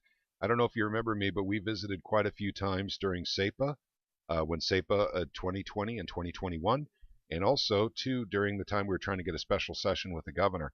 I enjoyed visiting with you every time, and I'm calling upon you once again to please vote yes on two bills that are near and dear to my heart. The first one is HB 2118, which is kind of like a Castle Doctrine enhancement bill. I'm sure you're probably familiar with it, knowing you like I do. You probably looked into it. Please vote yes on this, and let's make sure that people are innocent until proven guilty in the state of Missouri, and what happened to the McCloskeys never happens to anyone in Missouri again. The second bill I just found last night, HB 1992, which is the elimination of sales tax for edible items in a grocery store. With inflation the way it is, and in fact, we just found out that the Federal Reserve and the federal government lied to us when they said that inflation was transitory. Who would have thunk they would have lied to us, Representative? I mean, did you think that the federal government and Federal Reserve would lie to us? I didn't, but apparently they did. And now wages are not matching income. So we're hurting. We Missourians are hurting. And so the price of food and the price of gas is taking away all of our additional income. We need a break somewhere. The federal government is not likely to give it to us. We're asking our representation in the state of Missouri to give that to us. So I'm counting on a yes vote. You will wear the red cape as far as I'm concerned. And I really do appreciate all the work that you do up there in Jeff City. The visits that I've had with you in your office are things that I will never forget. I love the fact that you love the Constitution of the United States and you apply it to laws up there, and that definitely separates you from many others up there.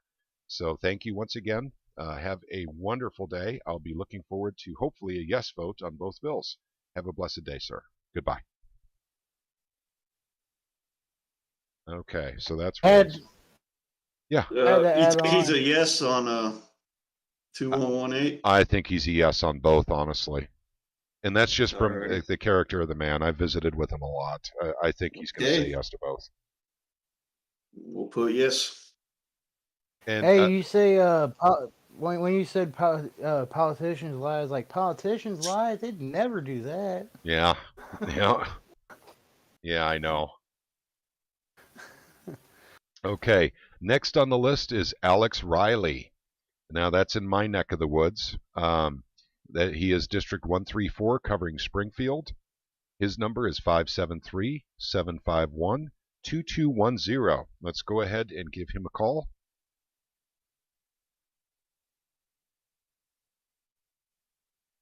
Three 613. Oop, no. Got that wrong. It's 2210. 2210. Okay. Here we go, gang.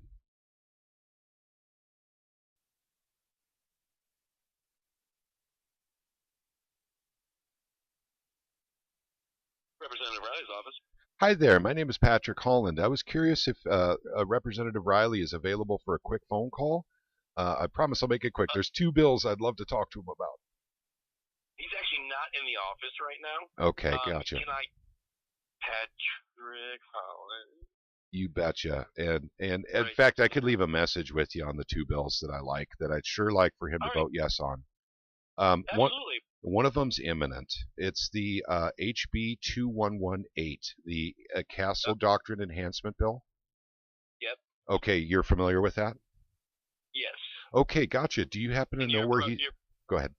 I've not talked to him. I just know that it's recently come up. I haven't talked to him specifically about that. But Okay. Gotcha. Yeah, I would sure like for him to vote yes on that for a lot of different reasons, but obviously we need to be innocent until proven guilty. Absolutely. And then also whatever happened to the McCloskeys should never be allowed to happen in Missouri again. And I realize that there was a radical element there, and that's Kim Gardner, but still, so she was clinging on to a whole bunch of stuff, and they got charged, and that just was a mess. And it was embarrassing for us as Missourians, I think. It absolutely was a national embarrassment. Yep. Okay, and then the second bill.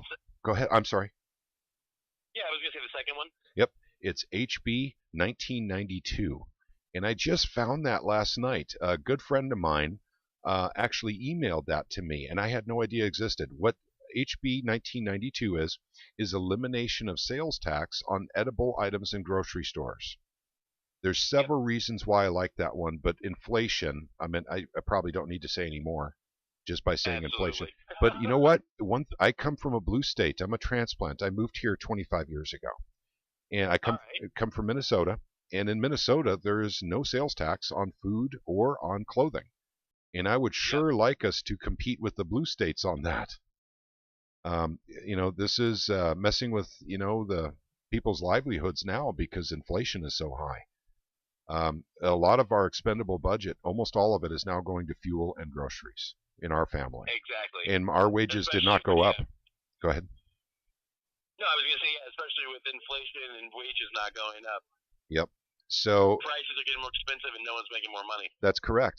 Or if you do get a raise, it's not enough to combat the inflation percentage. Correct. And I'm sure the representative understands that. I'm curious, has he gotten many calls on this food bill at all? This one, so your second one, yes. And there's a lot of broad support for that one. Okay. The first one he talked about, I haven't really specifically spoken with him, but we have been getting. I think there's There must be some kind of blitz day going on right now because everybody's been getting calls about the two of those. Oh, okay, cool. Well, heck. Well, So it's definitely being talked about today. okay, wonderful. Shoot, man. What kind of a state would we be if the people didn't get involved in their own, in their own laws and their own legislative processes? So thank God, right? Absolutely. Okay. All right. It's definitely nice to hear from you, sir. Hey, thank you very much. Please extend my warmest regards to the representative. Last time I saw him was September, and I will visit with him in Jeff City before the legislative season is up, and I'm hoping that he gives me a yes vote on both of these bills. Okay, I will pass it along. I hope he does as well. Okay, thank you very much. Take care, man. God bless you. Yeah, you too. Bye. All right, so how do you want to put that down? Is it yes or? I'm going to say yes on the food bill for sure, and then question mark on 2118 on that one. He is in Springfield, so he does. There's a liberal element that he serves there, unfortunately. Go ahead, Caleb. You were going to say something. That's that was hilarious. What's that? It was like, yeah, we've been getting a lot of phone calls about this one today. Yep. That's our folks. Imagine that. Yep. Thank God. And thank you again, everyone, making phone calls and sending emails right now. You see, you're making a difference. You're actually making a difference, and you're seeing it in real time. Thank you.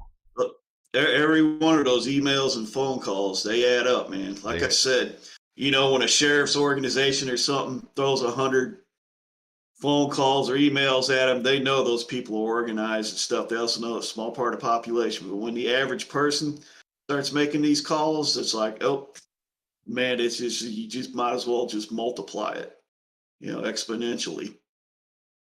Okay, next call is Lane Roberts, and I remember talking to him about SEPA.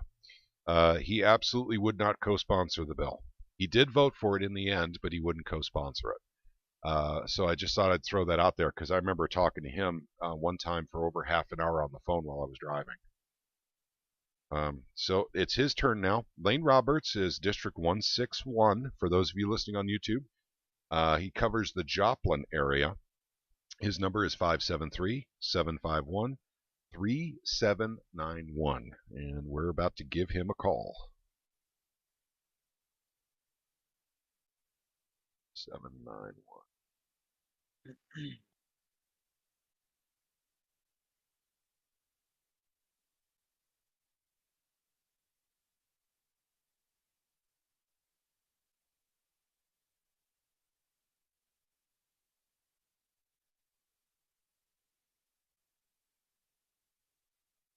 Hello, you have reached the office of State Representative Lane Roberts. We are unable to take your call at this time, but if you would leave your name, a phone number, and a brief message, we will get back with you as soon as possible. Thank you. Start your message now. Hey, good afternoon, Representative Roberts. This is Patrick Holland. Hey, I haven't talked to you since the SEPA days, but I have two bills I'd like you to vote yes on. And the first one is HB 2118. And that's the Castle Doctrine Enhancement Bill. If you haven't looked into that one, please look into it. Oh, son of a gun. His voicemail just filled up. Did you hear that? His voicemail just filled up. His time had expired on his voicemail. Okay. Oh, that's awesome. Well, at least I got 2118 in. At least I got that in. Do we want to put that down? It's busy. Maybe we can hit it later. Yeah, please do. Yes, I want to hit him again because I've invested a lot of time in talking to that man, and I'm not going to lose out on that investment for what we're doing today. Yeah. So that's what I say. All right. Okay, Shane Roden. Rusty boy, Don Roan is up next. We already did Shane Roden. Yep, that's correct. Don Roan. Okay, Don Roan coming up, and we already got information on that from, I think it was Joe Mama. Yeah. I was the one talking about him. He's anti-2118. Okay, let's see if we can change his mind. Let's see. Don Roan is District 149, covering Portageville, Missouri, and his number is 573-751-4085.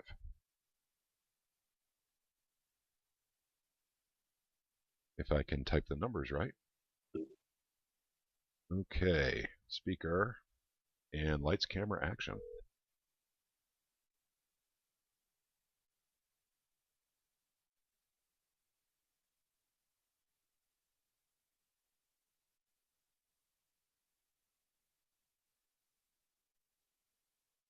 You have reached the office of State Representative Don Roan, District 149.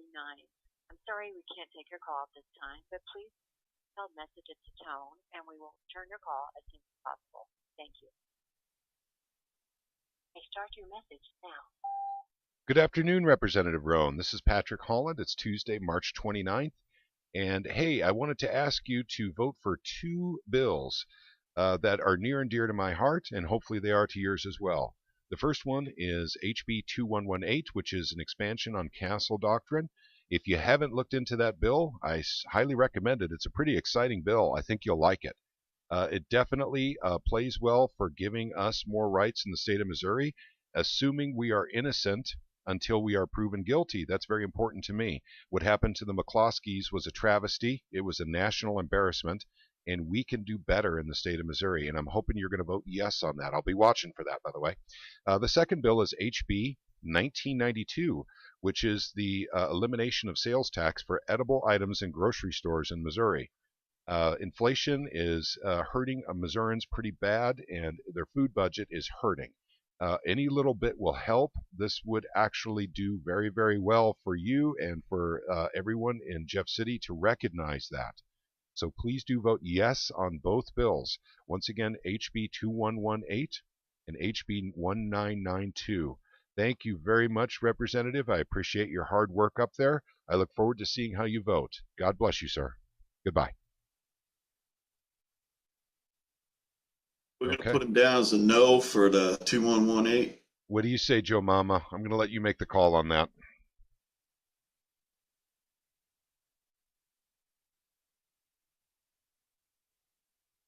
Joe Mama, your mic is muted.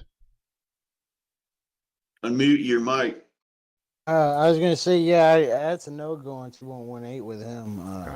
I definitely don't see them being pro 2118. Did you talk to his LA about 1992? Yeah, they sound more supportive of 1992 than they did. Okay. 2118. Okay. All right, that's the way we'll mark it down then. Hey guys, let's give a little bit of love to our YouTube channel right now. Those following us on YouTube, and I haven't done that in quite a while. So I apologize about that, but let's cover some of your comments here and see what you guys are saying with the phone calls you're making. Let's see. Rick Bratton's SB 1048 on prohibiting bank. Okay. Let's see. We already got that. Yeah, like Texas bond issues will not go through banks, Citibank, Doug Ritchie would be good to do. Let's see. We already did. Go ahead. I think we already did Doug Ritchie, didn't we? I think we did. Yeah. Pretty sure. Let's see. Blair's on moving prohibitions. If there's an anti-constitutionalist in here, get out.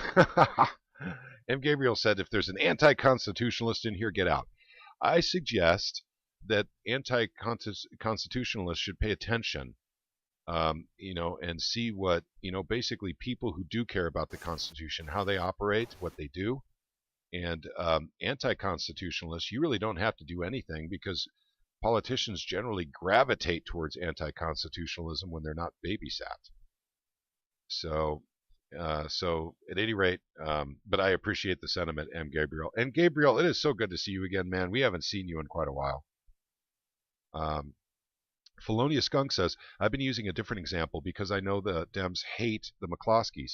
I've been saying that in the event that another home invasion, it would give me, and especially my wife, if the state was forced to assume that they were innocent before indictment could issue.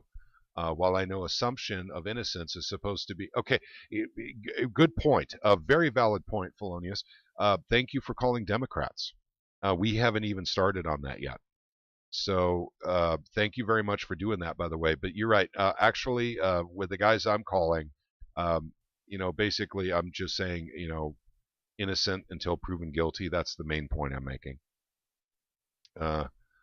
Let's see. And hope anyone's state attacking their home. Okay. Even with SEPA in place, mass transit is controlled by the feds and their federal funding. That is correct. That applies to school buses too. That's something that Jody Grace's group is working on, by the way. So, and that's Make Missouri Great Again. We haven't really hit real hard on it. We've talked about it in our live streams, to be sure, and we did attempt to do something with it, but we're concentrating on a few other things while Jody's group's concentrating on other good stuff like that. So just so you know, Felonious Skunk, there is another organization working on that. If it started in houses of worships, a smaller community would be good. Okay. Okay. Okay, Gabriel says it would allow public transit carry, not Amtrak, with concealed carry permit, and the way schools can conceal carry with permit. Let's see. What I'm trying to say is the feds will fight hard and dirty against carry mass transit, no matter if SEPA says kick rocks. Agreed. They have been fighting it. And particularly, we've seen this in the state of Missouri. We still haven't got the ability to do concealed carry on mass transit right now legally. So that's something that was worked on last year, was the last time it was worked on. And it's being kind of overlooked this year, unfortunately. But we'll get back to that stuff. Let's see. The feds started using block grant issues instead of legitimate legislation. They definitely play dirtier than we do. Good point, Felonious Skunk. They absolutely do. Because all I can do is call up and be a nice guy. The feds can call up and promise money. So they definitely have the upper hand. So Felonious Skunk, I get your point.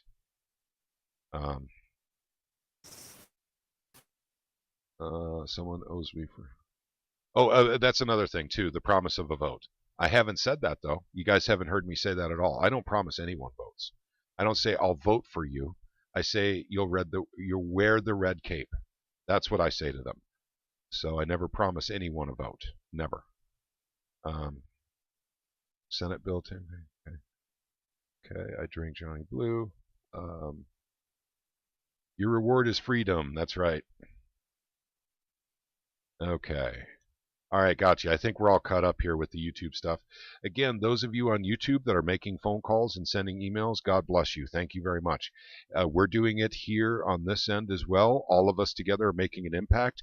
You are hearing the LAs actually say, oh, we're getting lots of calls on just those two issues. That's us. That's our group. That's you guys. So thank you guys. Okay.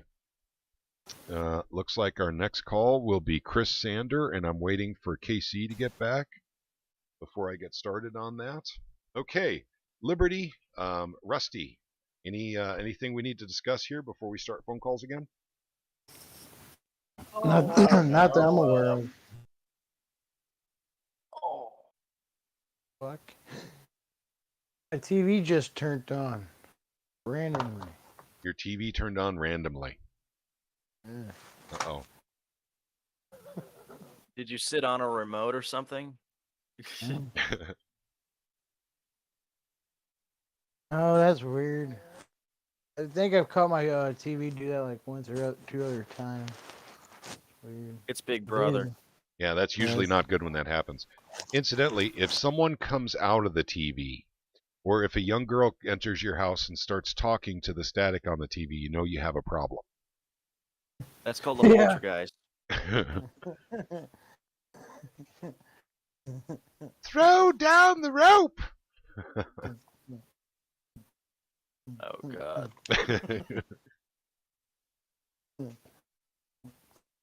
Well, if I had a nickel for every time that happened, I'd have like 10 cents.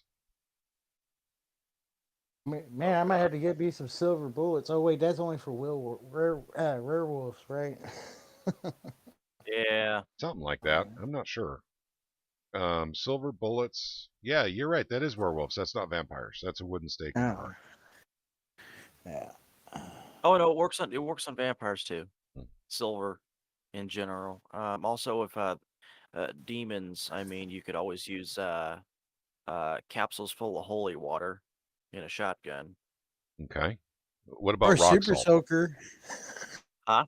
Super soaker full of holy water. That's a good idea and relatively inexpensive. There we go. Huh? Water cannon full of. Okay, holy KC water. Rich is back. KC, are we ready to continue on here? Yeah, you could have went. I was keeping. Well, I was taking a little bit of a break from doing it too, so we're good. Okay, we are moving on. Our next call is Chris Sander. Chris Sander represents District 33, which is Lone Jack, Missouri. Another place I've never heard of before. Lone Jack, Missouri. Yeah. Right. It's just a little bit east of Lee Summit Gotcha. on 50 Highway. Okay, gotcha. His telephone number, 573-751-9766. 9766. Let's give him a ringy dingy, gang. Okay, next call. Representative Sander. Thank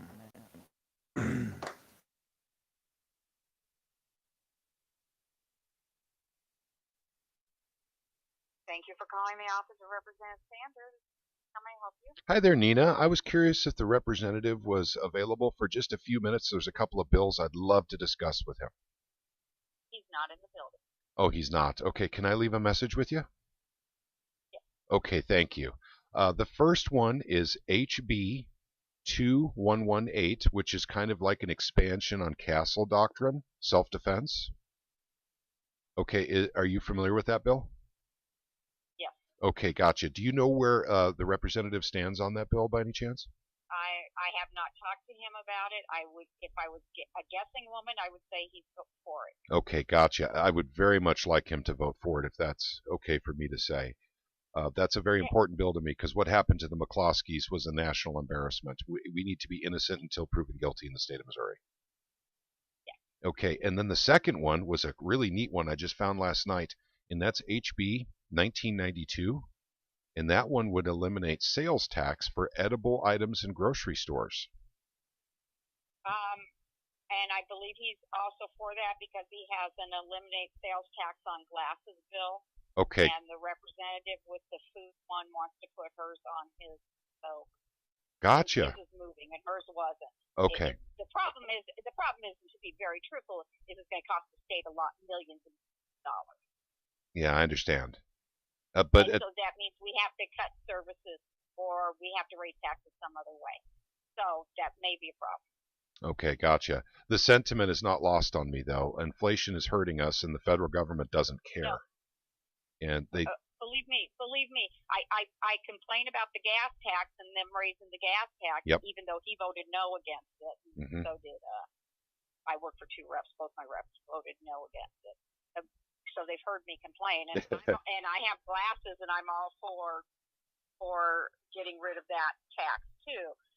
But I also recognize that we have a problem, and that is that the voters okayed expanding Medicaid, and we have to come up with the money. Yeah, that was a shame too. I saw that happen. So who's the other representative that you take calls for? West? Okay, gotcha. If you don't mind, if you let West know that that I also would like him to vote yes on both of these in some form or fashion. Yeah, he would vote yes on both of these. Awesome.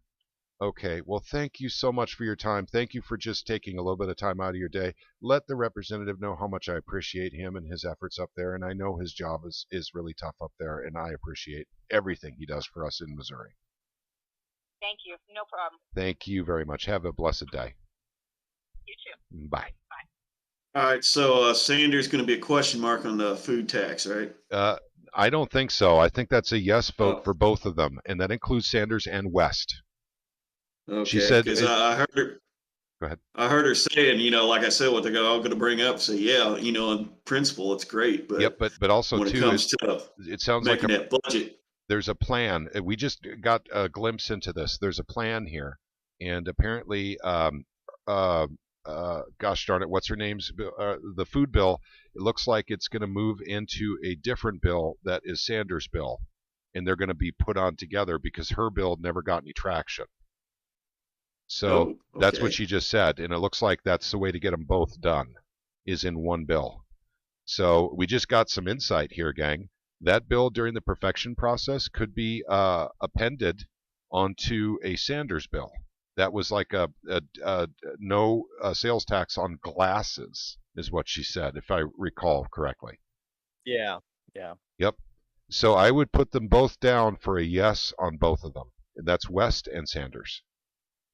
I think that's right. I mean, it's anyone here can, if they heard it differently than me and they interpreted it differently, I'm okay with that. But that's the way it sounded to me. Sounded like that to me too. Okay. Same. Okay. Gotcha. So we got Wes taken care of too. Awesome. Okay. Next on our list is Bruce Sassman. And who's been talking to Bruce Sassman? Someone in YouTube has been telling us. Wasn't it Gary or Felonious Skunk? One of those two. Gotcha. And we have I not. could be wrong. Okay. I'll be right back. Okay. And we have not called Sassman yet. Is that correct? That's correct. Okay. Oh, faithful scribe, I am very grateful. Thank you for keeping records. Not a problem. Okay, guys, it is time for us to call Bruce Sassman. He represents District 62. That's the fine people of Bland, Missouri. Bland, Missouri. So now we're going to have to look for a spicy Missouri somewhere. His number is 573-751-1344, and we're about to give him a ringy-dingy. 1344. Okay, gang.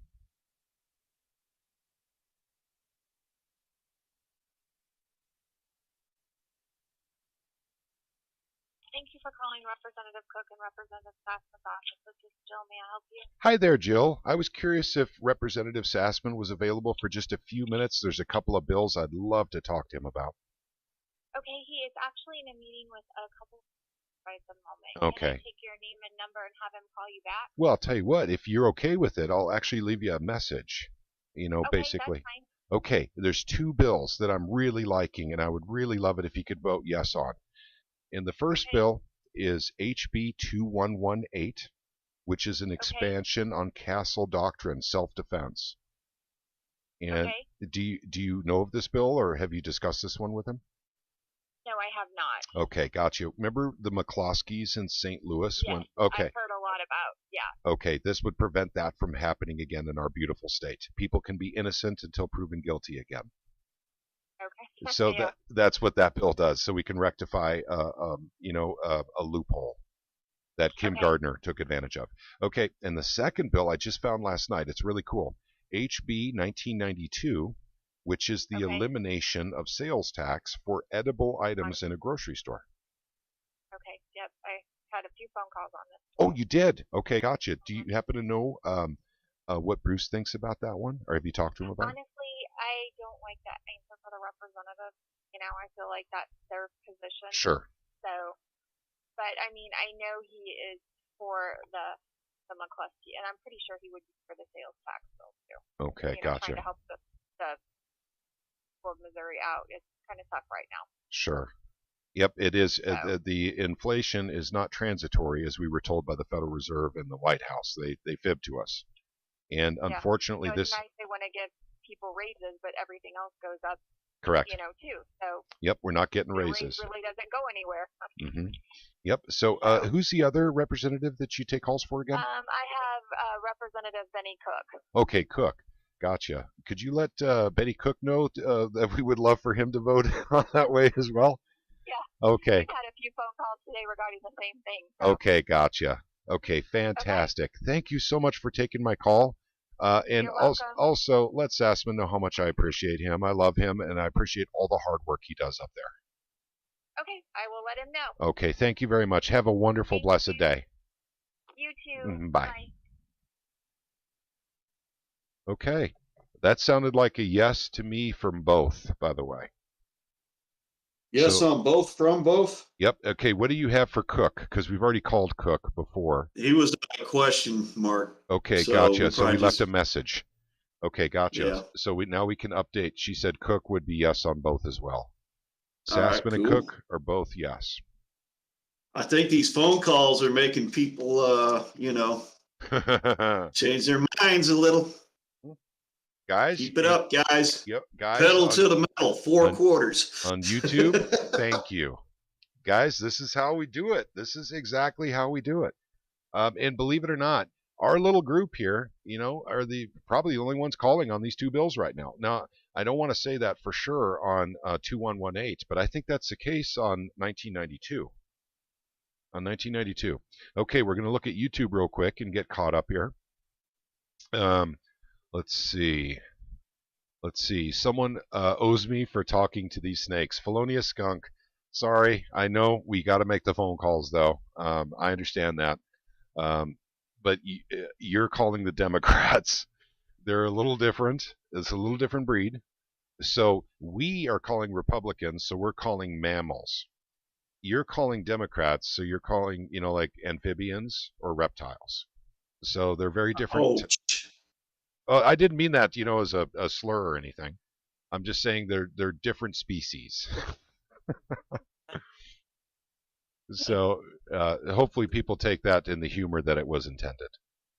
Okay, and thank you, by the way, Felonious Skunk, for making phone calls in the first place. God bless you. Thank you. Hey, and by the way, Felonious Skunk, just tell them you identify as a Democrat, but really you're not. Just tell them you identify as a Democrat. You'll be all right. Yep. If you tell them that you identify as a black female transsexual, you'll probably get a lot further with it. Oh yeah, definitely do that, Yeah. and tell them to support the Second Amendment. Yeah, you're one of those black female transsexuals that supports the Second Amendment. There you go. Okay, all right. Oh God. And by the way, I shouldn't have said that. YouTube is probably going to come after me for that. If the channel suddenly disappears for a week, you guys will know why.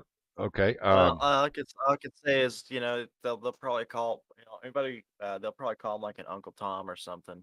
Yep. Okay. Let's see. Grant says Lone Jack speed trap. What does that mean exactly, Grant? I'm not sure what that means. Lone Jack.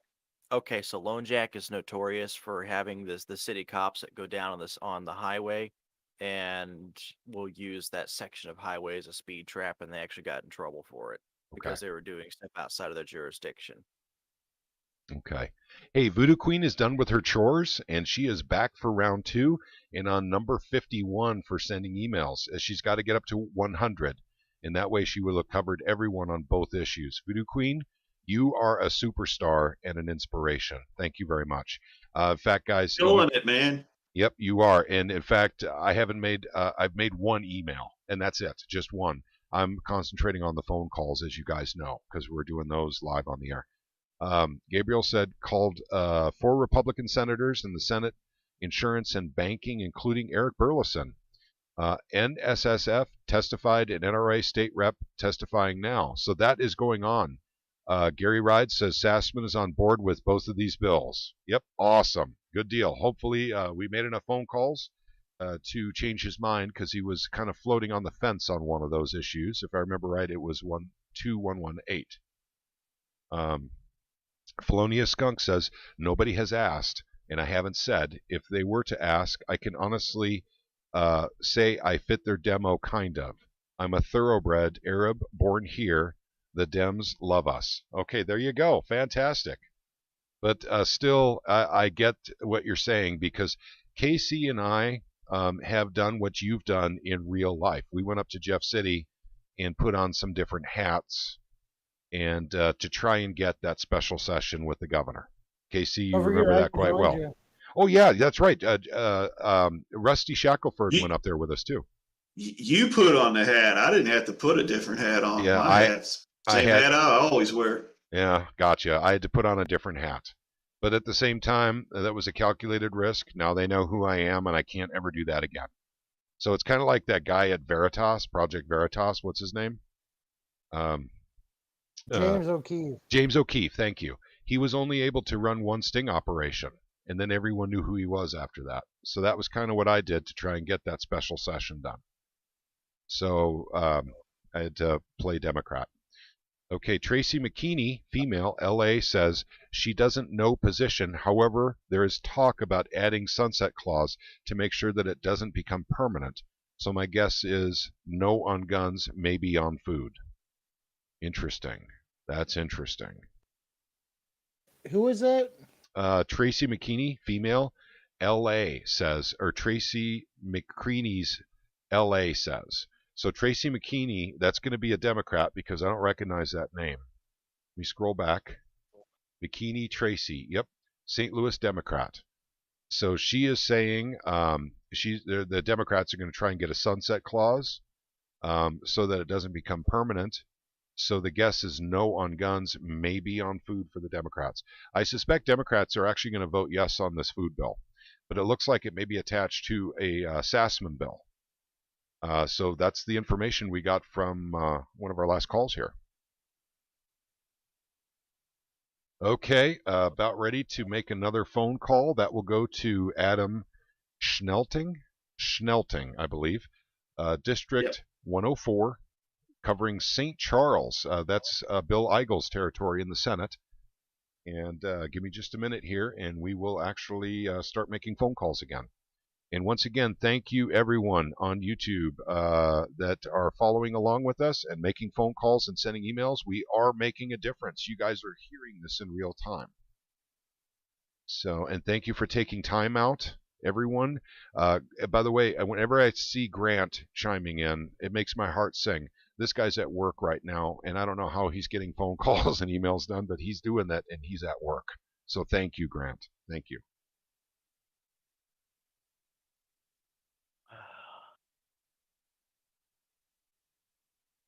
And Felonius is saying District 88 for Tracy McCreaney. And that's Got okay. that and the phone number. Yep. And so, and thank you for calling the Democrats. You know, once again, they need to be called too, but we were going to put them after we called all the Republicans. So Grant is just listening. Yeah, earlier you were talking that you made a phone call or received a phone call there, buddy. But I appreciate you listening, man. Oh, son of a gun. I'm getting a phone call.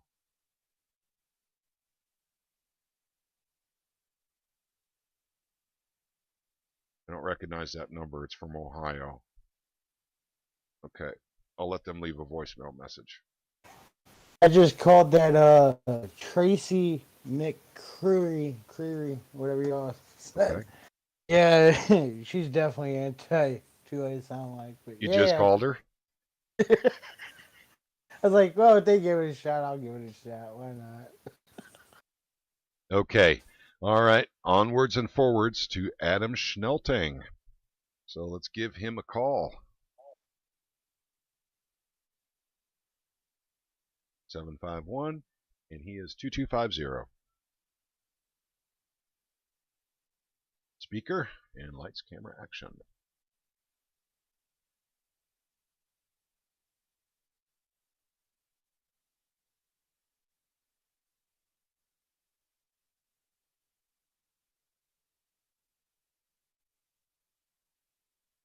Hello, thank you for calling God.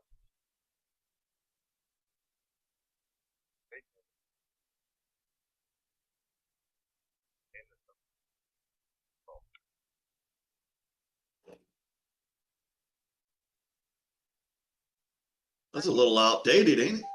Hey there, Representative Schnelting. This is Patrick Holland calling you back. Hey, listen, man, your message is saying you're out for spring break and you'll be back on the 12th of March. Just an FYI. Hey, buddy, I've got two bills that are hot off the press I need you to vote yes on. The first one is HB 2118, which is an expansion of Castle Doctrine. You know what happened to the McCloskeys up in St. Louis? Would never happen again to any Missourians. We'd all be innocent until proven guilty. So if you would, please vote yes on that bill. And I realize it's going to go through a perfection process, but we definitely need something like this. So people like Kim Gardner can't use loopholes to get around that anymore. The second one is a really cool one I found last night, and that is 1992. And that one actually eliminates sales tax for edible items in grocery stores. And they found a way around that with the tax, you know, where they get the tax from. So that's a great bill for people in Missouri, as inflation is just crushing our budgets, household budgets. Any relief would be great relief, and the federal government doesn't care about us. So we're going to be calling upon you, our representation in the state, to help out with the average Missourian and the Missouri households. Please vote yes on both of these bills. I'm counting on you, Representative, to vote yes on both of these. You'll wear the red cape, as far as I'm concerned, if you do that. HB 2118, HB 1992. Again, my name Patrick Holland, and I look forward to talking or visiting with you sometime soon. Take care, Representative. God bless you. We'll talk to you later.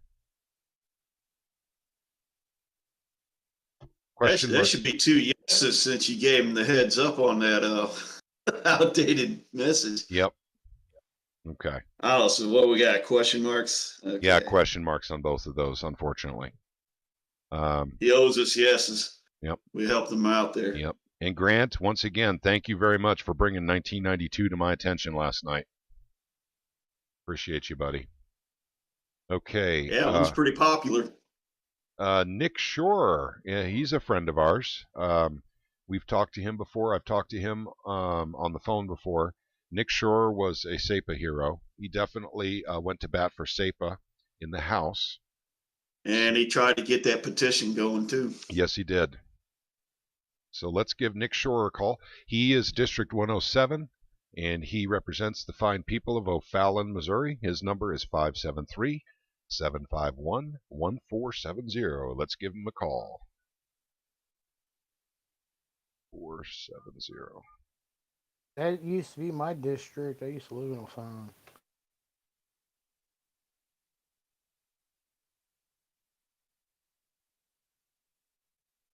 Representative Schroer's office.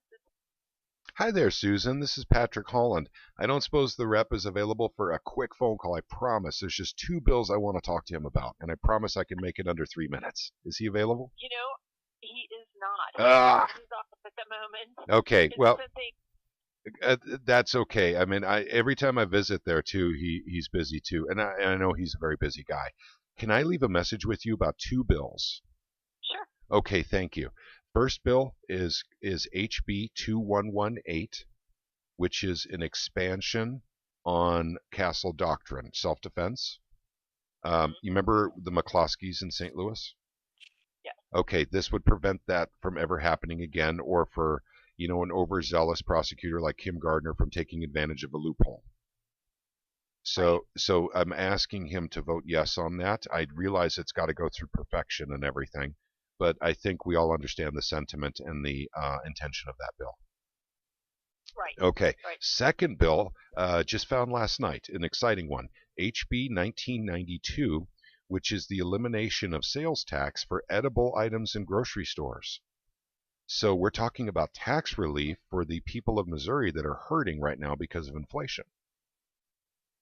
And that one was really exciting to me, especially since they've already found a way around that tax to fund everything a long time ago. So this is just extra tax that the state is collecting. So this should be an easy yes vote, even from the other side, on the Democrat side, I would think. But we need some relief. Grocery bill and gasoline bill is killing our family. It's hurting us. We need some relief, and even a little bit like getting rid of sales tax in the grocery store would be a big help. Right.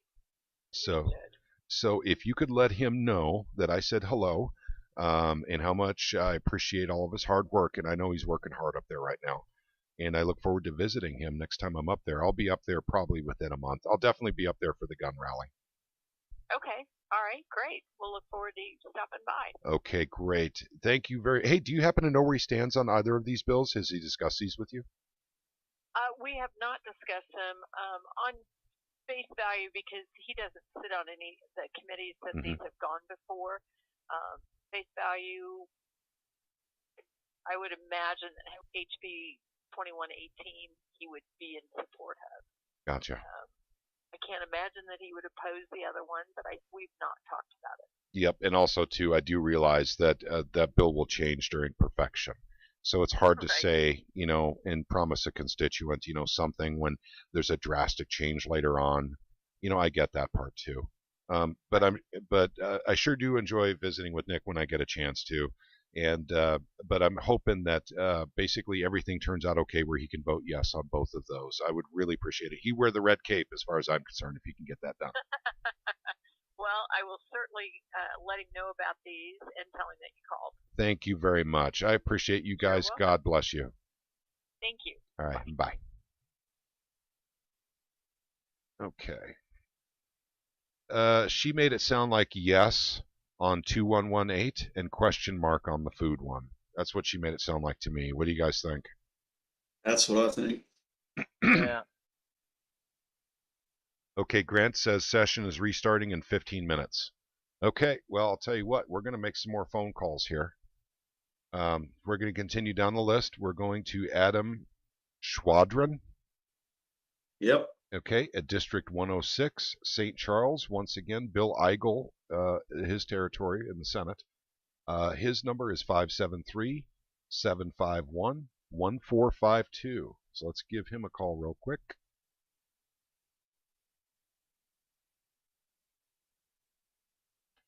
And 1452.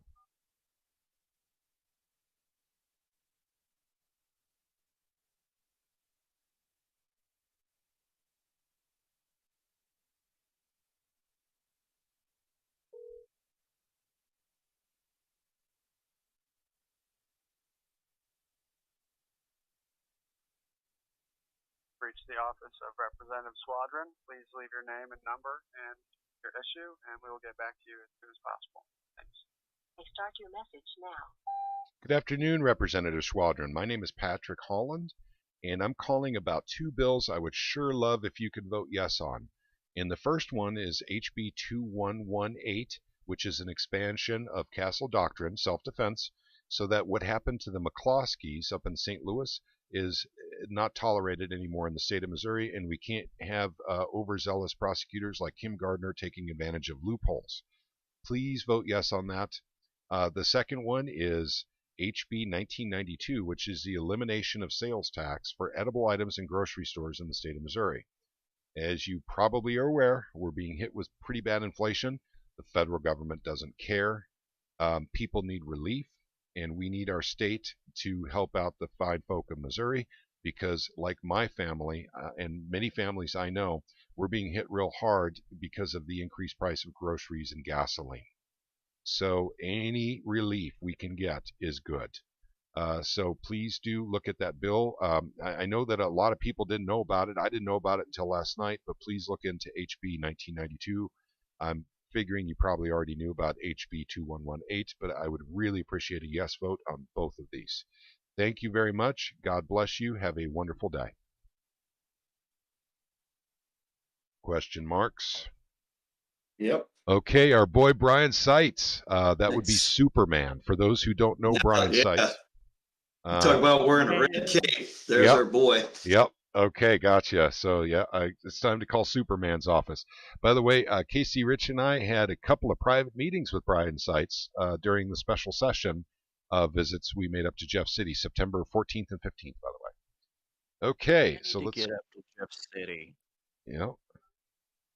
Okay, Brian covers, by the way, Brian is District 156, which is the Branson area, and his number is 573-751-1309. Hopefully he's in. I'd love to talk to him. I just got off the phone with Adam, by the way. He's supporting both bills. And he's also trying to pass a gas tax bill to eliminate gas tax. Hello, you're calling to the office of Representative Site. Calling in back to you.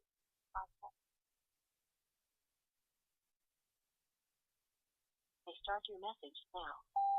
Hi there, calling for Representative Seitz. This is Patrick Holland, and my number is 416. Hey, I remember visiting with you in September, and I remember basically our shared inspiration here, Superman, and I'm asking you to be Superman once again. There's two bills that are near and dear to my heart, and I'd sure love to talk to you about them. The first one is HB 2118, which is an expansion on Castle Doctrine. Basically, if that goes through, as you know, we'll be innocent until proven guilty again, and what happened to the McCloskeys will never happen to people in Missouri ever again. That's an important bill to me. The second one is HB 1992, which is one I just found last night. That one actually eliminates sales taxes for edible items in grocery stores.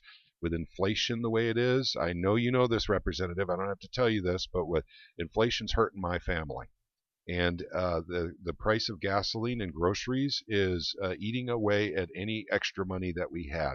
We need some kind of relief because our wages are not going up with inflation. So I would really appreciate if you could look into that.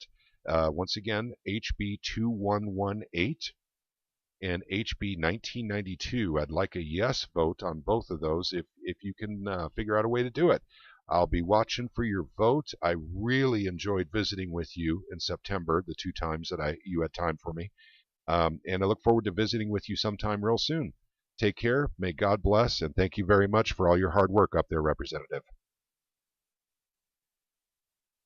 Yes on 2118, question mark on the I would say he's a libertarian. It's yes on both. Okay. I could say that with cites, I think. What do you say, Caleb? Oh, yeah. I think so. Okay. Okay. Hey, Rusty mentioned somebody. Hey, Rusty. Rusty, I need you to come back in. You said something right as we were calling someone. Yeah. He must have stepped out. Okay.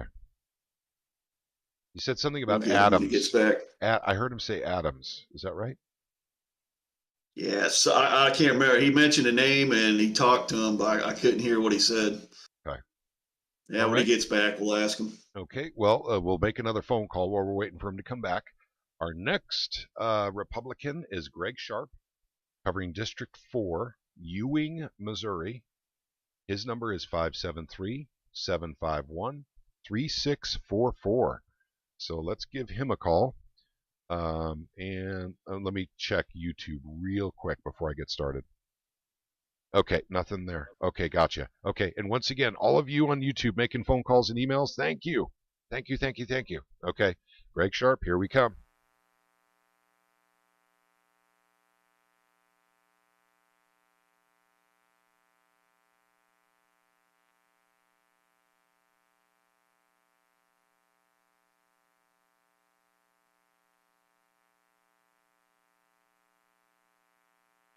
Representative Sharp's office. This is Joyce. How can I help you? Hi there, Joyce. This is Patrick Holland. I was curious if Representative Sharp had just a few minutes. There's like 2 bills I'd love to talk to him about.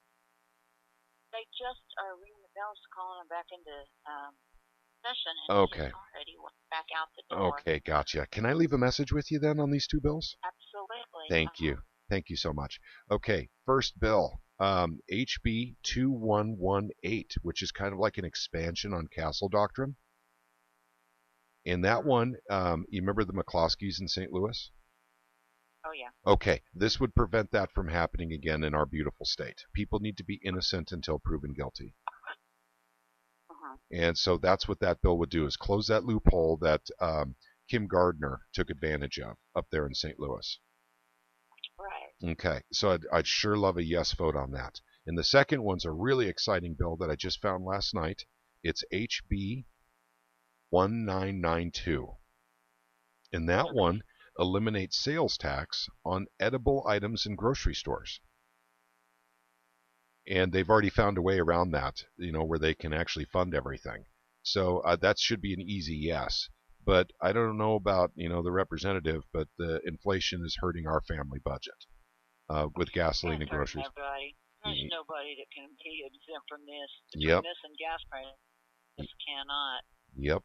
So that's a really exciting bill. I was happy to be able to find it and to be able to call him today, let him know, that's really important to me too. Those 2 bills, if he could vote yes on, he would wear the red cape as far as I'm concerned. Do you live in District 4? No, I do not. But I'm a good friend to the representative. I visit with him every time I'm up there. Okay, wonderful. I will let him know you called. Okay, thank you once again. My name is Patrick Holland. Let him know I'll be up there for the gun rally day, and I'll be visiting with him at that day as well. Okay, and let the representative know how much I appreciate what he does up there. I know it's tough, and I really appreciate him. Absolutely. Thank you. Okay, thank you very much. Have a blessed day. You too. All right, bye. So yes on the 2118. I would say the way she responded, I would say almost yes on both. Now, she isn't representing him. She's representing herself, but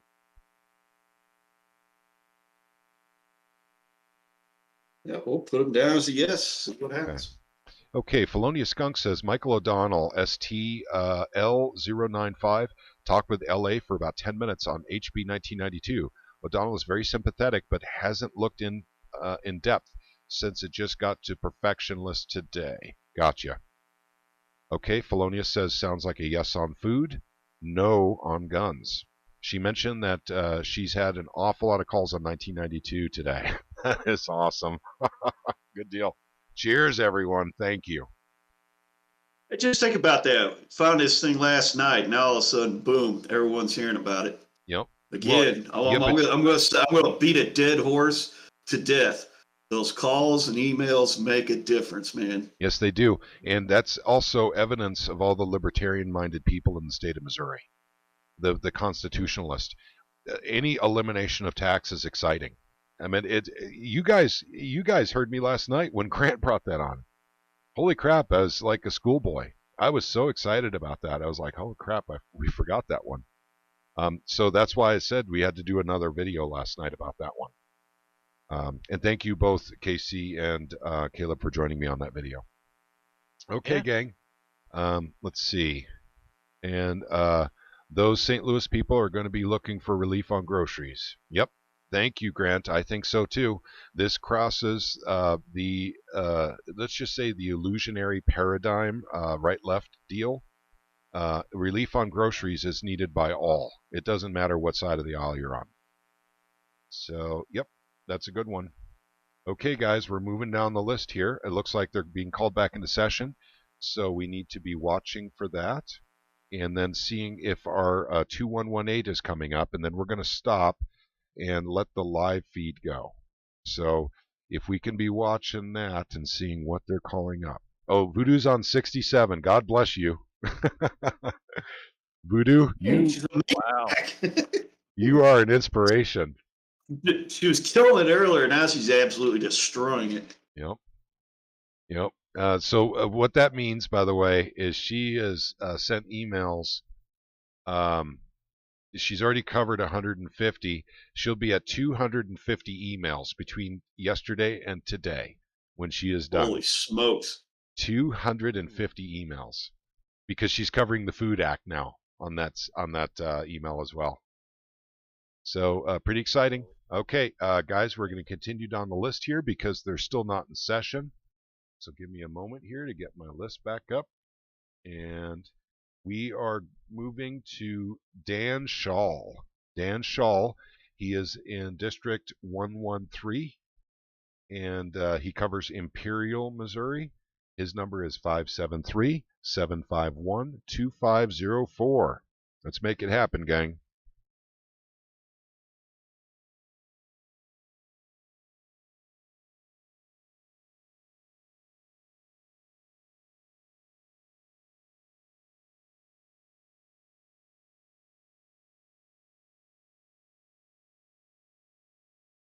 State Representative Dan Schall's office. This is EJ.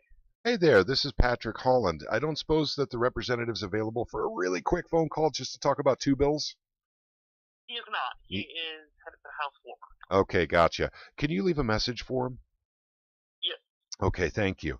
There's two bills I would really like him to vote yes on. And the first one is HB 2118. That's an expansion of Castle Doctrine. And are you familiar with this bill? Yes, I saw it come through my desk earlier today. Okay, gotcha. Do you happen to know where the representative stands on that bill? I do not. Okay, gotcha. That one's near and dear to my heart because what happened to the McCloskeys was a national embarrassment for our state. That should never have happened. We need to be innocent until proven guilty in the state of Missouri. This bill would help with that. Okay, so the second bill is an exciting one I just found last night. It's HB 1992, and that would eliminate sales tax on edible items in grocery stores in the state of Missouri. And so we're all hurting because of inflation. They've already found a way around this tax, so they don't really even need that tax anymore. So it should be a pretty easy elimination of that tax. And I'd sure like if he could vote for that. And I realize there's a perfection process coming for both bills. I get that. So he can't say yes right now. You know, but the support for those bills would really, really mean a lot to me. Absolutely, I will definitely pass it on to the representative. Okay, thank you so much. And let the representative know how much I appreciate what he's doing up there, and I know how rough it is up there, and I visit all the time. So just tell him, love him, and I appreciate all the hard work he's doing. Absolutely, thank you. Okay, thank you very much. Have a blessed day, sir. You too. And bye. Question marks in, right? Yep, those are question marks, even though we talked to somebody. Hey, Ganai has joined us again. Hey there, buddy. Welcome back. Hey, how's it going? It's going okay, man. We are still powering through our list here. I'm checking one more time here to see if they've gone. Oh, they've gone live. Okay, I'm going to seek a call in because they're live, but they're not in session yet. So let's seek another phone call in, gang. They've got people are just filing into the floor. So okay. Okay, our next call is Brenda Shields. She covers District 11. And that's St. Joseph, Missouri. Her number is 573-751-3643. Let's give her a call.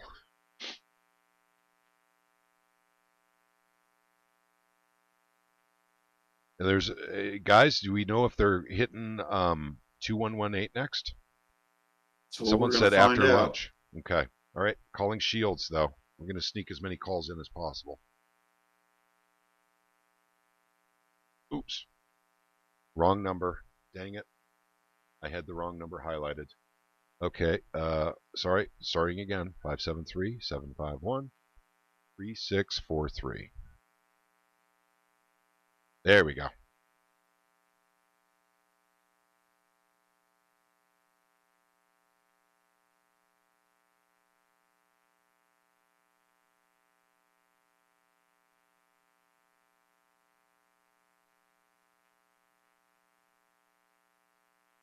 Hello, you have reached the office of State Representative Brenda Shields of the 11th District. I'm sorry we are unavailable to take your call right now, but please leave us your phone number and a message and we will return your call as soon as possible. Thank you. You tell me, man. Is this thing going up next or what?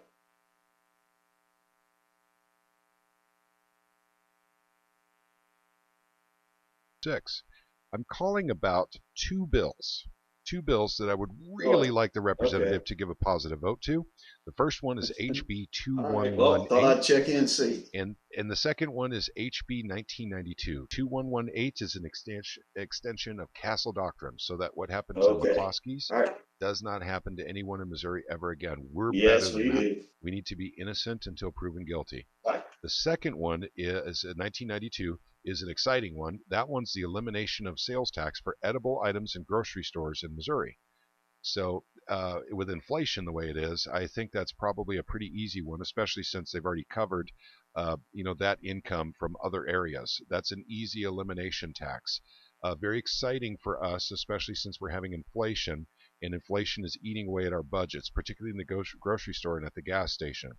Since the federal government doesn't seem to be interested in helping people, and they're causing the inflation to begin with by overprinting of currency, we need some help, and Washington's not doing it. So we're going to be counting on you, our state representation, to help us out in this area.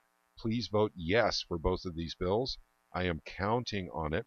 I look forward to seeing how you vote on this, Representative Shields. I thank you very much. I look forward to visiting with you when I come up on April 26th.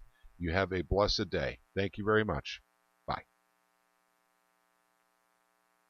Okay, that's a maybe. Question marks. Yep, that's a question mark. I just talked to Ashley, and she just talked to Jared. They're talking that it might not come up today. Oh. They don't know. They don't know. Okay. Patrick, that thing I ordered for you should show up today. Oh, today? I just looked at the order status on it. It says it's arriving today. Okay, gotcha. All right, thank you very much. Okay, going back to YouTube real quick. Hey, can I throw something in real quick? Sure. Maybe we can get everybody to take a little U-turn and call Plocker's office again. Okay. And ask them when that thing's going on the floor. Okay. If everybody can just everybody in the chat or whatever, they're making their calls. just have him go make a quick call to Plocker's office and find out when he's going to put that thing on the floor. Even if they don't give you an answer, at least you get all those calls or put some pressure on them. What do you think? I think that's a good idea. Let's go ahead and do that right now before they start up. So let's call Plocker's office real quick. Anyone on YouTube that's making phone calls, please join us on calling Plocker's office. I'm going to do it live right now.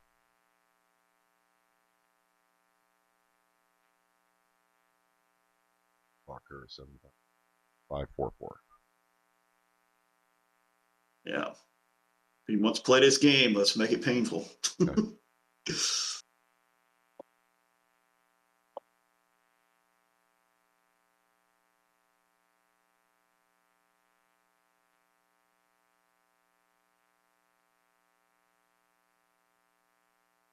Thank you for calling the office of Representative Steve Blocker from the 89th District. I'm sorry that we're unable to personally answer the call right now, but please, a callback number and a brief message. We'll return your call as soon as possible. Thank you for calling. Have a great day. You may start your message now. Hello, Representative Plocker. My name is Pat.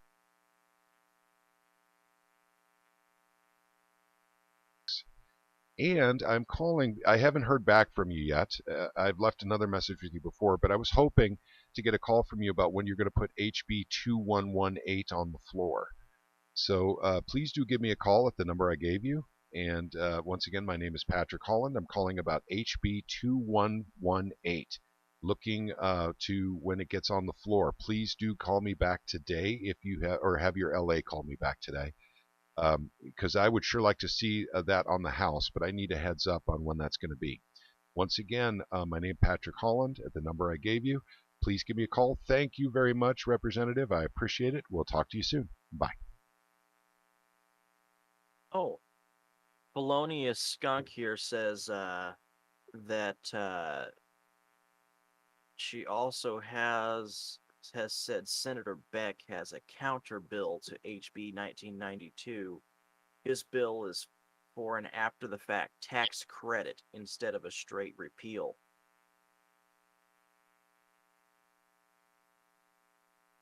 I don't like that at all. I don't like that. It sounds too complicated. Yep, it means you'll have to save your grocery receipts and then put them on your taxes. No, Yeah, no, that's I no think good. that's what it is. Tax credit thing. Yep. Some people don't even file taxes. Yep, that's right. Well, Yeah, hey, especially people don't have no money. They don't file taxes Yep. anyway. So how's that going to help? Yep. But hey, good thing you brought it up. So we know it's out there. Thanks for that. Oh, hang on. Felonious is also saying the existing castle doctrine, they have softened up considerably. And the LA says he will reread and examine it closely before the vote on guns. Okay, gotcha. And that's who? What office were you talking to, Felonious? I missed that part.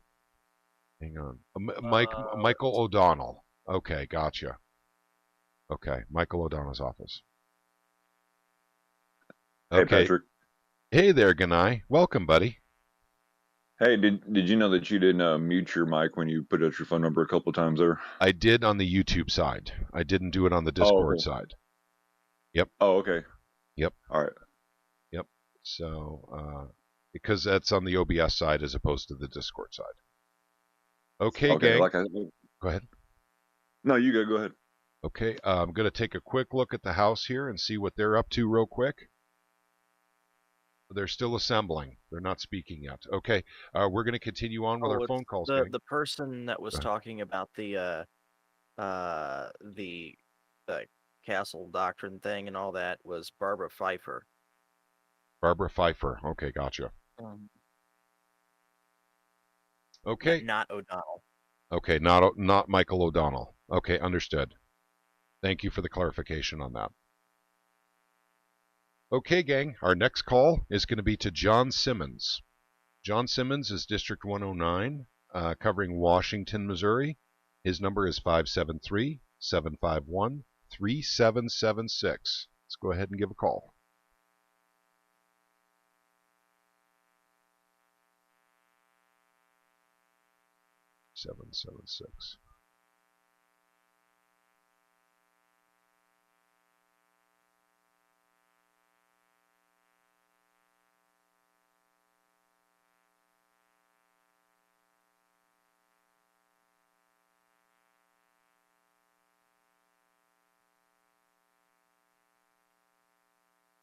Thank you for calling the office of State Representative John Simmons.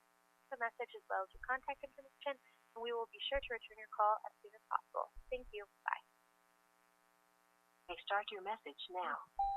Hi there, Representative Simmons. This is Patrick Holland. Hey, we haven't talked since last September, but I felt the need to call you because Gentleman of from two St. Louis bills. County.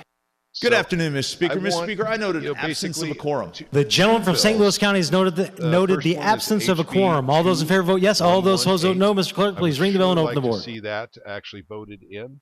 The second one is HB 1992. That one's for the elimination of sales tax for edible items in the grocery store. If you could please vote yes on those, I would really, really appreciate it. You'd wear the red cape as far as I'm concerned if you could get that done. Thank you very much in advance. These are near and dear to my heart, so please consider voting yes on both of those issues. Thank you very much. Have a blessed day. Sorry, guys. I was really thrown off on that one because the audio came up from, and I couldn't even hear myself think. It was so loud. The audio just came up from the house. Yeah. Yep. So, okay. Let me put that back on. And I'll mute the audio once I get it going again.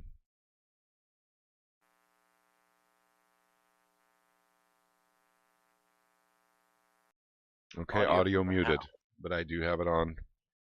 Okay, all right, I'm going to take a little bit of break from making phone calls and go check on my wife again real quick. Actually, I should keep the audio on in case they do come back up. Gentleman from St. Louis City. You as the introduction. Gentlemen, I'm trying to get my microphone correct. Someone's been up here having a good time at the dais. Someone was playing with it. Shame on them. Thank you, Mr. Speaker. Introduction to special guests. Proceed, gentlemen. Thank you, Mr. Speaker. I would like to introduce someone who I've met this year who is truly my hero. I had the opportunity between the third and fourth column to your left and to my left and your right, Mr. Speaker. This young individual for the last 3 years have been coming up to the Capitol. A lot of us know him. He has been advocating and has been a fierce advocate in making sure individuals are treated fairly.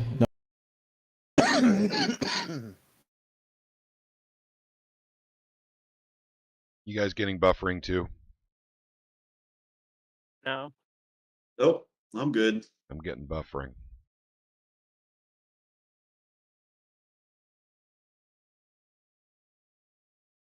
I just got off the phone with one of my friends, and he's going to get his friends calling up some reps for us. Excellent. Wonderful. Awesome. Oh, yeah. Hope to see him as a representative. He kind of made me tear up in the office. But if the body can join me in making my 2118 to see if it's actually going to come up today or not. She says she's going to call me back. Okay, who is that you called again? Cherie Tolson Wright. Oh, Tolson. Okay, gotcha. Awesome.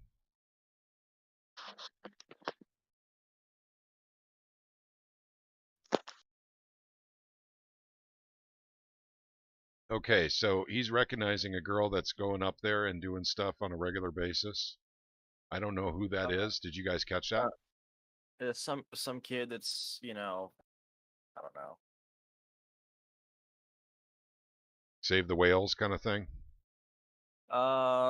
Equality stuff. The whales in the Missouri River? Yeah, the whales in the Missouri River. We call them catfish, by the way, down here. Yeah. Oh, I saw Shats walking around. I saw Shats. Shats alert. Ew. Yeah, well, it was my turn to watch them, so. Hang on.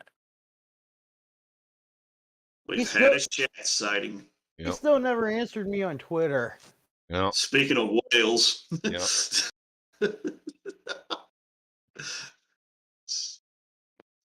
I think it was my Twitter handle.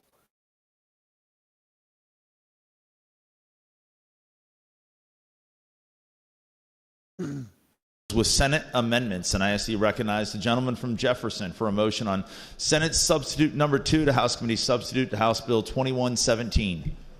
Damn, missed it. Gentleman from Jefferson. 2117. Thank you, Mr. Speaker. I move that the House refuse to adopt Senate Substitute Number 2 for House Committee Substitute for House Bill 2117 as amended, and request of the Senate to recede from its position, and failing to do so, grant the House a conference thereon. The gentleman from Jefferson has moved that the House refused to adopt Senate Substitute Number 2 for House Committee Substitute House Bill 2117 as amended, and request the Senate recede from its position, and failing to do so, grant the House a conference thereon. Gentleman from Jefferson. Thank you, Mr. Speaker. I'm going to try to make this quick. I know you have somewhere to be by 5, so we'll try to get this done today. Senate Substitute Number 2 that came back from the Senate on 2117 was very different than what we sent over. I think it's been termed both maps or a 6-2 map. I have a couple issues with the map that came over, with the compact and contiguous part that is in the Constitution that we must abide by. And that is one of the main reasons why I think it's important that we go to conference and iron some of these things out.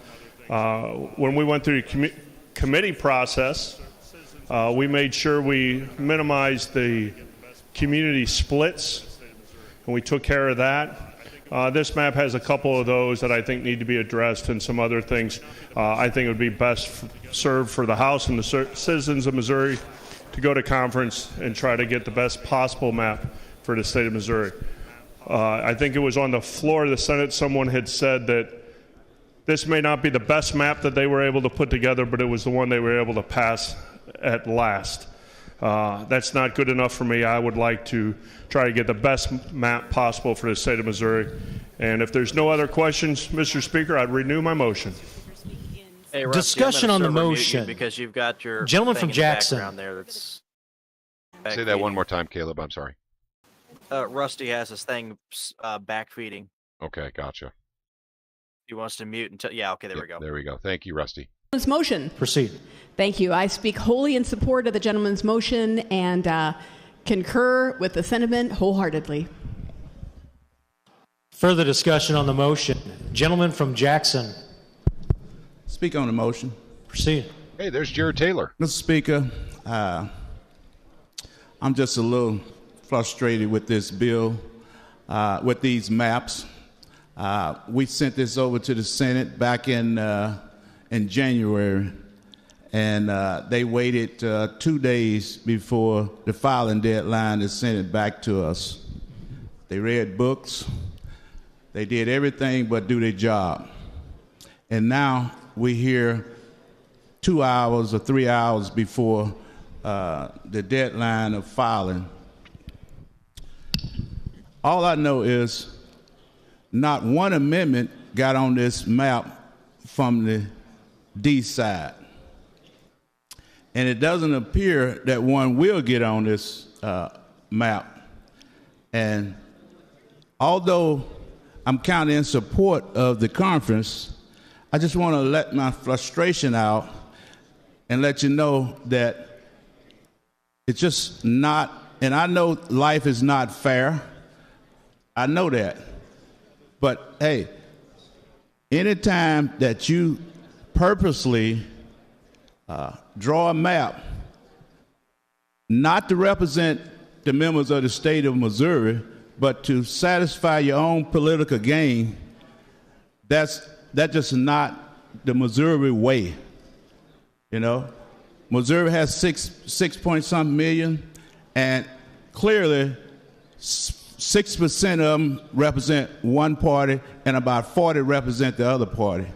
This should be a 5-3 map, and I will fight to the end to see that happen. Thank you, Mr. Speaker. Further discussion on the motion. Gentleman from St. Charles County. Speak against the motion. Proceed. Thank you, Mr. Speaker. Here we are again, just a couple months after the House took the lead and brought this up. Oh, they're talking. I disagreed with the previous. I stand corrected, gang. I told you earlier it looked like this was solved in the Senate yesterday. That's what I had heard. Redistricting. Apparently, they're still arguing about it. And now the House is rejecting the Senate. Yep, that's right. I wonder if they're going to take up the whole day doing this. Guys, we have wasted a lot of time in the state of Missouri on this issue. I was wondering why Taylor had a sour look on his face. Yep, he didn't look happy, did he? No. He was like, we're still dealing with this shit. Yeah, I wonder how many bills they're going to throw, cancel out trying to use this ruse. You know what I'm saying? They'll keep beating this district thing to death, and I bet it'll end up killing a lot of bills, keeping them from getting to the floor. Yeah, that Holy guy's crap. got district stuff on his paperwork in the background. Holy crap. They're still dealing with this. Wow. Well, let's listen to this for a minute. See what kind of crap they're pulling. Yep. Okay, I'm going to step away from the computer for a little bit, gang. I'm going to check in with my wife and see how she's doing. All right. I'll be back. I'll put the audio back on for the YouTube audience. But it gets us a little bit closer to where I think we should be and where I think the majority party here in the state of Missouri thinks we should be, not go backwards like, in my opinion, the previous map did. I share the sentiment of several members in this body that believe sending this back and going to conference will further erode the legislative professionalism, will further erode progress that the people that voted for us would like to see. Here in our county, we have St. Charles County.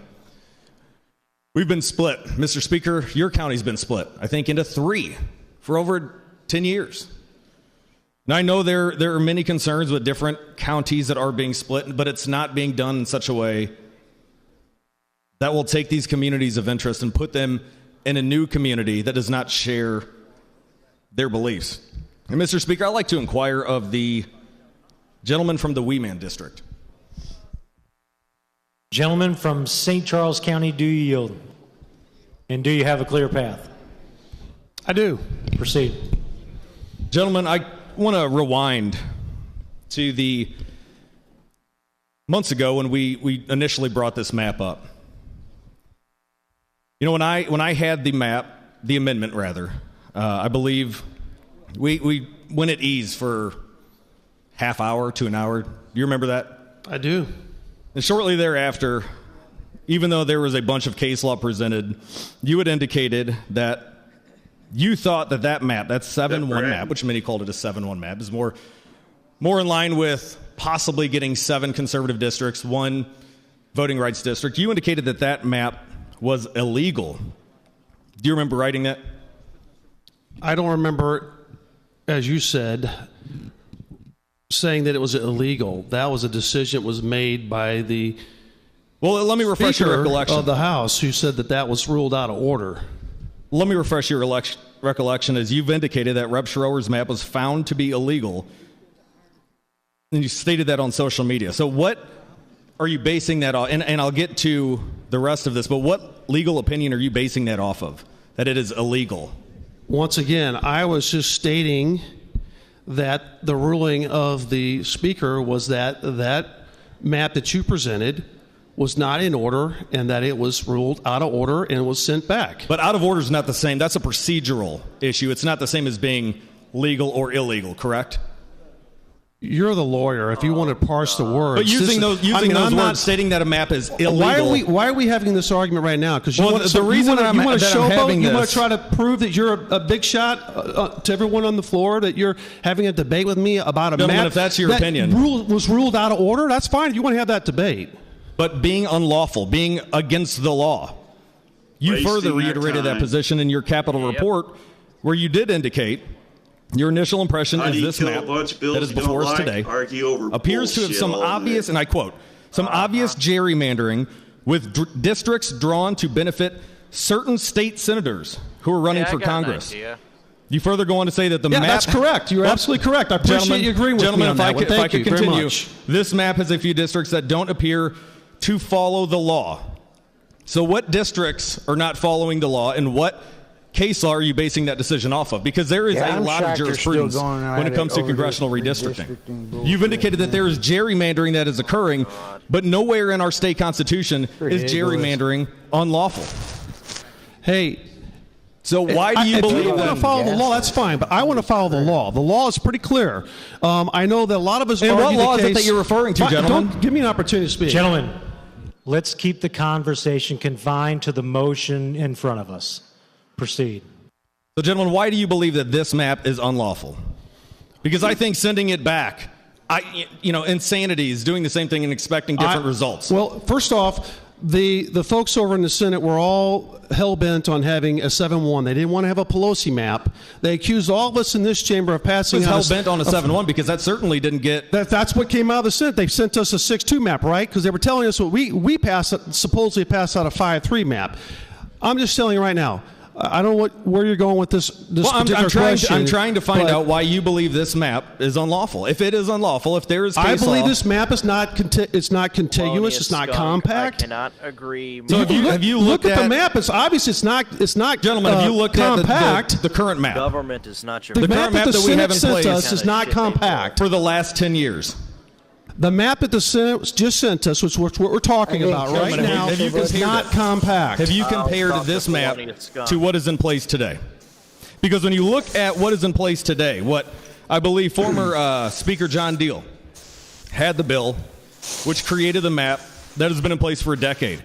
This is, without a doubt, 10 times worse when you're comparing and contrasting, seeing what is more compact, what is more contiguous. When you look at the ins and outs of the cuts between the 6th district, the 5th district.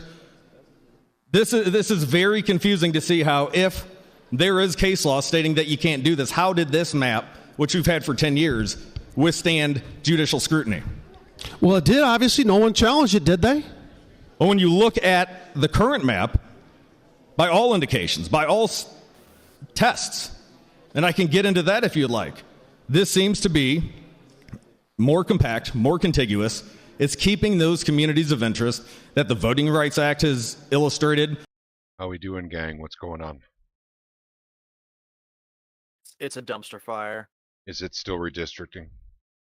Yes. Okay. It's been the same two people arguing for the last 10 minutes. Okay. This is why we're not getting a whole lot of good work done in the state of Missouri this year, gang. Hey, we're seeing it live. We're seeing it live. Yep. Map was. I'll ask you again, what legal... Oh, you're going to get is you do not have a legal basis to back up. You can't answer what you're answering my own question. Gentlemen from Newton, please do not intercede the line of debate. Gentlemen, let's keep the personality out of the conversation and proceed to discuss the motion that's in front of us on Senate Substitute Number 2 for House Committee Substitute for House Bill 2117 as amended. Against each other, and then the House leader has to stop them and then try again. Huh. And in over 2 months. And in that time, all of our bills, all of our priorities have gone by the wayside. So how This long is do you what is think it's appalling. going to take for him to talk about redistricting? I don't know. Probably the entire night and probably most of tomorrow as well. They better not. This is what they. And Taylor, you could see the irritated look on his face. Yep. But he's not amused by this whole thing. He reads right through this. Just a giant time waster between the quote-unquote right and left. And this is an election year. So this is why these guys are grandstanding, I think.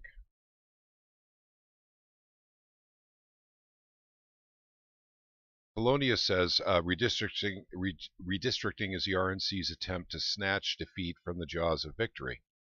I'm learning to despise the RNC almost as much as the DNC. Yep, Polonius, I can't argue that. I really can't argue that. That's what I said. And Gary Sometimes Wright, you just go ahead. you feel like you want to grab some of these politicians like this, and just give them just shake the hell out of them. Like, what the hell are you doing? Yeah. You know? Yep.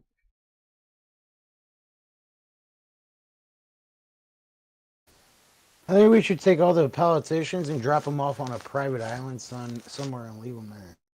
They already do that with themselves. Yeah, they already do that. It's a very special island. They used to take a very special plane there. Yeah, but this time we'll leave them with nothing. Oh. Oh no, I support the wood chipper solution, but Voodoo says, dump them. oh, hang on. Shh, hush for a second. Mr. Speaker, I've been here, this going on 8 years, and I've always been a advocate that this body is equal to the body down on the other end of the building.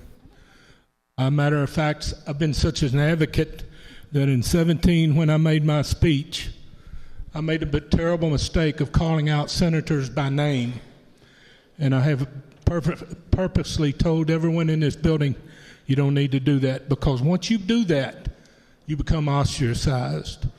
And I have, for the last 6 years, I've been basically ostracized from the body on the other end. But that's okay with me. But I've got some questions for everyone in this room. We're here as an equal body. We don't need to ask the Senate for permission to do what we want to do.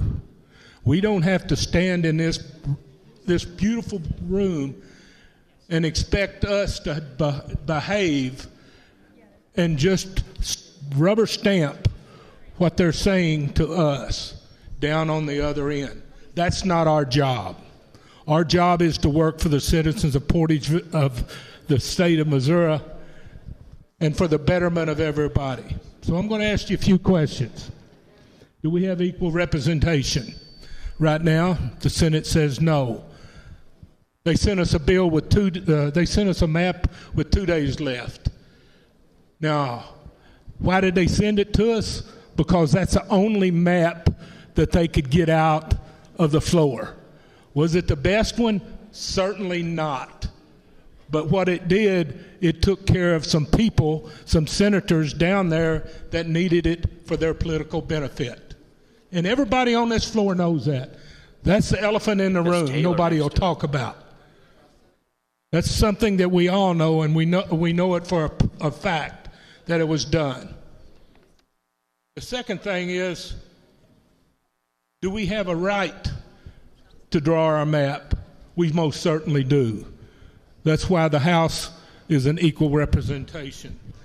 And last, and then I'll close with this, it's an absolute shame that something as important to the state of Missouri as these maps are, that people are making it a self-interest to their future to do this.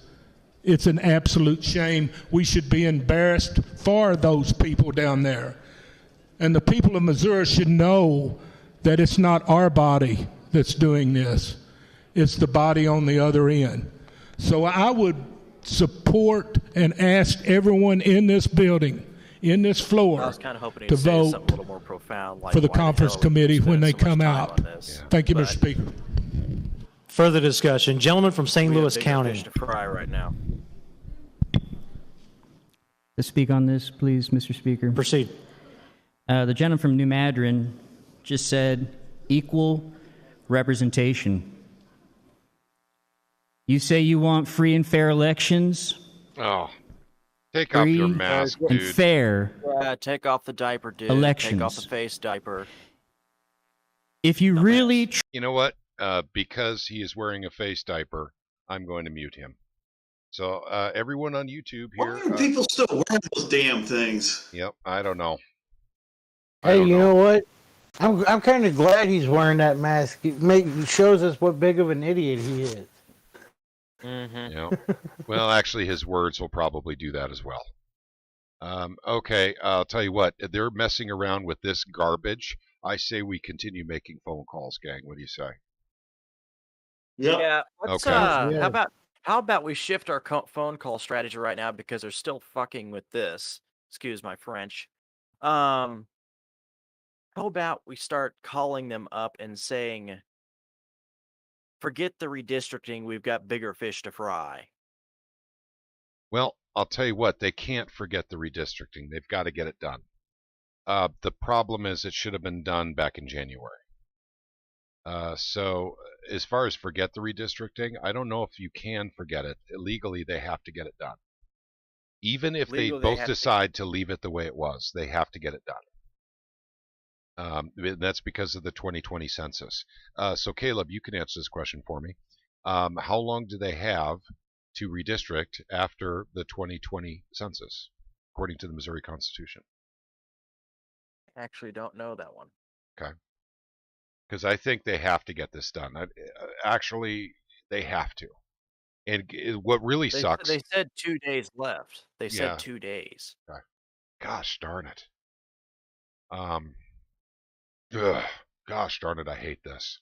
Because you know what's coming up after this, if they spend the next 2 days on this? You know what comes up is budget.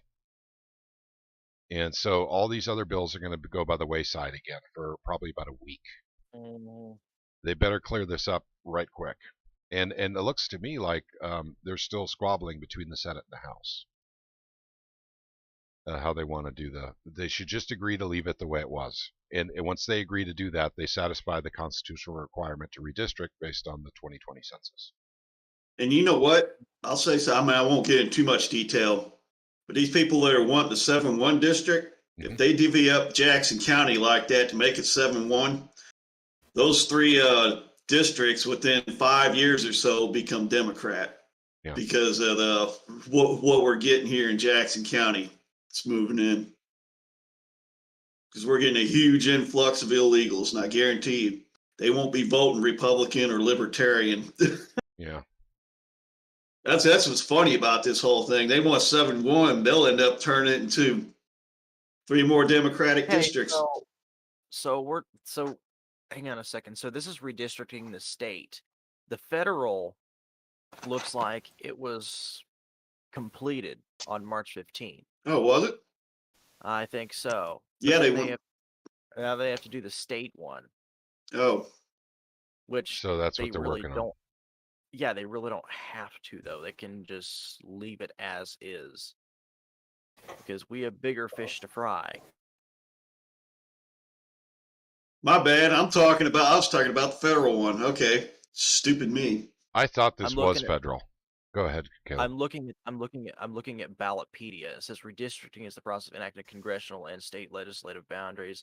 The 2020 redistricting cycle. Missouri is drawing congressional district maps following the 2020 census. New congressional districts maps have not been enacted. See, Missouri completed its legislative redistricting on March 15th. 2022 when the state's judicial redistricting commission. Okay, so it looks like the state has finished, but this is federal. Okay, I inverted those. Yeah, actually, somebody was talking earlier about saying it was unfair that this wasn't a 5-3 deal. Yeah. So I guess they might actually be talking about the federal. I think it is federal, Caleb. State was already done. State was done in November. Yeah, because if you go down that list, you're going to see a bunch of vacancies. It says when we go down the list. It says state was done March 15th of 2022. Okay, well, I'm so it was sorry. Actually, it was official and final, I guess. They could have finished the legislation, but they made it official and final on March 15th. Okay, gotcha. Let's see. District lines redrawn every 10 years following completion of the United States Census. Federal law stipulates that districts must have nearly equal populations and must not discriminate on the basis of race or ethnicity. Let's see here. See the sections below for further information on the rules. Let's see. I'm trying to figure out what their deadlines are, though. Okay. It hardly matters. They're pissing away time up there. We're not going to piss away our time. Mm-hmm. So let's resume the phone calls. Okay, looks like we stopped with John Simmons. It's time to move to Cody Smith. Cody Smith is District 163, covering Carthage, Missouri. His number is 573-751. Let's see, 5458. And we're going to go ahead and give Cody a call.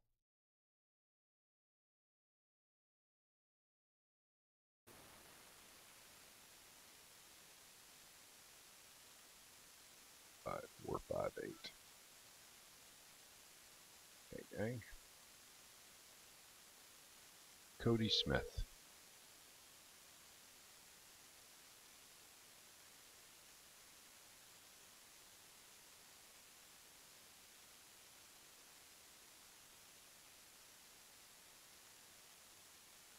Hi, you've reached Representative Cody Smith's office. If you like, you can leave a message, but please leave your name and phone number, and we will get back to you as soon as possible. May start your message now. Hi there, Representative Smith. My name is Patrick Holland. My phone, and I'm calling about two bills that I'd very much like you to vote yes on. The first bill is HB 2118. It's kind of an expansion of Castle Doctrine, and it would prevent what has happened to the McCloskeys, from happening again to anyone else in Missouri. We need to be presumed innocent until proven guilty. And Kim Gardner and her, people of her ilk using a loophole to get around that has to be stopped. The second bill is HB 1992, an exciting bill that actually removes sales tax for edible items in grocery stores in Missouri. As you know, inflation's hitting hard. Any relief will be helpful, and we're not getting any relief from the federal government that's causing this mess, along with the central bank, the Federal Reserve. We need relief. The cost of gasoline and groceries is killing family budgets, including mine. So I'm hoping that you'll give a yes vote to both of these very important bills. Thank you very much for all the hard work you're doing up there. I look forward to talking to you on April 26th when I'm up there. You take care. Have a good day. God bless you. Okay, question mark on Cody Smith. And even the LAs aren't in the office. We've been up there during times like this. Many times they don't answer the phone, and they're literally listening to the feeds from the house floor. Yep. Okay, next on the list is Travis Smith. Oh, hang on. I'm getting a call from Jeff City, gang. Let's find out who it is. All right. Hello, this is Patrick. Yeah, Patrick. My name is John Darnell. I work for Representative Bill Owen. Yes, hi there. How are you doing today? I'm doing good. How are you doing, man? I'm good. House Bill 2118. Yes. Which is the Stand Your Ground. I don't know if you're aware of it or not, but he is a co-sponsor of that. Okay, excellent. Wonderful. Yep. And then 1992, he said he was undecided on that. He said he was waiting on a fiscal note to see the overall impact of that one. Okay, gotcha. He's undecided on that as of right now. But as far as 2118, he is a co-sponsor. So. Excellent. Well, hopefully during the perfection process we can clear up any of the ambiguity with 1992. Exactly. The people of Missouri need a break somewhere, and the federal government's not going to give it to us. Yep. So at any rate, yes, I'm very, very happy to hear that he is a positive, on 2118, and I am going to pray that he ends up being positive on 1992 because, inflation's just killing my family. The cost of our gasoline and our groceries is just through the roof. It's taken up pretty much all the rest of our extra money. Oh, I hear you. So I hear you. It's brutal. Yep. I'm going through $100 a week. Yep. $100 a week in gas. Now I do commute. I live down at Lake of the Ozarks, so I drive back and forth to Jeff City. But my gosh, it's hurting. It's almost doubled. Yep. And crazy. The worst part is the federal government literally just doesn't care. They just don't care. I mean, there's no way to actually make that sound nicer. They literally don't care. And so we're going to rely heavily on our Missouri representation to care and to help us out somehow. Even though it's the federal government that's causing the problem, and the states are going to have to start tightening their belts to help, basically their constituents. But that's the way I think we have to go now, unfortunately. I think you're probably pretty accurate on that one. All right, great. Well, thank you very much. Let Bill know how much I love him and how much I appreciate him and all the hard work he's doing up there. We'll do it. Okay. We'll do it. And thank you for the call back, sir. God bless you. All right. God bless you too. All right. Have a great day. You too. Bye. All right. Okay, that's Bill Owens. Yes on 2118. And then a question mark on, yeah. Okay. I just listened back over there on that redistricting thing that they're trying to pull again. And oh God. So one guy who was up at the front, I guess, I think it was up at the front, and he was going, "Oh, well, I know people are saying that we're not getting other bills done because we're screwing around with this, basically." Mm-hmm. And the other guy says, "I've heard that accusation too, but we need to do this again." It's awful. It's awful. Okay. All right, Travis Smith. We were calling. Did I get Travis Smith or did we not get Travis? Oh, we did not. Okay, we had gotcha. Cody Smith last. Okay, Cody Smith. Okay, gotcha. So, all right. Yeah, that's right, because I got that phone call while I was dialing. 751-2042. And that's Travis Sorry, Smith. guys, I'm hungry. No problem. Travis Smith is District 155, Dora, Missouri. And his number is 573-751-2042. Let's get to it, gang.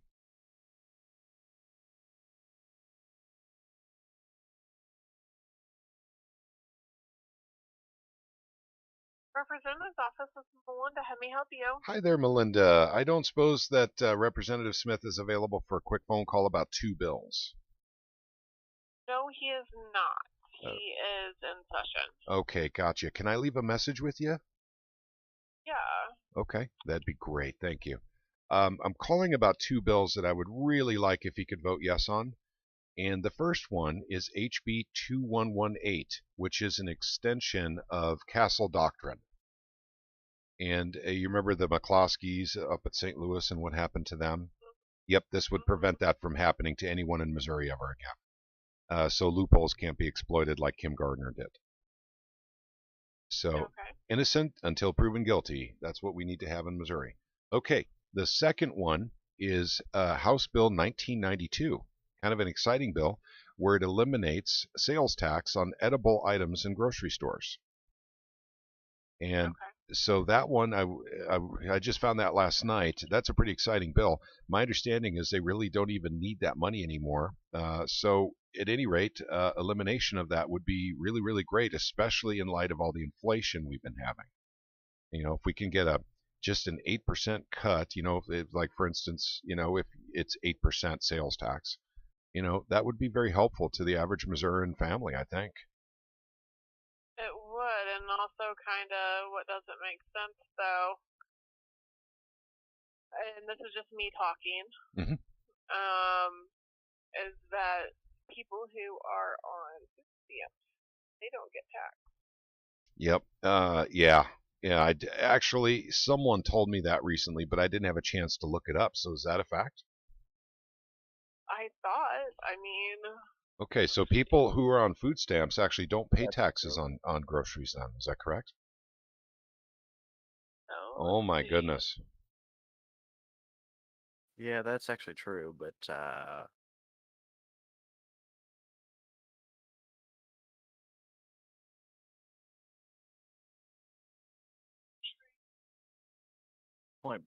that's I heard that's that not an excuse. at one point a long time ago. And someone just told me that maybe today, actually.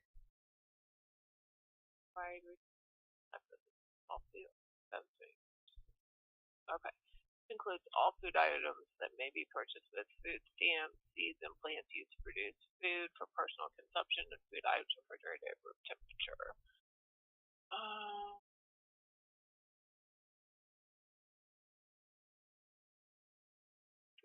Tax junk food, luxury items. States have different criteria deciding what's taxable and what's exempt. So it looks like it could be both. Like, say that you get a can of green beans, or you get some frozen vegetables. Those probably may not be taxed. Whereas if you buy a box of ding dongs, those may get taxed. Yeah, no, yeah, and that would be cool with me. I mean, shoot, as long as, we could go in the grocery store for regular edible items that families would normally buy, not junk food. Basically some relief at the grocery store would be very, very nice. And it's a shame, that we have to do it on the state level because of how thoroughly screwed over we are from the federal level. They keep printing more currency, and they just won't stop. And that's why we're in this mess right now. But they're not willing to step up to the plate and rein in that currency.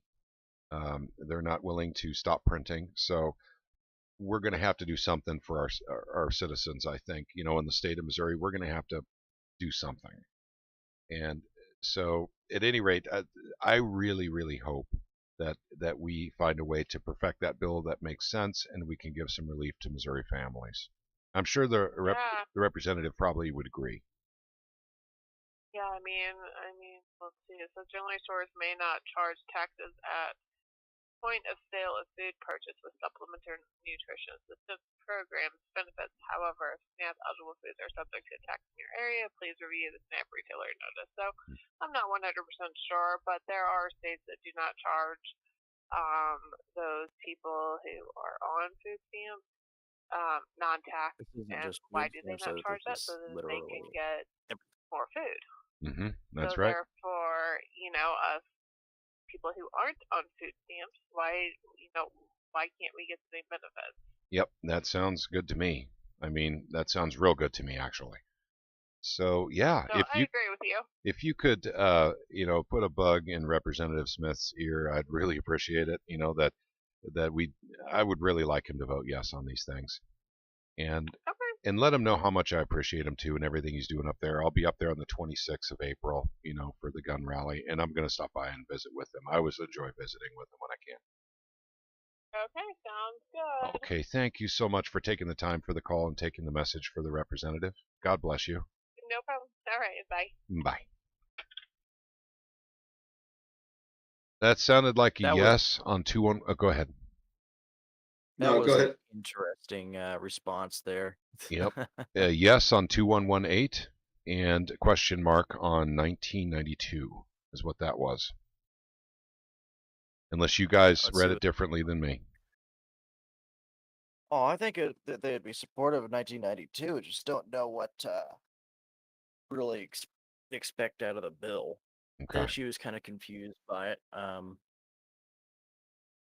I mean, she went straight into the food stamp thing. Yes, she did. That was weird. She sounded very anti-food stamp to me. So, and that's okay. It's what we want the representative to do. Hey, listen, 91. So, Voodoo is at 91. When she hits 100, she will have taken care of all of it.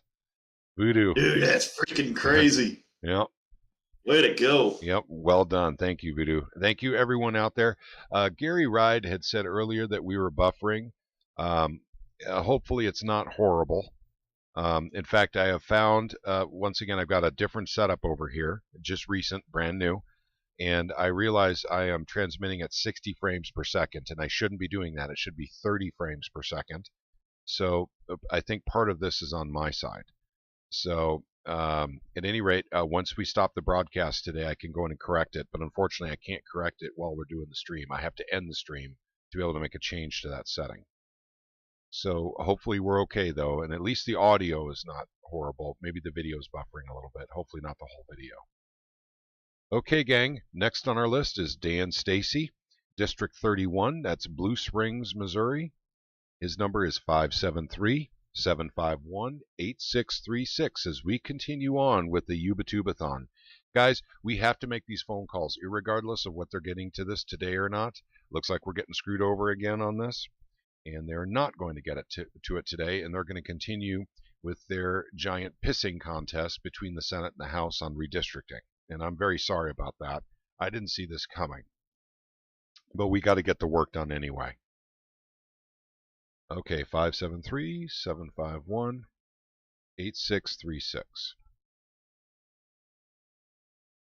Okay, and this is Dan Stacy.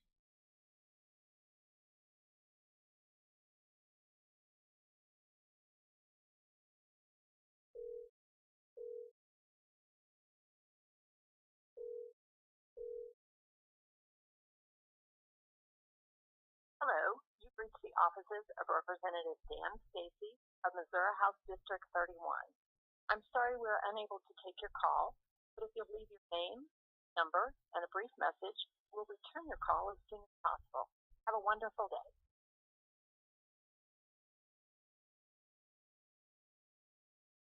May start your message now. Hi there, Representative Stacy. This is Patrick Holland. My phone number is...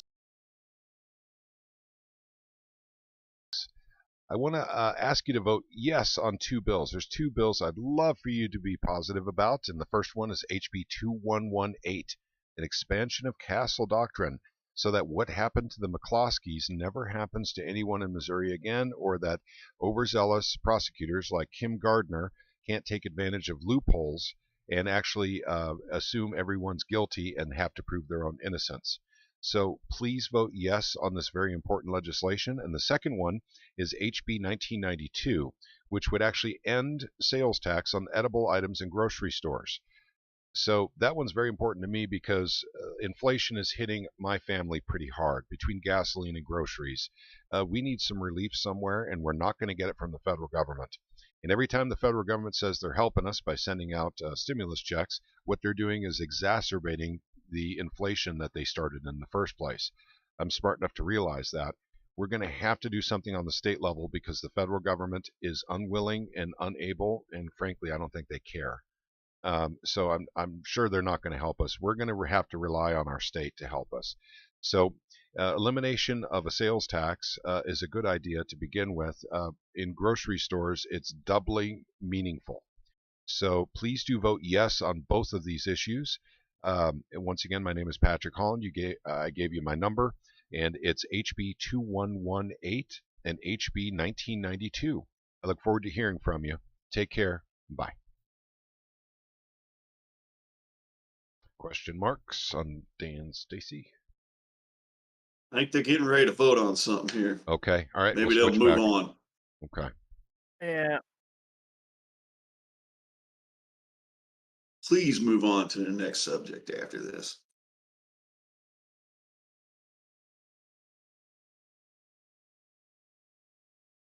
Sometimes I'll be talking to these people's LAs, and we'll be having a good conversation. And sometimes just accept the Senate map and move on, or if they go on about we'll see. Anyways, two LAs I had such a good conversation. I also asked them where they stood on ballot initiatives. I know it's off topic, but the last guy that called me, Bill Owen, his representative, he just called you too. He said the ballot initiative needs to be harder. Close the board and tally the vote. By your vote of 115 yes and 19 no and 12 present, you have approved the gentleman's motion. Gentleman from St. Louis County. Thank you, Mr. Speaker. The next order of business is House Joint Resolutions for Perfection. House Joint Resolution 107 and House Joint Resolution 125 will move to the informal docket. I now ask that you recognize the gentleman from St. Charles on House Joint Resolution 116. Gentleman from St. Charles. Thank you, Mr. Speaker. Mr. Speaker, I move that House Joint Resolution 116 be perfected and printed. The gentleman from St. Charles moved for the perfection and printing of House Joint Resolution 116. Did they Gentleman ever, bring any of them bills up that goes against the ballot initiatives? Yeah. No, we have not. In fact, Thursday night when we do our live stream, we're going to be hitting the ballot initiatives. So we'll be hitting those on Thursday. Those are not on the radar. Go ahead. They moved on. Oh, they've moved on? Okay. All right. Thank you, Mr. Speaker. Mr. Speaker, this legislation is not unfamiliar to this body. It has passed the House at least 2 years in a row now. This legislation creates the Missouri Department of National Guard. So they're moving on to a different subject. Which essentially makes a lateral move for that department from the Department of Public Safety into their own department. This is important for two reasons. It provides a more streamlined... Okay, they're not hitting 2118, though. Not right now. Okay. They might. Yeah. Okay. All right, I'll tell you what. You guys keep track of that. I'm going to make another phone call.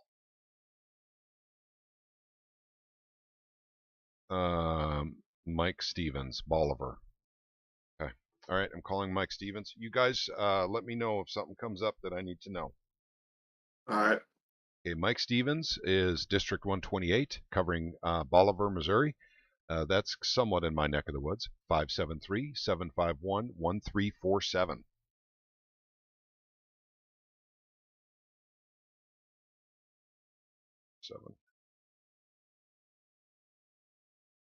Here we go. Mike Stevens. He was another SEPA hero. Busy. Okay, we're going to move on to the next one. Nate Tate, the guy whose name we all love to love. Nate Tate. Nader Tater. Yep. Covering District 119, St. Clair, Missouri. His number is 573-751-0549, and we're giving Nate Tate a call.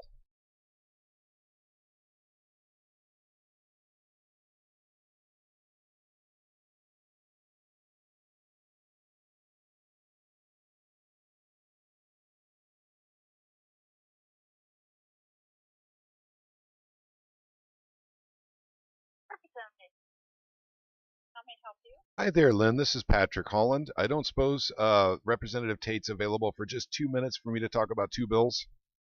He is on the House floor right now. Okay, gotcha. Okay. Can I leave a message with you? Certainly. Okay, awesome. Thank you. Two bills I would really love for him to vote yes on. And the first one is HB 2118, which is kind of like an expansion of Castle Doctrine. Are you familiar with that bill?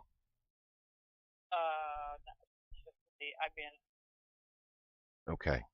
Basically, what happened to the McCloskeys? Yeah. Yep. Exactly. Yep. So that it would prevent that from happening again to anyone else in Missouri. We need to be innocent until proven guilty in the state. And we can't let overzealous prosecutors like Kim Gardner take advantage of loopholes. So that's what that one does. And the second one's a really exciting one I just found last night. It's 1992, HB 1992. And that one eliminates sales tax on edible items in grocery stores. And so they've already found a way around that with the sales tax. Basically they were already covering that, from other sources. Go ahead. That one's been active in other states. So yeah. 1992. Yep. I come from Minnesota. I'm a transplant. I moved to Missouri 25 years ago. And go ahead. I understand what you're saying, and that was the same in Michigan a long time ago. Yep. So Minnesota and Michigan are on top of that, but yep. Fortunately, the Democrats changed, but yeah. Well, hopefully with this inflation, the Democrats will start seeing things a little differently. Well, it looks like this has been 1992 on to the perfection calendar. That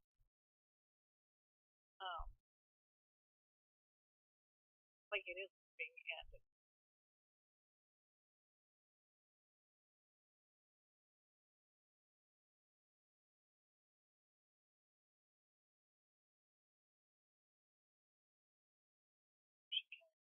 Yep, they're both on the informal, as far as I can tell. They can come up at any time. Yeah, so that's encouraging, though, those calendars. So we'll see how those goes. I would think that both of those would be in favor of anyway. Patrick, where do you live? You betcha. I'm in Christian County. So, yep, I'm in Clever. I visit with Nate every time I'm up in Jeff City. I go up several times a year. I work in his district. So, yep. So, and I always enjoy visiting with Nate every time I'm up there. Yes, he is, and and I love his name too. I give him a hard time over it. So, but just go ahead. I'm sorry. Makes it so much easier politically. Yes, it does. Yes, it does. And let him know I'll be up there. I'll probably be up there 2 more times this year, but definitely on the 26th. So I'll be up there for the gun rally day. And On 4/26. yes, that's correct, April. So I'll be visiting with him then, like I always do. And so at any rate, gosh darn it, tell him how much I appreciate him, how much I love him, and I know how hard it is up there right now for those guys. Well, yeah. And, well, and you. Go ahead. I'm sorry. And you know that he's running for Senate next time. Yes, I do. Yep. Yeah. I'm sure you've talked to him about that. Okay. Yep. Well, I appreciate your input. I'll let him know you called and that you're going to be coming back in April. You bet. Okay. And once again, yes, vote. I'd really appreciate it. And I know that the people of Missouri are counting on him as well, to help us out here with this inflation and the Castle Doctrine expansion. Yep, let him know I said hello, and I'll be talking to him soon. And thank you so much for taking the time to take my message. Sure. All right. Okay. Have a blessed day. Thank you. You too. All right, bye. So it's a yes on 2118 and I'd say yes question on mark both. on the other. I'd say yes on both with Nate Tate. All righty. He's another guy I visit with when I go up there. Should we try hitting Mike Stevens again since he was busy? Yep. I was going to say we should call Jared Taylor's office next. Just talk to Ashley. Oh, yeah, we should do that too. Okay, I'm sorry. Who is it we missed when it was busy? Dan Stacy? Mike Stevens. Mike Stevens. Mike Okay. Stevens, yeah. Okay. Okay.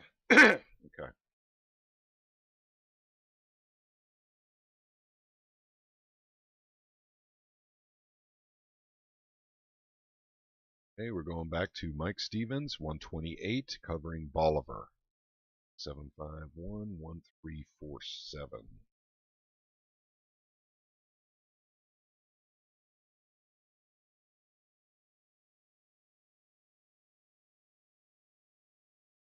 Mr. Holland, how are you doing today? I'm doing good. How are you doing? Hey, I don't suppose Mike's available for a quick chat. I promise I'll make it quick.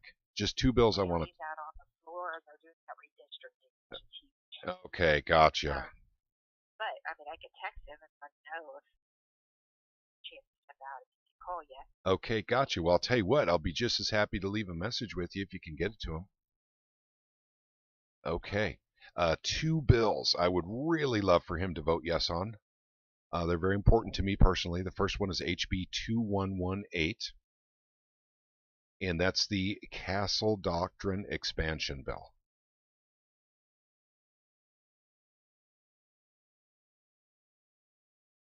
Yep, that is. Yep. And the second one is, I just found it last night, HB 1992, which eliminates sales tax for edible items in grocery stores. Then HB what? HB 1992. 1992. Yep. Okay, It's basically a bill to eliminate sales tax for edible items in grocery stores. Yes, very much nice, especially during inflation, and they've already got a way around that tax. They've had it for years. We need some relief, especially right now. Good. I will pass this along. Okay, gotcha. And tell Mike how much. Go ahead. What's your phone number again, Patrick? I should have it. Yep, no problem. You bet. It's 417.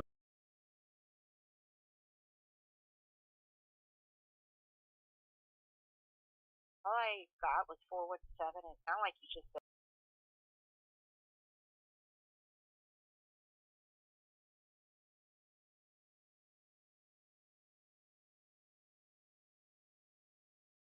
Perfect. Yep, and I remember working with him on SEPA, and I'm really appreciative of everything he did for SEPA. I haven't forgotten that either. Talk about Brett Taylor. Yeah. And no, well, yeah, but also too, basically, I once again, I really appreciate how difficult things are up in Jeff City right now, and these guys are fighting this battle on redistricting, and we can't seem to get anything done. It's got to be frustrating. That's what they're yelling about right now. A lot of them are like, let's push it on a conference. Let's get on with our lives here. And a lot of them are saying, let's just vote it. Yep. Let's just make the vote. Yep. So. And I won't forget that Rep. Stevens was a big supporter of SEPA too. Yes, he was. And so that was very important to me as well. So if he can, basically, look at these two bills and hopefully give them a positive yes vote. And I know they have to go through perfection and all that fun stuff, and they may look different. Hopefully it's a benefit to the people of Missouri, and he can vote yes on them.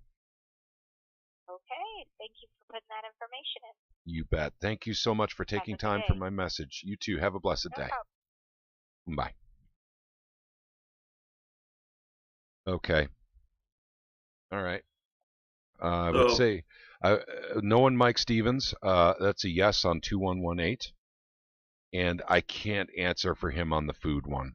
I'm going to assume it's a yes, but I hate to put a question mark on food. Good question mark. Yep.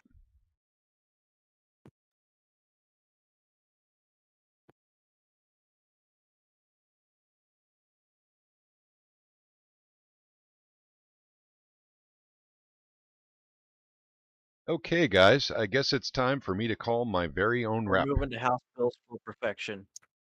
They're moving to what? House bills for we're moving to House bills for perfection. Oh, gotcha. Any mention of 2118? We are going to House Bill 2012. 2012. Okay. We may have some time here. Okay, I'm going to call Jared Taylor and call my rep.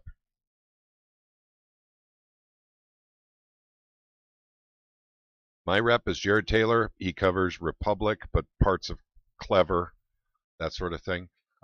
He is District 139. His number is 573-751-3833. And remember now, he was the sponsor of the House bill HB 85 SEPA.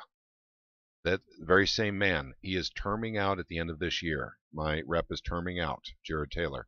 He's been a hero. He's been an absolute hero. I think the guy's a libertarian. I hate to say that for him. I don't know that to be a fact, but he sure does act like someone who is more constitutional than your average Republican. Let's just put it that way.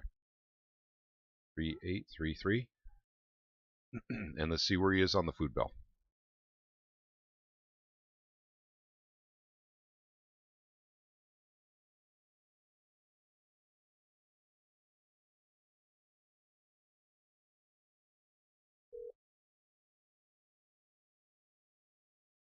Have reached Ashley Legislative for Representative Jared 139th District.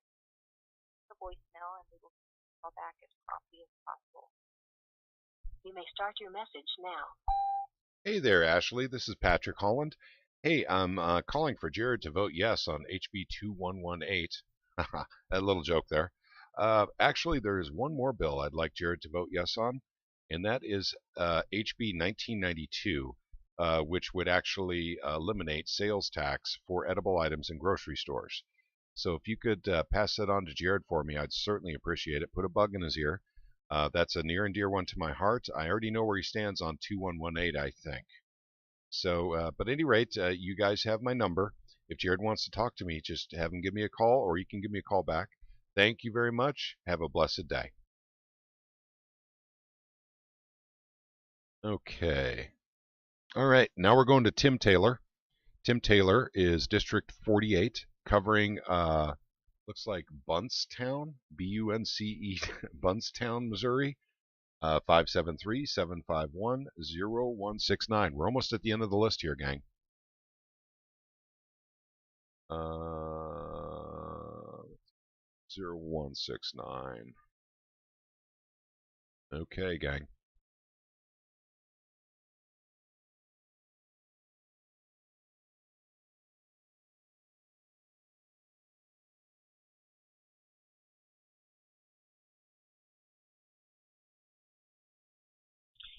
Representative Tim Taylor's office. This is June. May I help you? Hi there, June. This is Patrick Holland. I don't suppose that Tim's available for a quick phone call, real quick one. 2 bills I want to talk to him about. They are in session right now. Okay, gotcha. Can you take a message for me? I can. Is it the same one you called and left for Representative Kidd this morning? Yes, it is. Okay, I will share that message with Representative Taylor then. Okay, gotcha. So the food bill, 1992. Any feedback on that? From Representative Taylor? Representative Kidd Taylor, I'm not sure where he stands on that one. Okay, gotcha. Okay. All right. Well, thank you very much. I appreciate it. You too. Bye. We called him earlier? No, I didn't call him, but she's clearly an LA for a second person that we did call earlier. And she seemed annoyed with my phone call. So that happened to me during SEPA too. So at any rate, should be annoyed. You didn't know. Yep. So Man, yeah, she needs to get some. Yeah, I gotcha. Okay, we're moving on to Lisa Thomas. Oh, by the way, where are we at in the house? Anything exciting going on in the house? Starting another bill here. Okay. But hey, we might be. Who knows? They might put us on there. Hey, so what was Tim Taylor? Question mark? Tim Taylor's question mark on both.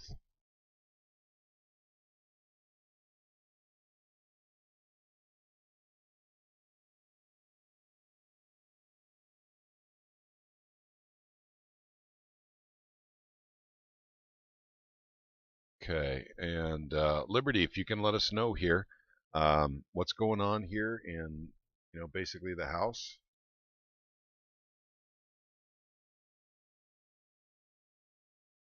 Did we lose Caleb? No, I'm here. Okay. What were you saying? Anything we need to pay attention to in the house, or do we continue with phone calls? I'm continuing with phone calls for the time being. Okay. I'm just sifting through some of the amendments they're doing to this current one they have up. So Okay, gotcha. Okay. I got you guys kind of turned down on my end. Okay, we're almost done with the Republicans, gang. So let's see. Lisa Thomas is next, according to my list here. Lisa Thomas is District 124. That's Lake of the Ozarks, and 573-751-3604. 604.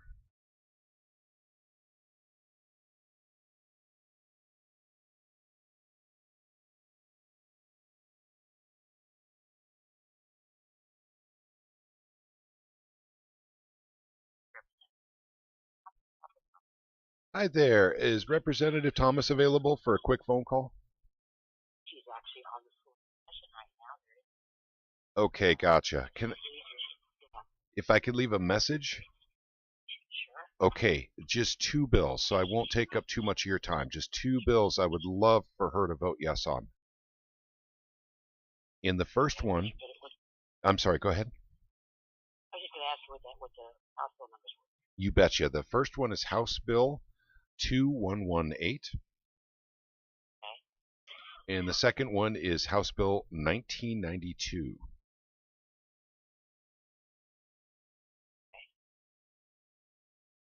And where do you live, sir? You bet. I'm in Christian County, but I do a lot of work in Lake of the Ozarks. That's where I spend most of my time. I will be glad to pass the information on to her. Gotcha. I'll tell you what. I'll give you my reasons for both of them. The first one is so that what happened to the McCloskeys never happens to anyone in Missouri again. We can be innocent until proven guilty again, and that's what 2118 does. And then the second one is actually removal of sales tax for edible items in grocery stores. And we already have a way around that. That should be an easy yes. And people of Missouri actually need a little bit of financial relief now with the inflation we've been seeing. And so those are the 2 that I would ask her to vote yes on. I have that down. Okay. I'll let her know. Thank you so much. You bet. Thank you for taking my call. God bless you. All right. Bye. Okay. Okay, they're asking me every time I call now if I'm in the district. Where do I live? Yeah, it's. I guess everybody's been getting some phone calls. Yep, that's what emails. happens when they get phone calls and emails, and they get them in So large what? quantities. Those are 2 question marks then? Yep, those are 2 question marks, unfortunately. A rabid coyote say yes, say yes, say yes, LOL. That's his rep. So welcome, rabid coyote. He's been out in the greenhouse and in his gardens all day, and so he's just come in. Okay, Felonia says Wiley Price, almost 100% certain yes on 1992, still considering 2118. Probable no, but it sounded more sincere when she said maybe. Let's see, Price's LA made a good point. If the Republicans want to pass 2118, they can, and they cannot be stopped because the Dem vacancies. The 2118 ball is really in their court. That is correct. However, remember now, the problem we're dealing with is law enforcement and prosecution lobbying against 2118. So that is a problem that we're dealing with. But you know what? Mm-hmm. That Wiley Price, I think that's the guy I was talking to when we was up there for the back in what was that, September or whatever, for trying to get the governor to call a special session. Yeah. We was up there in all the Democrats buildings. I was talking to him, and he's the one who suggested, hey, if you can't get everybody to sign that petition, you probably need to try a ballot initiative or something. Yep. I think that's the dude. Okay, gotcha. Okay. Pretty sure. Let me click on. I'm gonna click on this. And by the way, Felonius is right. I mean, calling the Democrats on 2118 doesn't make sense. Calling them on 1992 actually does make sense. Makes sense. Yep. So when we call the Democrats, we'll just bring up 1992.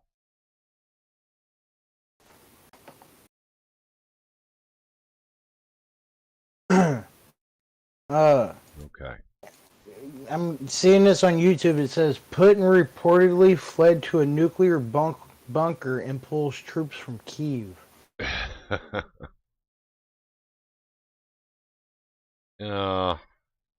I'll tell you what. I don't even know what to say anymore about that whole thing.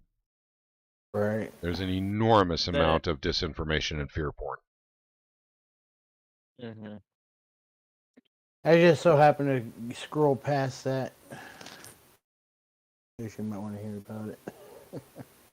All right. Hey, we're down to 2 left, and one of my favorite representatives to visit with, and Casey Rich would verify that, an absolute pleasure to visit with, is Cheryl Tolshan Reich. She is so much fun to visit with. And she is very big on the U.S. Constitution. It wouldn't surprise me if she was a libertarian. Let's give her a call, or actually it'll be her office. She's on the floor.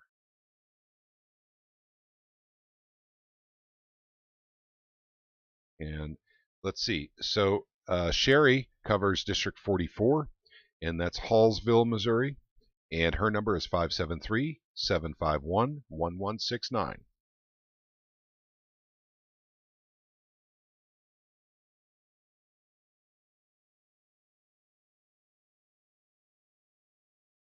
Representative Rice's office is at Valerie. Hey there, this is Patrick Holland. I don't suppose the representative's available. She's on the floor, isn't she? That's correct. Okay, gotcha. Yeah. Can I leave a message about 2 bills? Yes, you sure can. Hold on just a moment. Okay.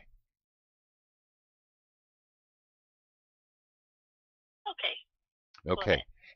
The first bill is House Bill 2118, which is an expansion on Castle Doctrine. Do you know if has she talked to you about this bill? Is that the one that stand by your? Yep. Stand your ground. Stand your ground, yeah. Yep. Mm-hmm. I figured she's for it. Well, no, she's signed on as a co-sponsor. Okay. So yes, she is. Okay, gotcha. Okay, fantastic. Okay, so I don't even need to talk to her about that one. The second one is an interesting one I just found last night. It's House Bill 1992. And that one is an elimination of sales tax for edible items in grocery stores. Do you know if she's, talked to anyone about that one, or what her stance is? No, I don't know, but let me look it up and see if she's got her name on it. Actually, there's no co-sponsors on it whatsoever. Okay, then I I don't know. I haven't talked to her about it. Okay, gotcha. Well, I'll tell you what, that's a really, really good one, a real important one. I'm hoping she'll vote yes on that one, and I know she can't say either way until it's perfected. They may change it a little bit, but that seems to me to make sense right now. Missourians are hurting right now because of inflation. But knowing Sherry the way I do, I think she'll probably be appreciative of that bill and probably vote yes on it. And so those are the two bills I'd sure like for her to vote yes on. Sounds like she's a definite yes on the first. But also, too, I want to say how much I loved visiting with her in September. I spent an hour with her in the office, and it's actually an unforgettable experience to sit down and chat with her. Yes. She's full of energy. She loves the Constitution, and it was a real pleasure visiting with her, and I'll never forget that. So pass that along to her, and I'll be up there on April 26th, for the gun rally day, and I'll definitely be visiting with her again. All right, I'll tell her that. Okay, thank you so much. I appreciate you taking the time. Care. No problem. Okay, God bless you. Bye. So we're going to go with question mark on the food one? Yep, question mark on food. I'd like to say that she's very libertarian in the way she talks and everything, but I don't want to answer for her on the food one. Yeah. Hey, did we pass up Terry Thompson? Apparently we did. Yep. Lexington. I guess that'd be next. Yep. Okay, gotcha. I guess I just got excited getting to Sherry's office. Her LA is a lot of fun too, actually. Yeah. But putting up with Sherry's antics once in a while, she just disappears and reappears and disappears. It's got to be tough to keep track of her, is what I mean by that. Okay, so let's get to Terry Thompson, and let's find out if that's a boy or a girl. It's a man. Okay, Terry Thompson. Okay, let's go ahead and call Terry's office real quick and tear through the rest of them here. We got 2 left. Terry takes care of, looks like District 53, and that is Jackson, Johnson, and Lafayette counties. His number is 573-751-1462. Here we go, gang.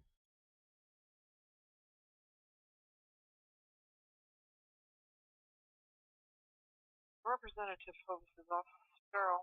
Hi there, Cheryl. This is Patrick Holland. I was curious if the representative was available for a quick phone call about 2 bills. He is not. He is actually on the floor. They are in session right now. Okay, gotcha. Can I leave a message with you then? Sure. Okay, awesome. Okay, there's 2 bills I'd really like him to vote yes on. Okay. And the first one is HB 2118, which is an expansion on Castle Doctrine. Some people say stand your ground. And so that's a very important one to me, because what happened to the McCloskeys in St. Louis should never, ever happen in our state again. We need to be innocent until proven guilty in this state. And the second one is House Bill 1992. A little gem I found last night while I was combing through stuff, and with a little help from a friend. And that one eliminates sales tax on edible items in grocery stores. And that's a really exciting little bill. So at any rate, a little known bill, doesn't even have any co-sponsors, has received no fanfare. And they already have a way around that tax.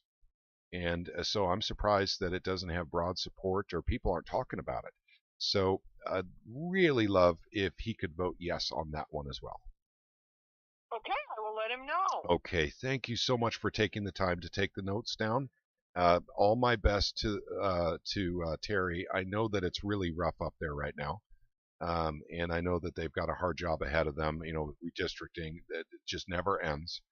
But let him know that I pray for him, and I really appreciate all the hard work he's doing for us up there. I will let him know. Okay, thank you very much. God bless. Thank you. All right, bye. So what do we got there? Question marks? No, actually, Terry, once I looked at his picture, I recognized him. I've spent a lot of time talking to him over SEPA. He was a very big SEPA supporter. So all right, I'm going to say be a yes. Yep, I'm going to say yes on 2118 and question mark on the other.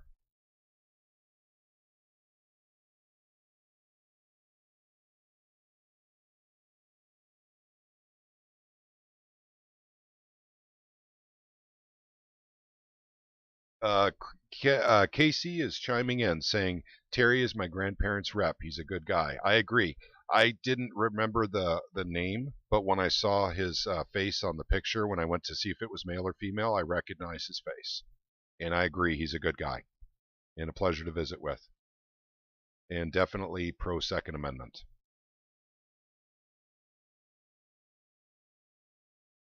Okay, so Skunk said, Wiley Price is LA. When they ask me if I'm in the district, I've been saying I'm one of his constituents, and I have been for more than 30 years now. Okay, gotcha. Okay, and thank you, by the way, Felonius, for continuing to make these phone calls.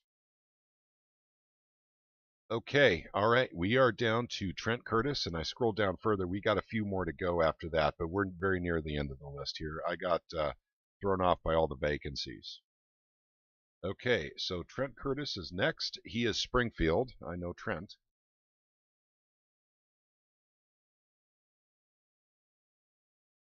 And that is District 133. His number is 573-751-0136. So let's go ahead and give Trent Curtis a call. Let's not have him wait. He needs to hear from us, and he needs to know what we want him to do. 5101. I have called that number before. 013 has that number. That wasn't all that long ago. Do you have Trent Curtis marked down? Yes, I do. Okay, gotcha. I know I recognize that number, so we already got that one covered by calling one rep and calling one LA and 2 reps. So, really? Okay. Yep. So, all right. So we're moving on to the next one. Well, wait a minute. What do you remember? What he was? Nope, I don't. I was hoping maybe we had that recorded. I'll tell you what. I'll go ahead and call it anyway. Yeah, I'd have to do that just to make sure, because any other time when they covered 2, whatever it was, I wrote it down, and I don't remember writing this. I didn't write this one down.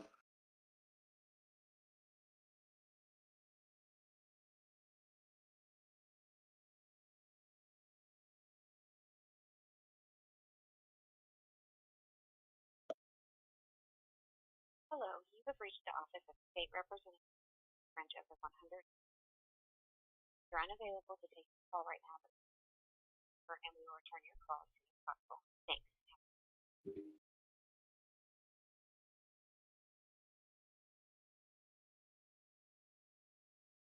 May start your message now. Hi there, Representative Curtis. This is Patrick Holland. My number is 4.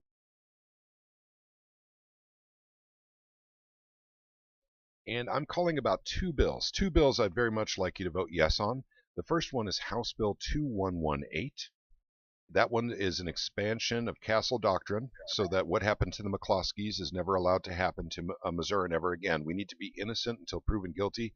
We need to be better than we were, and we need to prevent overzealous prosecutors like Kim Gardner from taking advantage of the system just, to satisfy her politics. So please vote yes on that one. And the second one is an interesting one I found last night, HB 1992, and that one eliminates sales tax for edible items in grocery stores in the state of Missouri. That one's really cool. If you could take a look at that one, but with inflation the way it's at, and the federal government doesn't care how bad we're hurting in Missouri, we need to do something to provide some relief to Missouri families. So that you would wear the red cape as far as I'm concerned if you can vote yes on both of these bills. Once again, my name's Patrick Holland. Please give me a call if you'd like to chat with me. Once again, please vote yes on 2118 and 1992. Thank you very much, sir. Have a blessed day. Goodbye. Okay, question mark on those there, buddy. All right. 4 more to go. Yep. Okay. Okay, next one, Dean Van Schiok, something like that. First name Dean. Shoysick. That's what I'm going for. Okay, gotcha. Shoysick. And he covers District 9. That's Savannah, Missouri. His number is 573-751-3286. 3666. Uh-oh, the representative of the beast. Let's give him a call because he is dying to know what I want him to do. So let's give him a call so he knows. 573-751-3666.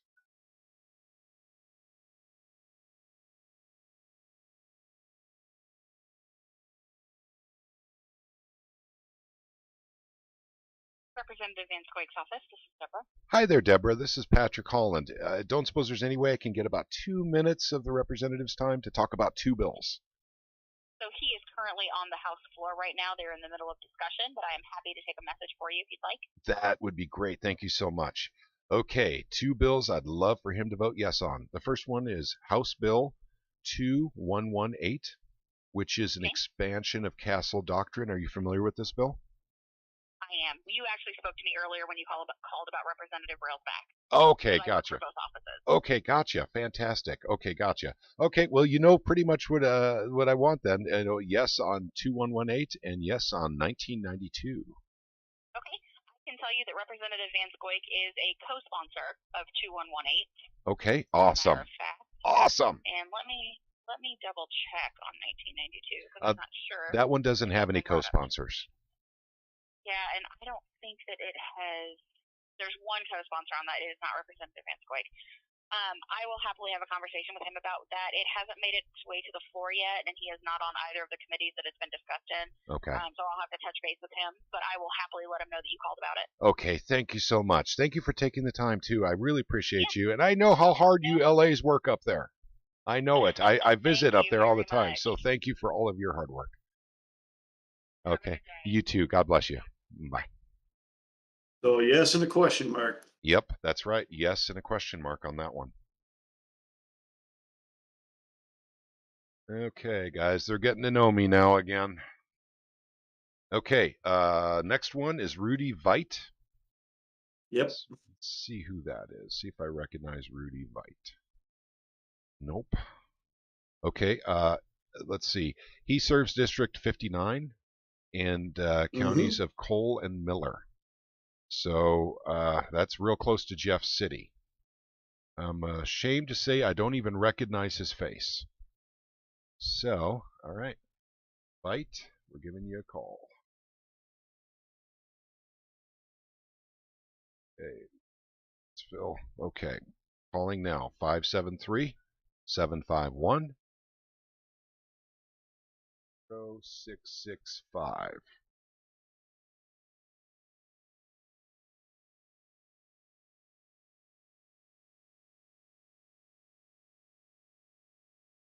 Representative Deet's office, this is Joyce.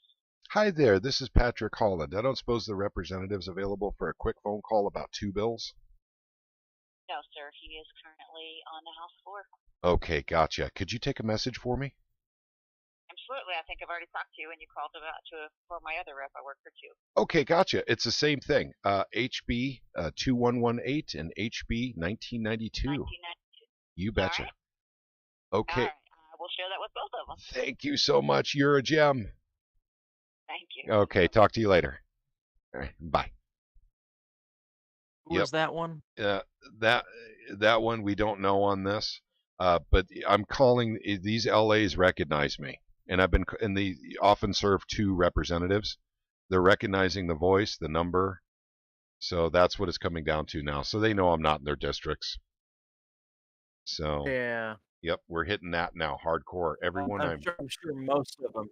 I'm sure most of them know you're working for, this group. So yeah, well, we had one of them. They can't say it, but yeah, they know. Yep. So that was 2 question marks, right? Yep, that's 2 question marks. Okay, we got 3 left. Rob Vescovo. Okay. You think he's in the office right now? Yeah, I don't think he's in the office. Should I ask for them to pull him off the floor? Yes. Okay, Vescovo. No, I'm not going to do it. All right. It's going to be too controversial.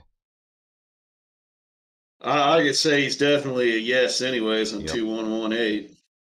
Question mark on the other. I hope we get a LA here. same one. You probably talked He doesn't earlier. share in LA with anyone because he's. Oh, he does. No. You've reached the office of House Speaker Rob Vescovo. Your call is important to us. Please leave your phone number and a detailed message so that we can return your call as soon as possible. You may start your message now. Hi there. I'm calling for Representative Vescovo. My name is Patrick Holland.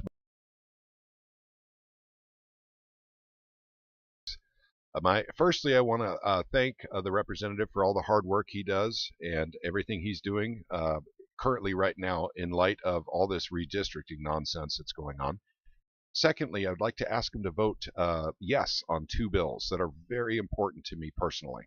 The first one is House Bill 2118, which is an expansion of Castle Doctrine, so that people are once again in Missouri innocent until proven guilty. We don't want what happened to the McCloskeys to ever happen to anyone in Missouri ever again. The second bill is 1992, which is actually the elimination of sales tax for edible items in our grocery stores in the great state of Missouri. People are hurting right now. My wife and I and my family are hurting. The price of gas and the price of groceries are much, much higher than the federal government said they went up. We know that inflation is eating up what vestiges people have in their budgets right now. And I am affected by this as well. So let's do something, because the federal government doesn't care about us, and they don't care how bad inflation is or how bad it's hurting us. So unfortunately, we need the state of Missouri to step up and start caring about constituents on that level too. An elimination in the grocery store tax, would definitely help. So please vote yes on HB 2118 and HB 1992. Thank you very much. And once again, I appreciate all of your hard work. Take care. God bless. Okay. It'd be fun, though, to have him called off the floor. Okay. Yeah, he doing nothing important. Who cares? Yep. Hey, Ganai. I'm sorry, Ganai said something. My representative called me back, and she said that she talked to Jared Taylor, and it's probably not going to hit the floor this week at all because of all this redistricting. It's not just redistricting, because I know they're running out of time for budget. I think redistricting, I think Caleb may be right. They got 2 days left, and they better come up with a solution. And then if they take up that 2 days, it goes right to budget afterwards. So it goes to budget, and they have committee stuff to try to resolve the issue. Yep. Okay. If they don't get this resolved.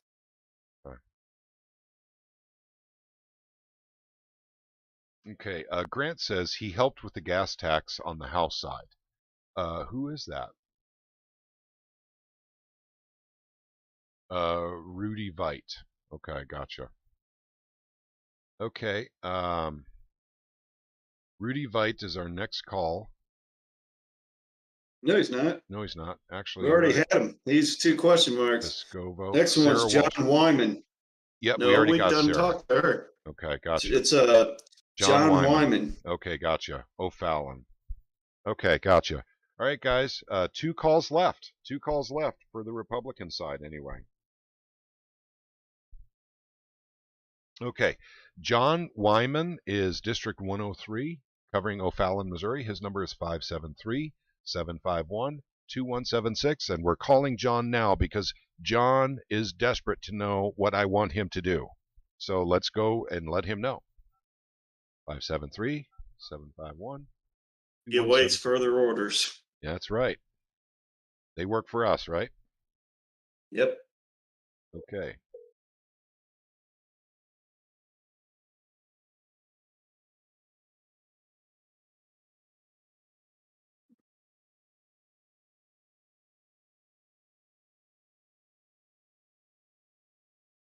You have reached Speaker Pro Tem John Wyman's office for the 103rd District of Missouri House of Representatives. Please leave your full name, address, and phone number, along with a brief message, and back to you. Thanks for calling. You may start your message now. Hi there. I'm calling for Representative Vyman. My name is Patrick Holland.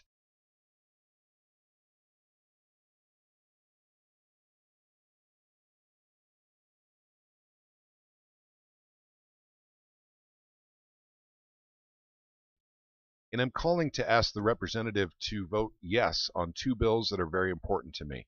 The first one is House Bill 2118, which is an expansion of castle doctrine so that people in Missouri can be innocent until proven guilty. The second one, and by the way, that's very important in light of what happened to the McCloskeys. And then the second one is House Bill 1992, which would eliminate sales tax for edible items in grocery stores in Missouri. We definitely need some relief somewhere. The federal government obviously doesn't care how badly we're hurting, obviously. They're causing the problem. We're going to need our representation in Missouri to step up to the plate, to give us a hand here, to give some relief to Missouri families in light of all the inflation being caused by the central bank and the federal government. Those are the two bills I would really, really like him to vote for. Thank you very much. May God bless you. Okay, guys. I had to give my phone number and address on that one because he's Speaker Pro Tem. He's important. Okay, Dale Wright. The very last call, guys. Let's get it right. Come on. Okay. All right. Dale Wright serves District 116, Farmington, Missouri. I have an old friend that grew up in Farmington, and his number is 573-751-3455.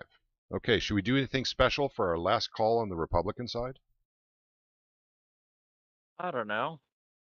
Let's just pull for a couple of yeses. Okay, gotcha. Okay, 3455, calling now. Speaker, lights, camera, action.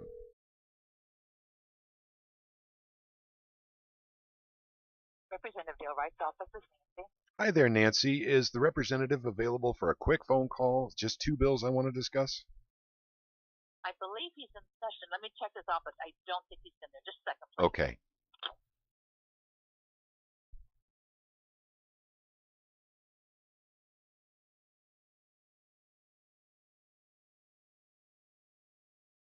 Yes, he's not in his office, so he is on the House floor in session right now. Gotcha. Can I have you take a message then?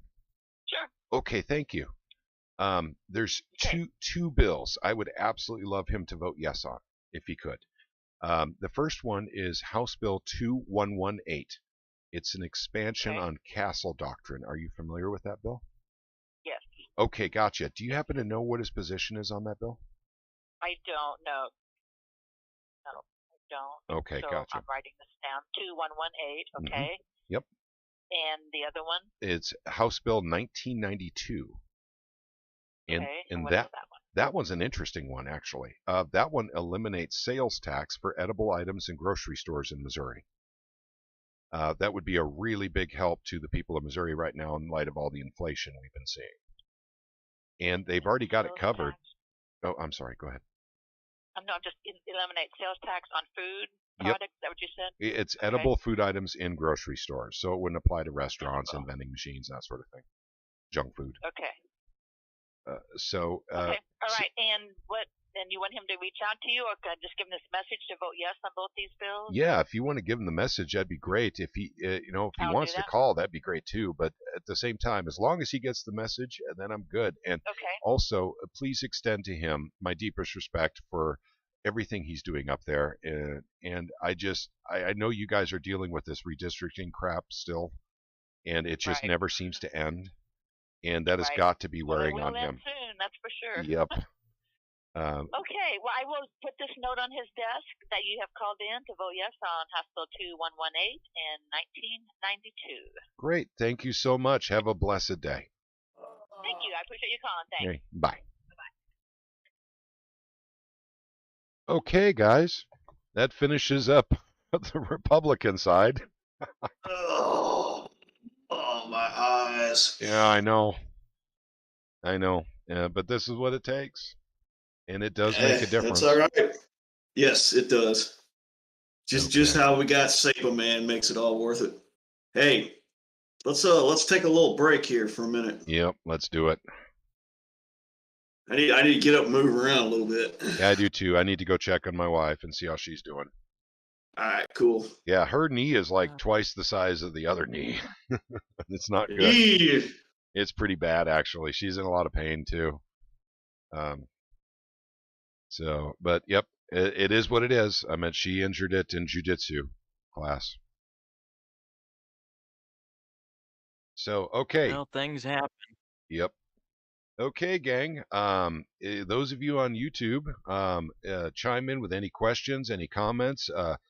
Felonious, thank you so much for these phone calls to the Democrats. You are truly taking a hit for the team by doing that. We're going to do that here real soon too, but we're just going to hit 1992. I'm not going to hit them with Castle Doctrine. I meant they're just so anti-gun in the Democrats in Missouri. They'll hang up before you mention the other one. Yeah, that's right. So, Felonious Skunk is doing yeoman's work. So thank you. And I haven't been able to see Voodoo in a while here, if she put in there, but she was so close to 100. So that makes 250 emails that she has sent between yesterday and today. Dude, that's crazy. Yep, it is. So thank you guys. Yeah, go ahead. Two horns up for that. I got back from that liquor store and we were talking earlier. I want to stand corrected. I said that one person wasn't supportive of 2118. No, they were supportive, and I wanted to stand corrected. And what I forgot to actually wanted to bring up is they wanted to bring up House Bill 2801.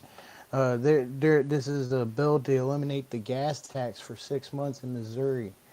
And that's what I was wanting to talk to you about. Okay, gotcha. Is that Adams when you... Yeah, that was a Squadron.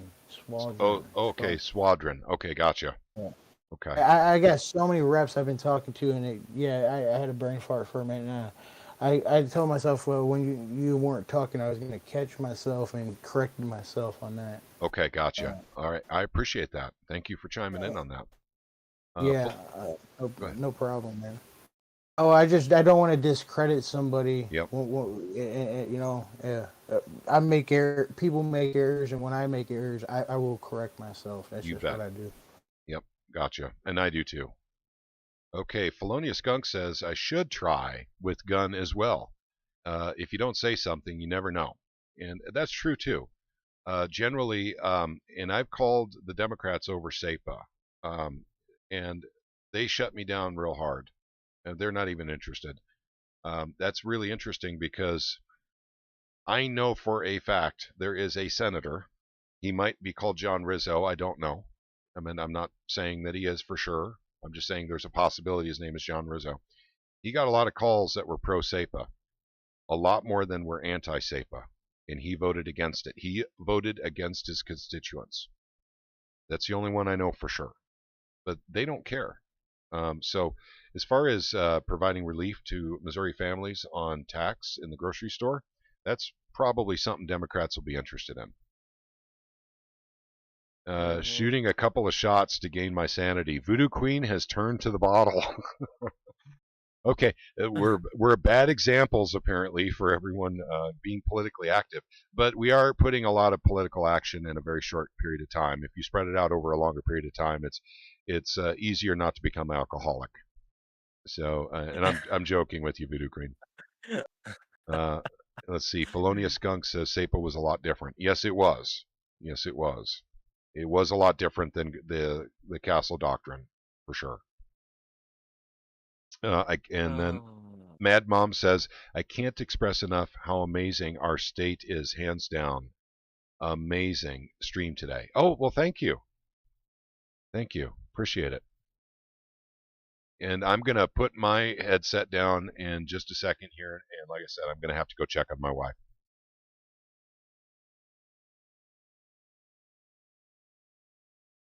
Emphasize minimal change.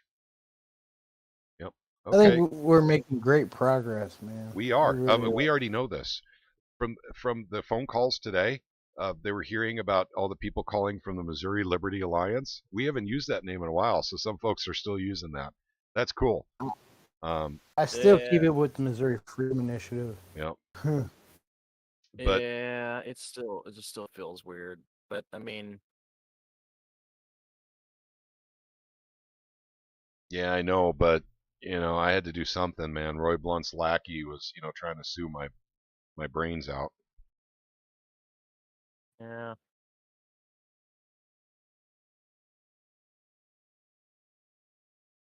Okay, who's left? Not many. Actually, for us, it's the Democrats now. We'll be calling Democrats as we restart here. And we'll keep going as long as they're in session, probably. If they go out of session, we'll probably end the live stream. Because I got some other stuff I got to work on. But I want to thank all of you for hanging with us today and making these phone calls and sending the emails. And you'll get to see in real time whether or not we make a difference, when this vote comes up. And we'll continue doing this. We won't stop. And it's a hard 2 months, the last 2 months of the Missouri legislative session to get work done. It is. It's balls to the wall. I'm sorry, testicles to the wall. Sorry, YouTube. So that's the way it is. And, we do it. We do the yeoman's work. We keep doing it, and we get good things out of it. Ice pack and elevate above her heart. Hope she feels better. Yep, she's doing that. And in fact, not only that, we're doing the electric mouse or whatever they call it, the electrical pads and sending shocks into her knee. Got to get that swelling down. And she, nutritionally, she really doesn't need to do anything else. She's way healthier than I am. She's muscly and very much into martial arts and stuff like that. Hey, if anybody could flip a Democrat on House Bill 2118, they would get legendary status. Yeah, I know. That's true. That's very true. Well, maybe I should try that. Maybe I should try trying to talk to a Democrat about 2118. Let's see if you can flip a Democrat, man. There is 2 Democrats. I got to see their faces because I don't remember their names. Once I see their faces, there's 2 of them I'm willing to try with. It's not Rizzo, though. It won't be Rizzo. Nope. I know you're all going, I wonder if it's Rizzo. I wonder if it's John Rizzo. Pat, tell us, please. We can't wait. It's not Rizzo.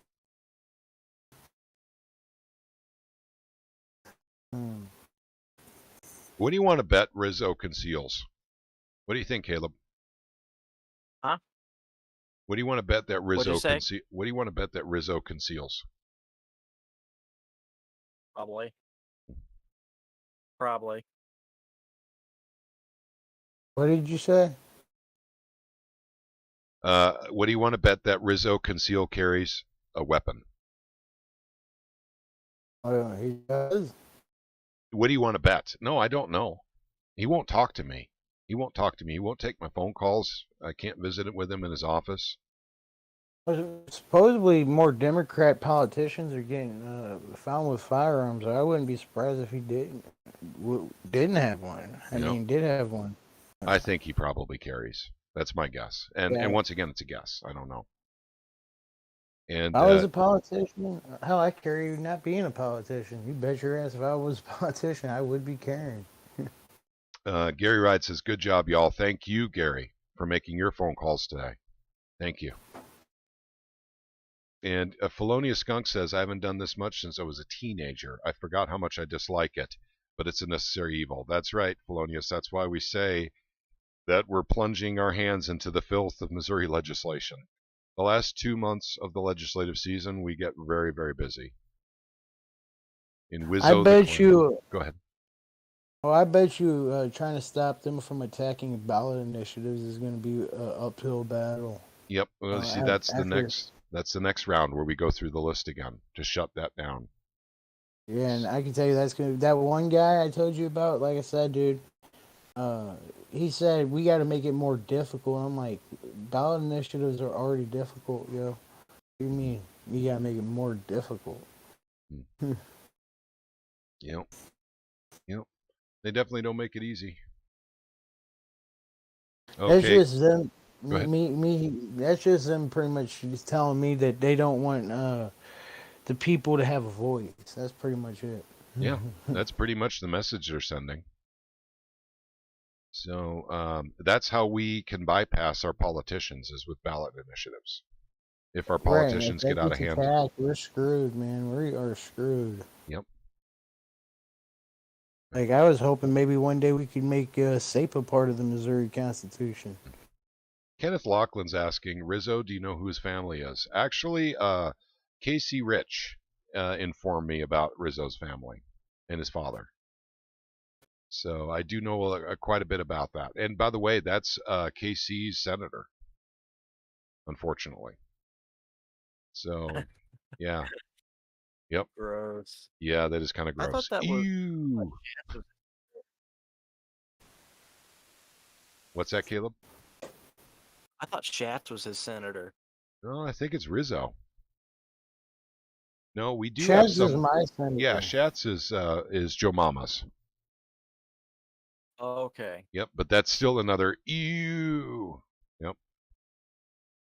Sorry, man. Jabba the Schatz is your senator. You could write a song or a book or something. Jabba the Schatz is my senator. Oh man, his replacement. I had his name wrote down. I can't even remember right his name wrote down it. I'm having a hard time finding it again. But hell, I remember it's just one candidate. Yep. And I ain't finding no information about him. Yep. He ain't saying no if he's pro 2A or pro Constitution or nothing. Yep. Well, if I don't know anything about the guy, I ain't gonna fucking vote for the guy. He needs to get out there and I don't care. I'll write my own damn name in. Yeah. Well, if a politician approaches you on the street, just yell, "I don't know you. Let go of my purse." Right. Okay, gang. I'm going to put the headset down for a bit. I'm going to go upstairs and check on the wife, and I shall return.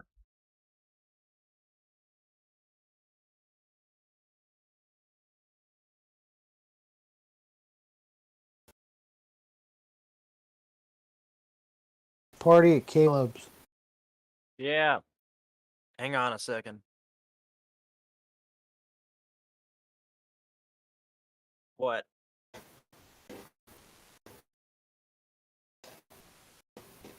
You there? Oh, me? Yeah, I said party at Caleb's. Oh.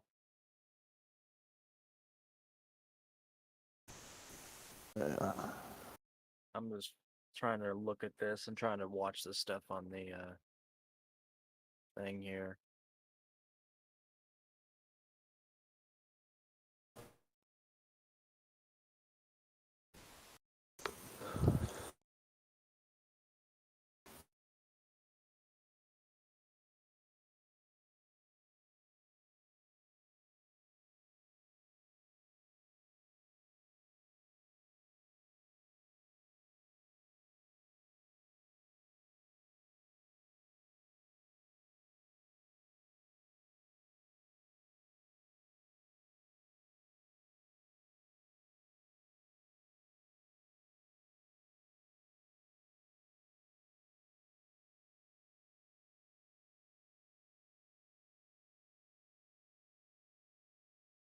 Hey, I might jump over here in a bit and make some dinner or something, man.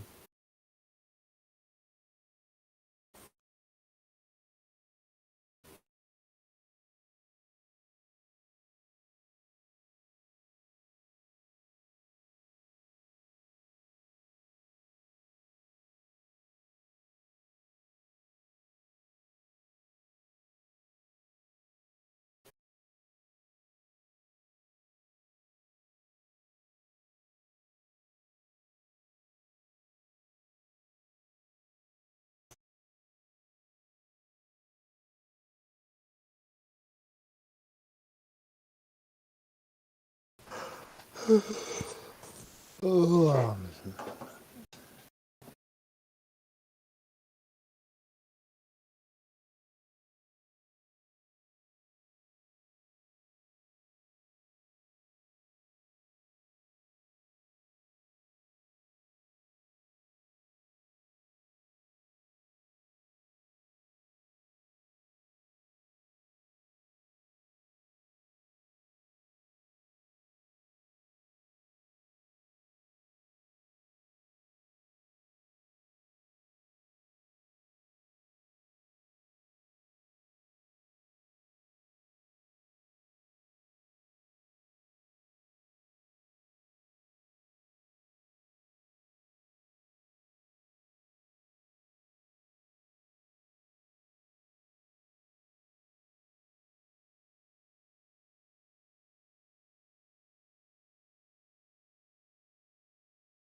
It's the last well, it took that whole session.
Hey, you're still watching the live feed? So yeah, I'm still watching the thing on the from the house. Are they still talking about mapping? No. Hang on a second. Abortion laws.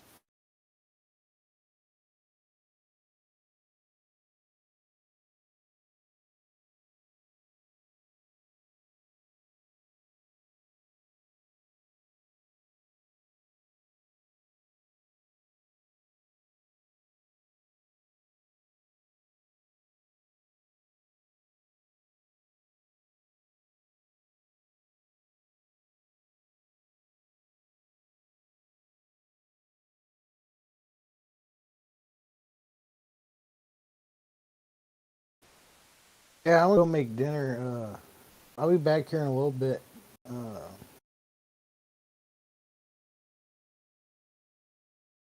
If anybody's gone by the time I get back, have a good one. Okay. All right, man. Ah.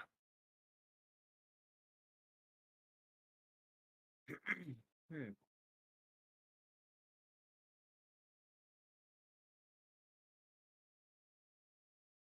What's going on here in the chat? Let me look at the chat here.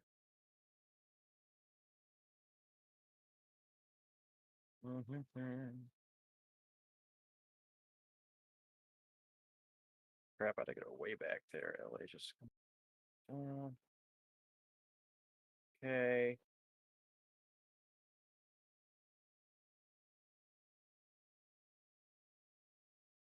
Couple shots to gain sanity.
This is interesting.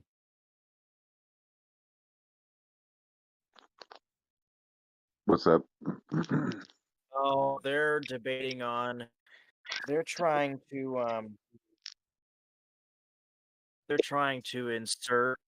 So there's a pro-life bill that was coming up, and then someone inserted a bunch of stuff in it that would actually set some really bad precedents, kind of like what Texas's version did, where it basically made where anybody could sue anybody over anything over some really arbitrary bullshit. So that debated for a while, and then I don't know what all happened with that. But then now there's stuff with there's wording that's weird in there, and they're bitching at each other over that at this point.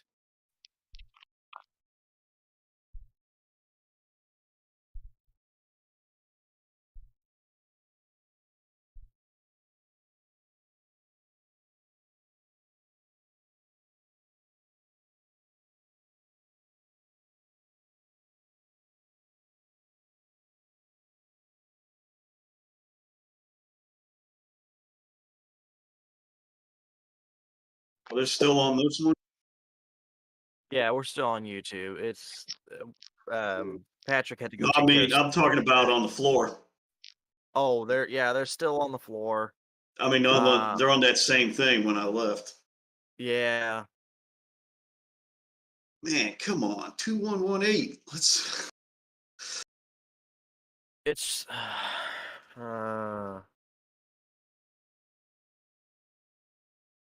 They're letting emotion and everything else dig into this too. Yep. On all sides, and then.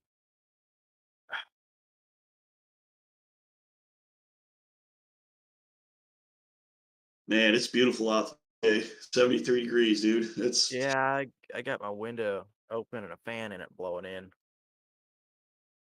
I just laid back on that hammock for a minute, man. I almost fell asleep in that sucker. I was like, oh, I better get back in. Yeah. Okay, gang, how we doing? Hey. Anything exciting happen while I was gone? Oh, nothing. Just the same bill that they've been talking about for the last 45 minutes. Okay. I don't know, Casey. You want to try calling a Dem or two? Yeah, let's do it. Okay. Where do you want to start? I figure we'll probably start at the top of the list again and hit the Ds. All right.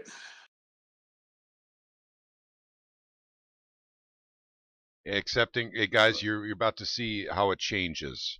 Those of you on YouTube, and thank you for hanging with us, by the way.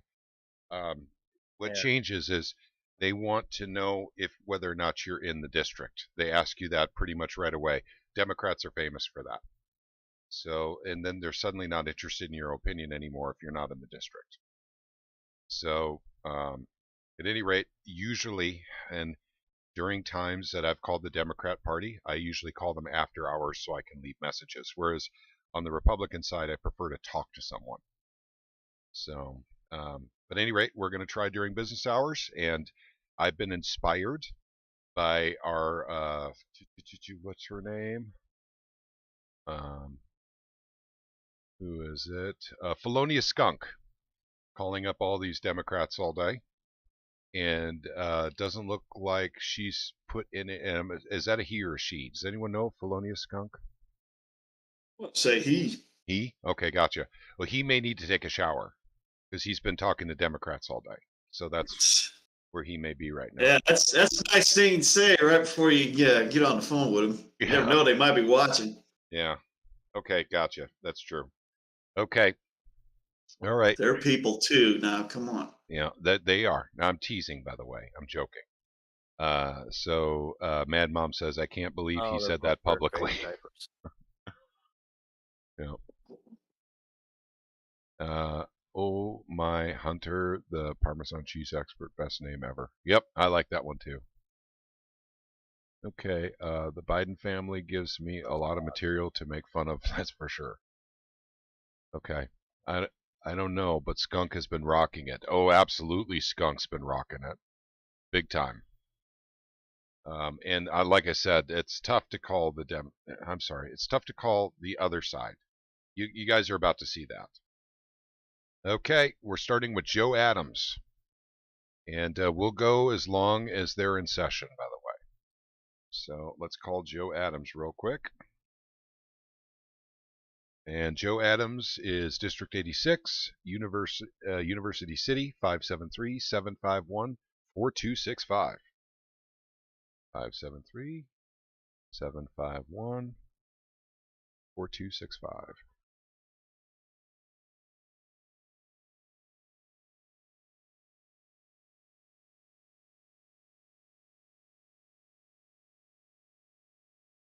Representative Joe Adams' office, this is Jamie.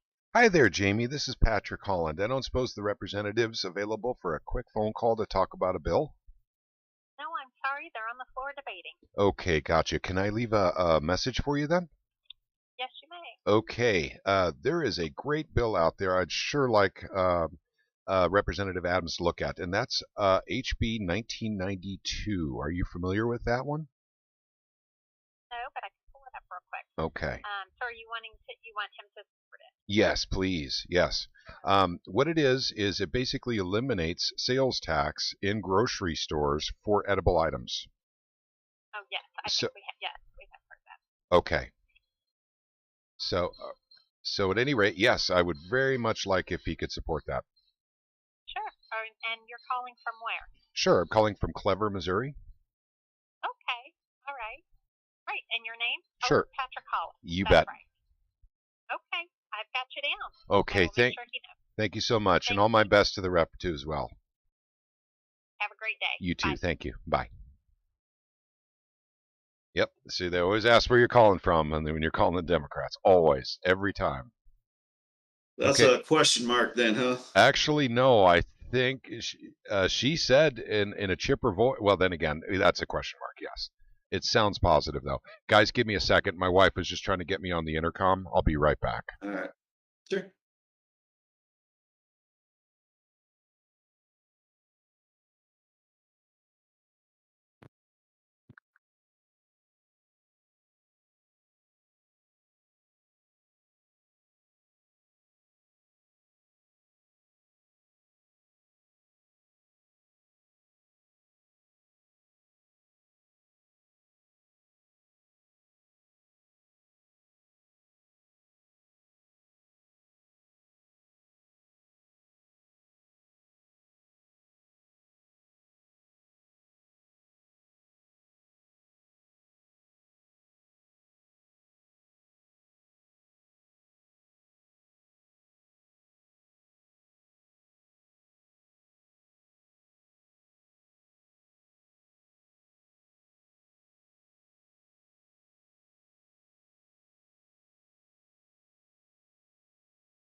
Is this Seitz's bill?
It's all a dumpster fire.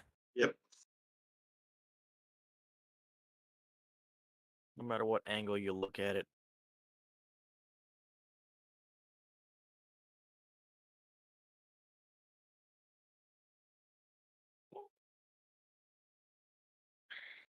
Are they filibustering or something? No. So it seems like it. I mean, they might be to some extent. They are actually staying on topic with the bill. A filibuster usually contains random conversation. That's true. Like, I don't know, changing your tires and oil and fishing. Talking sports. Oh yeah, and baseball. St. Louis versus Kansas City. Yeah.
Oh God, she just made a comment on that turned it into even more of a dumpster fire.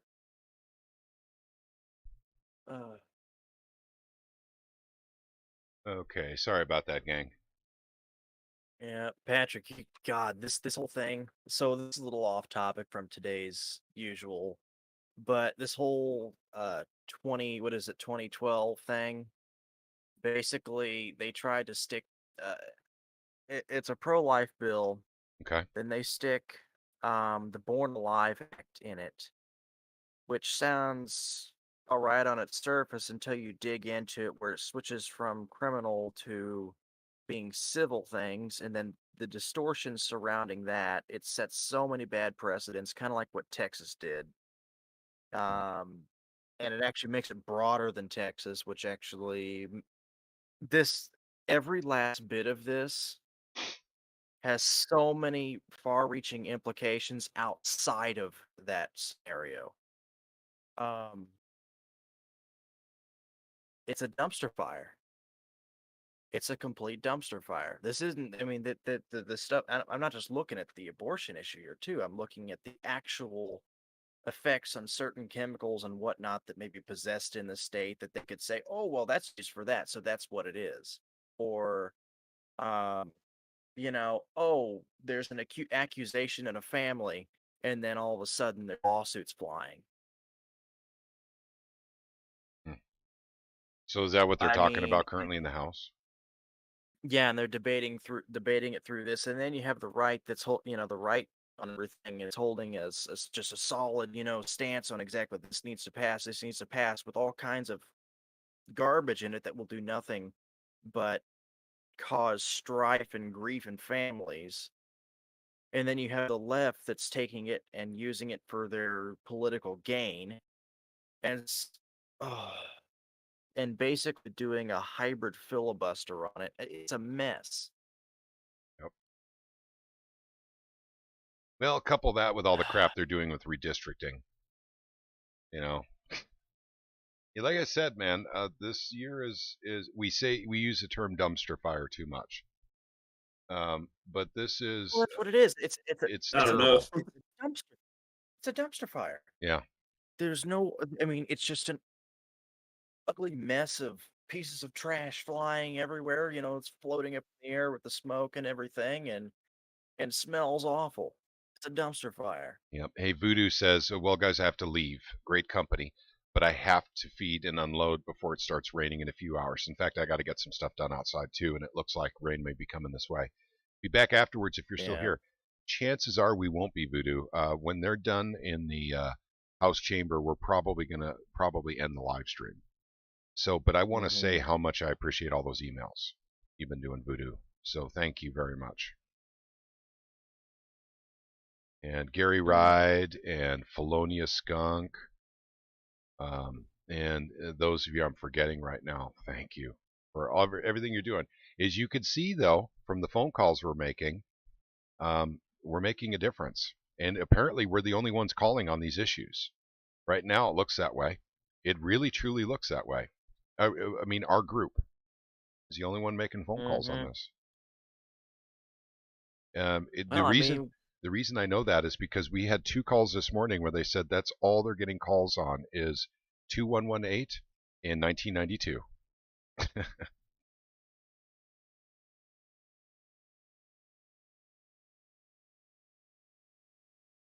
It's just.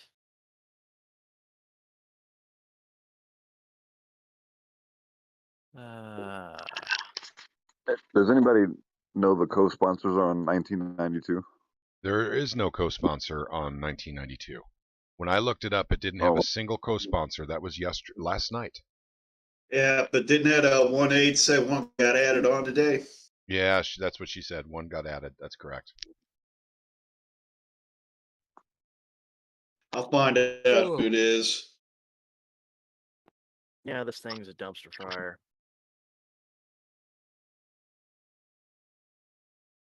I mean, this is everything. I mean, I actually took the time to go back over. That's why I was kind of silent for a while. I was actually going back and looking over and reading some of the stuff that they put in this bill. And it's written so shoddily with all of it. And the amendments are too. Yep. So it's like, oh yeah, and they had to fix something to where, because the original bill that was on the floor there, it was written in a way that, you know, like in the circumstance of an abortion, the person who, like, for example, in a sexual assault situation, the person that actually committed the sexual assault could sue the person that had an abortion. I mean, that in itself is just kind of screwy. Yep, that is kind of weird. That's really hey, that's shoddy writing. I don't mean to interrupt, but Superman's the co-sponsor for that bill. He just signed it, co-sponsored this morning. Okay, gotcha. Okay, well, that makes sense because, like I said, last night there was nothing on it. If there was a co-sponsor, it had to be this morning. And it's so Superman. Yep, Brian Seitz, Superman. Which one? Which bill? 1992, the food bill. Okay. You mean 1996? Oh, wait, no, that's not it. No, 1992. 1992. Yep. Okay, 1992. Yep. But yeah, I'm just sick of this debate going on here. So am I. Bring on They're getting nowhere with any of that, and none of what they're trying to do with that is anything productive with anything that's pro-life, just because it'll cause so many other problems in the process. Yep.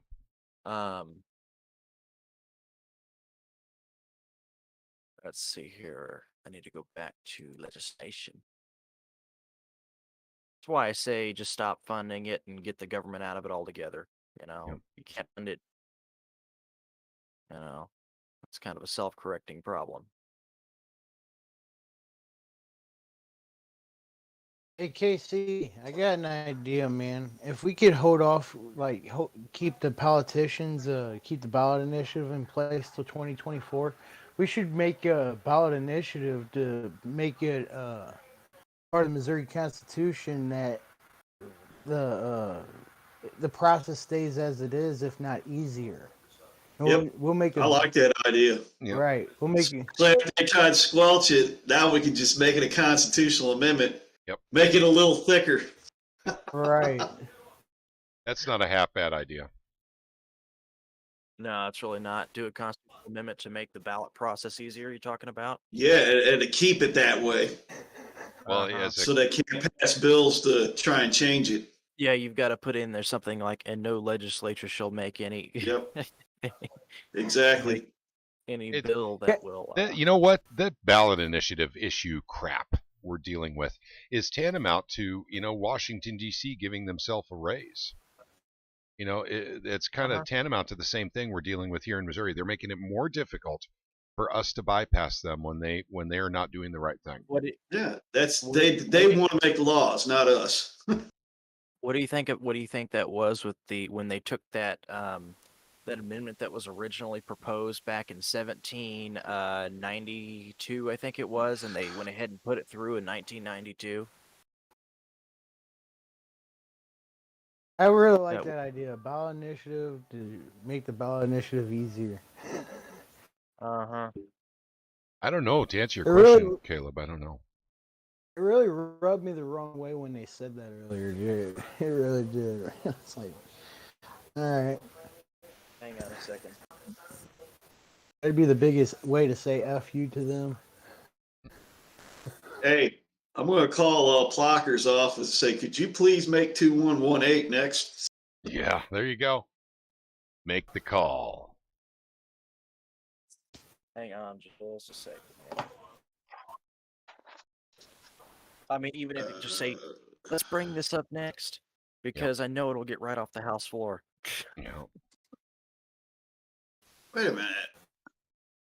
There we go. I'm tired of listening to that. Okay. Let's get pull Plocker up here. Just tell him to throw out a text over there to Plocker and say, hey, put this one up next. Hey, if I text the office, probably won't go on his phone out there, will it? No. Damn. All right, hang on. Let me find him here. You want to hear a funny story? Absolutely. What's that? So I called my representative and I was like, yeah, so we have Sherry look into 1992, and they're like, oh yeah, I'll see that she'll look into it, and co-sponsor, if she approves a bill or whatever. And she's like, yeah, Patrick Cullen already called too. Yep. Yep. They know. They know that we're all affiliated. They've already associated you. Right. That's okay though. Sherry's good people. Yeah, she absolutely is. Ready? Yep, go for it. Casey Rich is calling Plocker.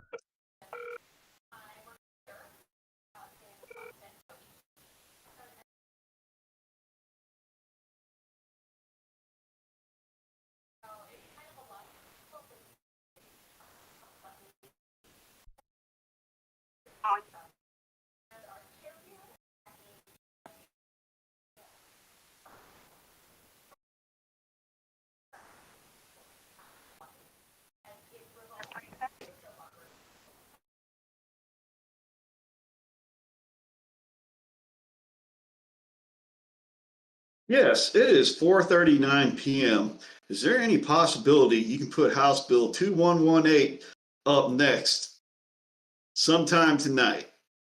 Please. If not, let us know when you can do it. The sooner the better. Okay, thank you. You have a nice day.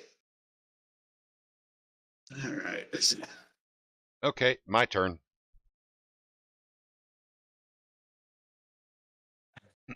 Plocker. Hey, anyone out there in YouTube land who wants to call Plocker, he wants to hear from you. He wants to know what you want set up as a priority.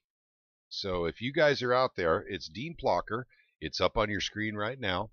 His number is 573-751-1544. He wants to know what you want as a priority in the House right now. And that would be 2118. So let's go ahead. I'm going to give him a call too. What was his number again? His number is 573-751-1544. Let's fill up his voicemail, gang. Calling him now.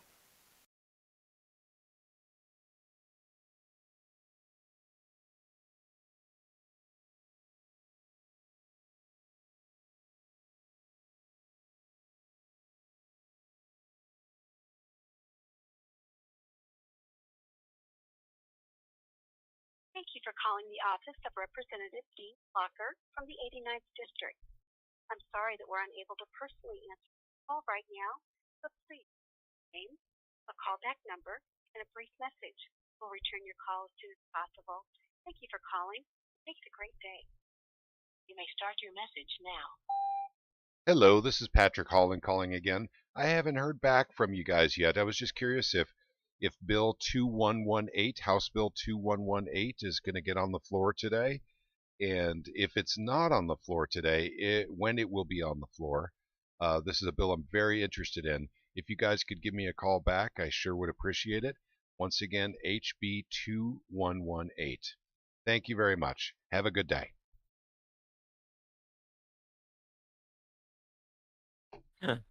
See if we can reset the priority list up there.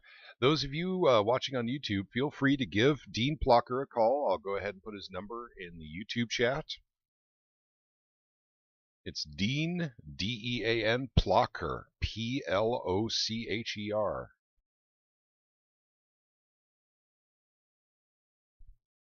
And here's his number in the YouTube chat. There you go, gang. That is the direct number to Dean Blocker's office.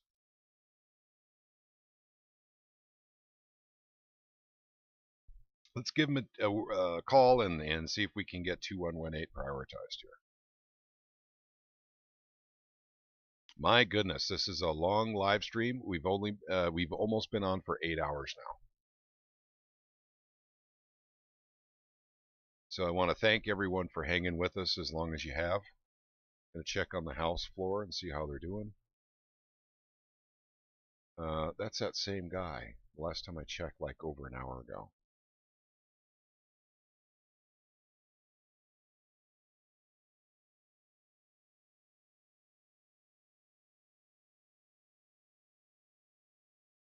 Has Ron ever returned a call to you from about House Bill 2118? It's 4:43 p.m. Please, for the love of God, put 2118 up next. Did you just make another call, Casey?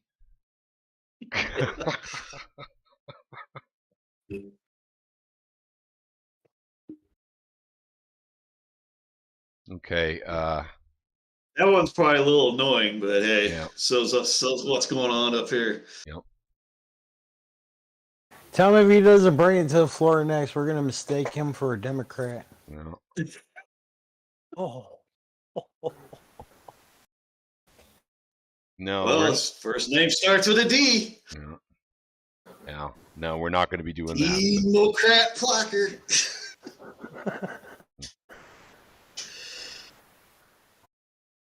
Okay. So, what bill's going to be next? Declawing kittens or something? Yeah.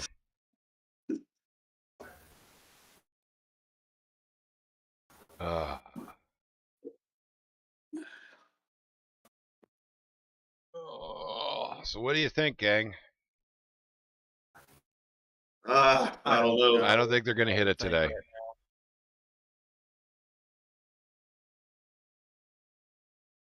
Yeah, I'm starting to think the same way. I think that's just.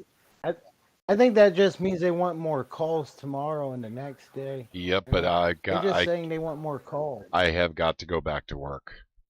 Yeah, I got to start moving some stuff. Yep. I agree, but anybody finds time in their days, just fucking. Yep, you guys. If we're not live streaming and this still hasn't been decided, please keep making phone calls. I will continue making phone calls. I'm good at that, and I'm used to it. I don't email quite as much. SEPA, I did both. I emailed, but like I said, I learned my lesson with SEPA. I will never live stream doing emails ever again, because like it got down to like 3 people watching, after about 45 minutes. So that's not as fun as doing phone calls, apparently. So I could be making phone calls. Go ahead. I'm just kind of wondering if it's even going to hit the floor this week. No, I think if they keep this thing going for another day, they're going to go right to budget. So it'll be next week. I was gonna say, Pat, your problem was you didn't have no background music going. Yeah, I know. I didn't either. It was boring. I know. Yeah, they probably won't hit it, but email blasts and calls are always helpful. That is true, Mad Mom.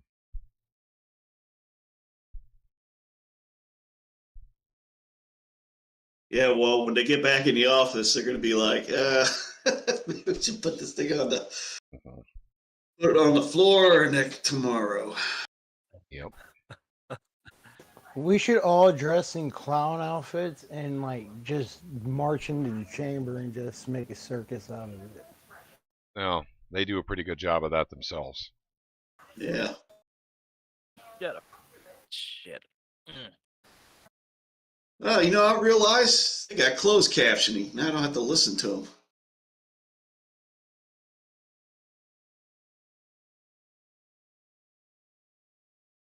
Hey, there we go.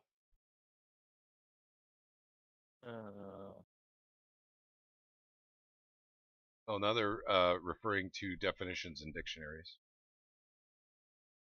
Mm-hmm. Oh, gender identity.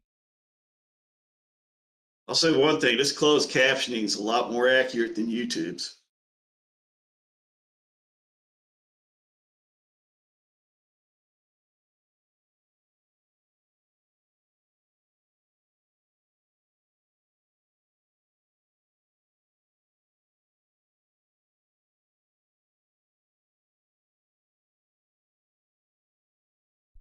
Oh, dear God. Guys, excuse me, I got to answer a phone call.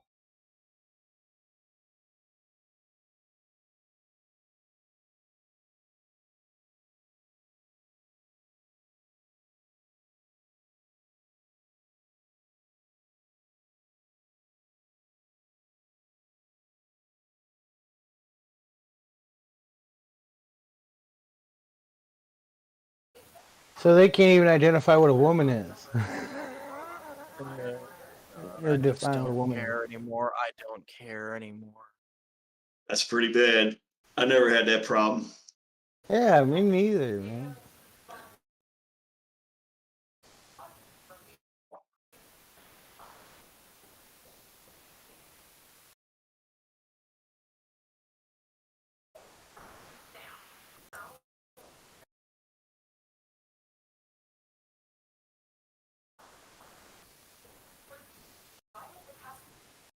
I saw a meme going around of a cop pulling a guy over, and it says, "You know how fast you're going?" The guy responds, "I'm not a physicist." It's perfect for this.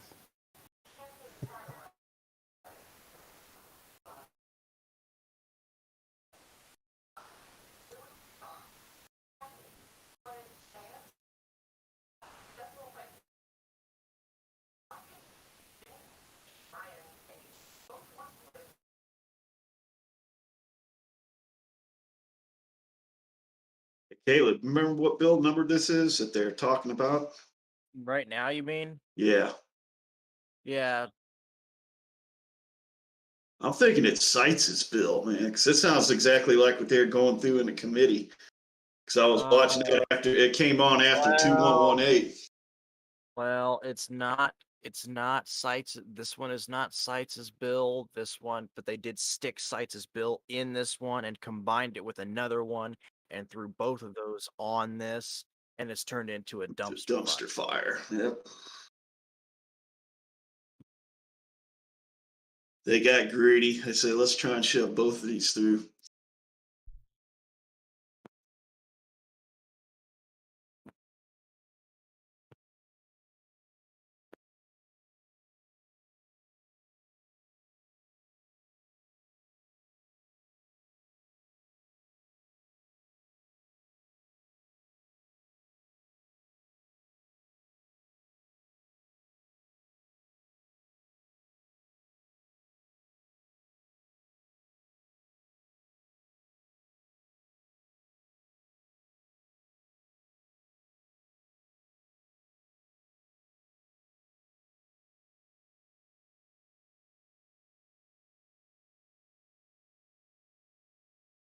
Okay, gang, they're not going to hit this today.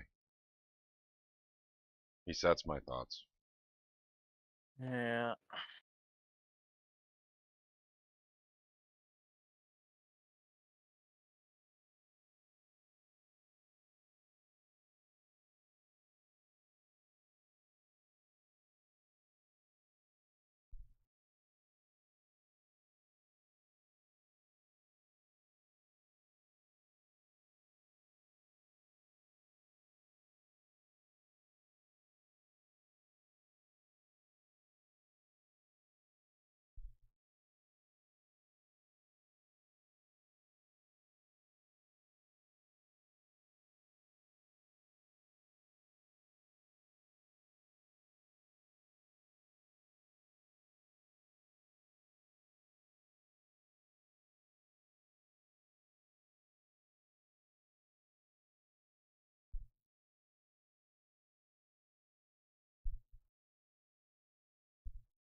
So Patrick, you just want to call it a day then? Yeah, I'm thinking I'm going to have to. I got some other stuff going on here too. But I'll tell you what, gang. Here's what our game plan is. Unless something comes up, we're not going to do another live stream until Thursday night at 7:30 p.m. So I've got to get back to work anyway. I can't keep doing this during the day. I'm putting off some clients. So let's do this. If we hear something is going on and that 2118 is going to be heard or something like that, it may be extremely short notice, but we'll try our very best to do a live stream. Our very, very best. Now, Casey Rich is busy, but he tends, once in a while, has more free time than me. Don't forget to sub to his channel, SEPA Central, on YouTube. In fact, go ahead and put a link for that in the chat if you don't mind, Casey. That way, if I'm working and I'm out of town and there needs to be, basically an emergency live stream, he can do it from, his channel. So if you sub to his channel and hit notifications, well, we all know how notifications work. But right now, I'm starting to think, based on what they're doing right now, we may not get to this till next week. But I don't want anyone to be discouraged. You should still make your phone calls and send your emails. You should continue with that. So, and I will continue on with mine too. Generally, what I'll be doing, I'll be doing mine in the evenings. So, and that way I can start doing the emails. Much like Voodoo does, I'll create like a 2-paragraph email and copy and paste and send to all of them individually. That's exactly what I'll be working on too. So when I make a phone call to a representative, I consider that half my work. The other half is sending them an email with the same thing. Okay, thank you, Casey. Please do sub to SEPA Central right there in the YouTube chat if you're not subbed already. And so that's what we'll do. If something comes up, we'll let you know, and we'll try our best to get a live stream going as soon as possible. If nothing comes up, we'll be back on Thursday night, and we'll do a live stream on Thursday night. Yep. So, okay. And Gary Ride says, thanks everyone for the hard work today. Yep, indeed. Thank you, everyone. And thank you for hanging with us. Thank you for working with us to make Missouri freer than it already was, with more liberty than it already had, making it a better state than it was. Because that's up to us. That is not up to our politicians. That is up to us to get that done. And that's what we're doing. So thank you all for your participation. One more thing. I never say this. I rarely think to say this. Please let your family, friends, and your workmates know about us, the Missouri Freedom Initiative. Have them sign up on the website, for email blasts. Have them, come in and sub to the YouTube channel. So the more the merrier, gang. The more the merrier. So the more folks we have, the more powerful we are, the more phone calls we can make, the more emails we can send, the better we can make our state. And I want to remind you all of one thing that was very, very poignant to me this morning. and yesterday is that there's very few calls going into these reps. Some of them are not getting anything at all, except for us. So that's how powerful we can be, because no one else is paying attention. Very few other people are doing anything. So keep up the good work. Keep up the good work. Sure, it's our only duty. Amazing work, y'all, Ad Mom says. And rockin' job, you guys. Fabulous example. Yeah, in fact, that was great. A gal chimed in from Alabama, I think, this morning. Was that right, Casey? Yeah. Yep. She was watching our channel, and she mentioned something about, I learned how to do it from you guys. That's quite a compliment, you know. Yep. And that is one heck of a compliment. And I'm going to say thank you for the compliment, but she gets it, and she's doing it, and now hopefully with her growing a grassroots movement in Alabama, she will enjoy more freedom then. Yeah, I told her to get us a SEPA with teeth down there. Yep. So, all right. We're going to go ahead and end the live stream, though. We're going to stay in Discord for just a little bit longer. If you guys want to join us in Discord, you're welcome to do so. The link, oh, hang on. The link is not in the video. Give me just a second, and I will make sure that that happens before we disconnect.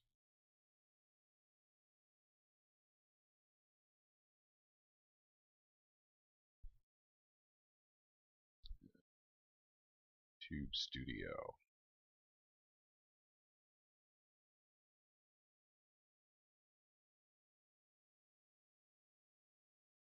Content.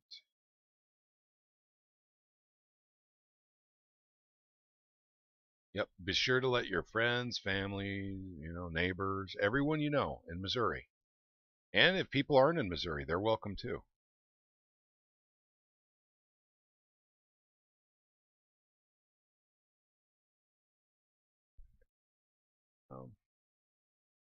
Paste. Save. Okay, if you do a refresh on this video, you now have all of our socials, including Discord. You guys are always welcome in our Discord. So thank you once again, gang, for everything you're doing. This is literally how we do it. This is how we get a freer, better state, thanks to you.